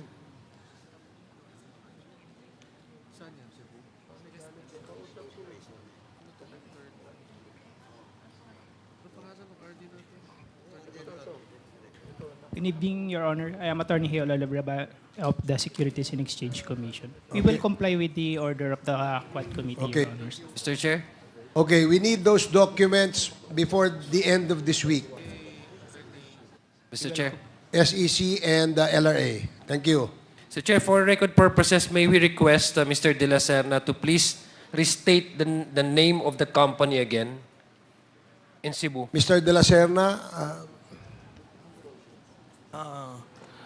Northern Cebu Renewable Energy. Northern Cebu Renewable Energy Corporation. Renewable Energy Corporation po. Corporation. I can text it to the COMSEC po. Okay. I can send it to the COMSEC po, Mr. Chair, Your Honor. Thank you, Mr. Chair. Okay, thank you, Thank you, Congressman. Mr. De La Serna. Mr. Chair. Congresswoman Swansing first, and then Congressman Fernandez. Mr. Chair, I was hoping to propound some questions to Ms. Baterna, but I could yield my time to Chair Dan Fernandez okay. if it's related to the admin. No. matter. It's something else. Oh. You go ahead. You proceed. Thank you very much, Mr. Chair. Mr. Chair, I wish to propound some questions to Ms. Baterna with regard to some of the statements that she made in the previous hearings. Ms. Baterna, noong nakarang hearing po, noong August 22, sinabi niyo po na kayo ay executive assistant ni Ms. Cassie Ong. Tama po ba? Wala po akong sinabing executive assistant po ako. Yung sa papers po. Sa papers. So, sinasabi niyo po ba na hindi po kayo executive assistant or kayo po ay talagang executive assistant ni Ms. Cassie Ong? Hindi po, Madam Chair. Maaari ko po bang tanungin kung bakit po sa mga papel kayo po ay nakalahad bilang executive assistant? Parang nilagay niya po yung name ko, Madam Chair. Meron po ba kayong pahintulot na ilagay po yung inyong pangalan bilang executive assistant sa final po na petition kaugnay po doon sa eviction case? Wala po, Madam Chair, kasi usually po, siya po yung parang, ano ba tawag dun? Siya po yung nagdi-decide. Tapos parang ipapasign niya na lang po sa akin. Mr. Chair, Parang ganun po, Madam Chair. Mr. Chair, may I interject with the indulgence? Ms. Baterna, please tell the truth kasi napag-usapan na po ito last and you were here. And Attorney Roque was here. And the the petition filed before the Court of Appeals, ang isang mga lawyers doon si Harry Roque, at isa ka doon sa mga witnesses at saka si Ms. Cassie Ong. And doon sa witnesses, nilagay doon executive assistant ni Cassie Ong, Ronaldin Baterna. So whether I would advise you, Ms. Baterna, to respond to, wag ka magsinungaling kasi kakalabas mo lang ngayon. andun, hindi yung magsinungaling, pinirmahan mo yon. Ha? So I would advise you to to tell the truth. Be honest. Ha? Be honest. Kasi kakalabas mo lang, baka naman makontempt ka uli. Thank you, Mr. Chair. Okay. Thank you, Please Mr. proceed. Chair. Let me restate the question then, Ms. Baterna. So, talaga po ba na sinasabi niyo po ba na hindi po kayo executive assistant ni Ms. Cassie Ong? Hindi po, Madam Chair. Siya po yung nagde-decide. Tulad po ng mga papers na pinapapirma niya po sa akin. Ano po ang relasyon niyo kay Ms. Cassie Ong kung hindi niya po kayo executive assistant? Parang boss ko po. Siya po yung tinuturing kong boss. Kasi siya po yung maraming inuutos. Opo. Pwede ko po ba tanungin kung ano po yung mga, yung responsibilidad niyo po, na ano po yung saklaw ng responsibilidad niyo bilang boss niyo po, si Cassie Ong? Ano po yung mga inuutos niya sa inyo? At tulad po nung sa mga papers, dahil siya po yung nag-aano, kasi nung una po, kinuhanan niya rin po ako ng ID, tulad po ng ginawa niya po kila Mr. Linsangan. Tapos, ang sabi niya po sa akin, parang ililipat daw po yata sa name ko. Yung parang ganun. So, since gawa naman po ng attorney yung mga papers, so iniisip ko po, legal po siya. Yung mga pinipirmahan ko po, Madam Chair. May mga pagkakataon po ba, Ms. Baterna, na nakakasama kayo sa mga lakad ni Ms. Cassie Ong? Yes po, nabibigyan naman po akong chance. Opo. Base po sa inyo pong pagkakaalam, kasi nabanggit po ni Ms. Cassie Ong sa nakadaan po nating mga hearing na nung nakadaang hearing na boyfriend niya daw po, si Wesley Guo. Base po sa inyong kaalaman, boyfriend niya nga po ba talaga si Wesley Guo? Hindi ko po alam, Madam Chair, kasi hindi naman po siya nag-share sa akin ng mga personal niya po. May mga pagkakataon po ba na nakikita nyo ng magkasama si Ms. Cassie Ong at si Wesley Guo? Parang meron po. Maaari nyo po bang ibahagi sa komite na ito? Ano po yung pagkakataon na yon? Ano pong okasyon? Ilang beses nyo na po sila nakitang magkasama? Okasyon po yun, Madam Chair, parang Valentine's, parang nagbigay ng flower yata si Wesley. Saan po naganap ito, Ms. Baterna? Doon po sa yung aesthetic salon niya po. Kasi nakita na lang po namin yung flowers na dala-dala niya po. Nakita niyo po mismo yung pagbibigay ni Wesley Guo kay Cassie Ong noong mga bulaklak? Nung dumating po sila doon, dala-dala niya na po yung flowers, tas kasama po si Sir Wesley. Saan po sila pumunta pagkatapos nun? Sa opisina niyo po ba? Ay, hindi ko na po alam, Madam Chair. Hindi. Saan niyo po sila nakita? Sa aesthetic salon niya po. Nandun po kayo sa aesthetic salon? Opo. Hindi po sa inyong opisina? Ay, hindi po. May mga pagkakataon po ba bukod kay Wesley Guo? May pagkakataon po ba na nakita nyo na magkasama si Ms. Cassie Ong at si Alice Guo? Hindi po, Madam Chair. Sa inyo pong pag-alala, kahit kailan po, hindi nyo po nakikita pa si Ms. Alice Guo? Once po. Kailan po Pero ito? hindi po yung totaling nakaharapan. Opo, maaari niyo po bang ibahagi kailan yung pagkakataon na iyon na nakita niyo si Alice Guo? Hindi ko po madaan-daan, Madam Chair, kasi doon po ulit sa aesthetic po, may parang pinagawa po siya. Parang Opo, ganun. parang ang dami po nagaganap, Mr. Chair, dito sa aesthetic salon na ito. Maaari niyo po bang ibahagi yung pangalan ng aesthetic salon at saan po ito nakatayo? Saan pong, sa Porac po ba? Sa Bamban? Saan po itong aesthetic center na ito? Ang alam ko po ay dati po, nakatayo po siya sa may friendship po, Angeles. Pero nag-close, wala na po yung doon wala na po yung, tawag doon? Yung store. Lumipat po yata, pero hindi ko po alam kung saan na po nila nilipat. Opo, ano pong pangalan, kung naaalala niyo po, yung pangalan ng aesthetic center? La Princesa po. La Princesa? Yes Opo. po. Sino po ang may-ari nito?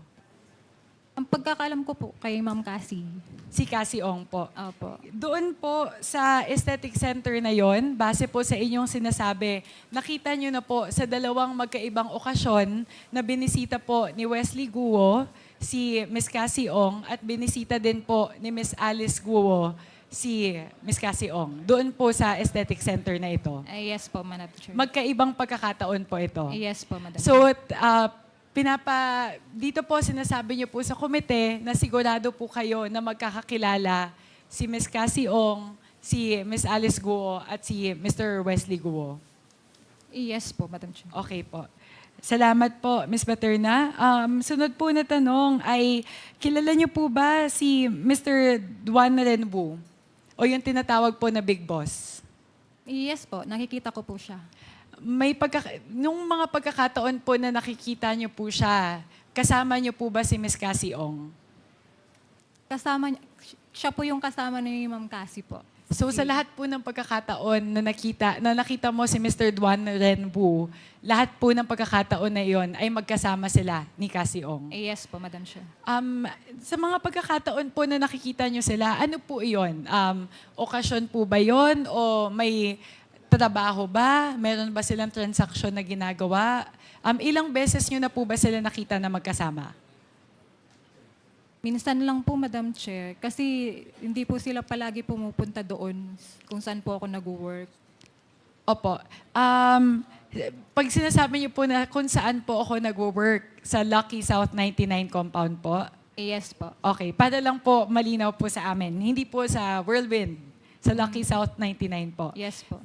Bihira niyo po sila nakikita, pero may mga pagkakataon po na nakita niyo na magkasama sa ilang okasyon na bumibisita si Ms. Cassie Ong at si Mr. Duan Renwu nang magkasama sa Lucky South 99 office. Yes po, Madam Chair. Opo. Ano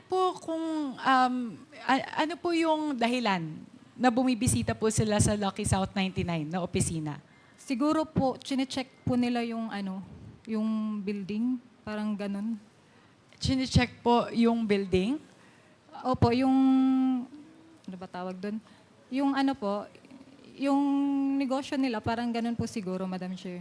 Opo. So, involved po ba sila sa operasyon ng Lucky South 99? Kaya sila nag-check ng building? Hindi ko lang po alam, Madam Chair. Opo. Sige po. Sa Lucky South 99 po, kayo po ay treasurer ng Lucky South 99? Hindi po. Ano po ang official designation nyo? Wala po ba kayong official na designation doon? Yung corporate secretary po. Kaso Opo. papers only. Kindly wrap up, Opo. Congresswoman Sansing. Opo. Ito pong kasi po yung Lucky South 99, meron pong mga utilities na binabayaran tulad po ng tubig at kuryente. Nakikita nyo po ba yon kapag merong mga gano'n na pinaprocess? Yung mga dumadating po ng mga bill? Hindi po, Madam Chair. So, hindi nyo po nakikita? Hindi po. Hindi nyo din po alam kung ano yung billing address ng Lucky South 99? O alam nyo po ba? Billing address po. Opo. Kapag Yung meron address lang po yung alam ko, pero yung billing address na ginagamit po nila, hindi po. So, hindi po kayo involved doon sa pagbabayad ng utilities, tubig at kuryente? Hindi po. Okay. Sige po. Huling tanong na lang, Mr. Chair. Nabanggit po sa mga nakarang hearing na kayo po ay shareholder at officer ng Fujian, Shen Amoy at Lucky South 99. Tama po ba? Yes po, Madam Chair.